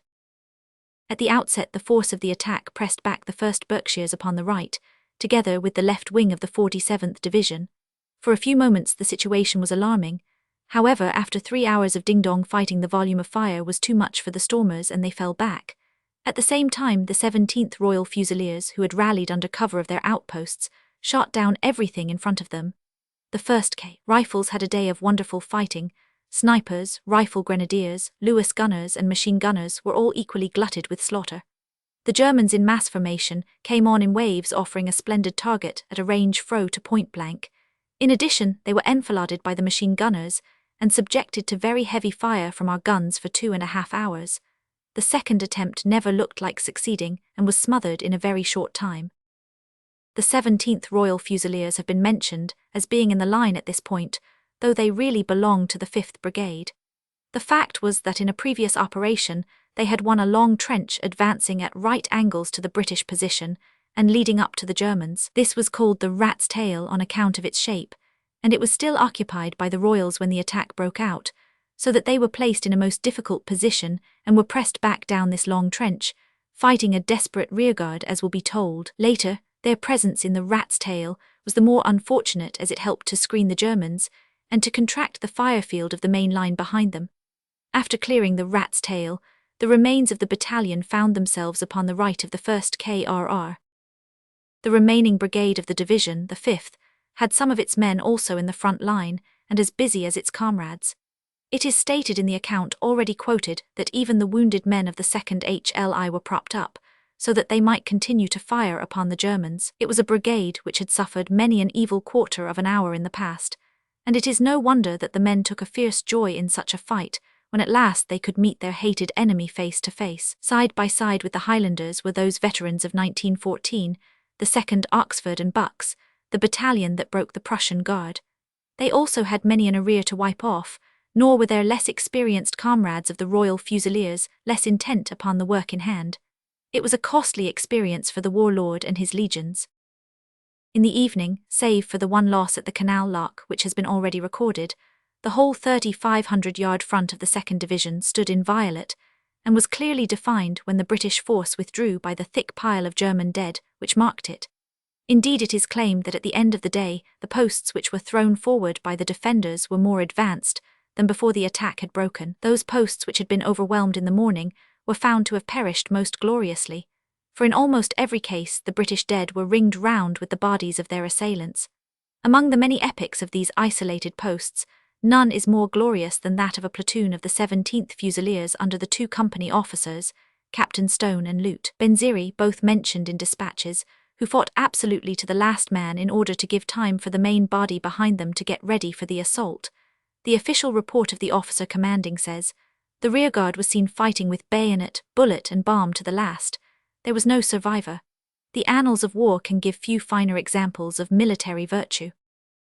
Another splendid epic had been furnished by the posts of the 1st Berkshire Battalion upon the right of the 2nd Division.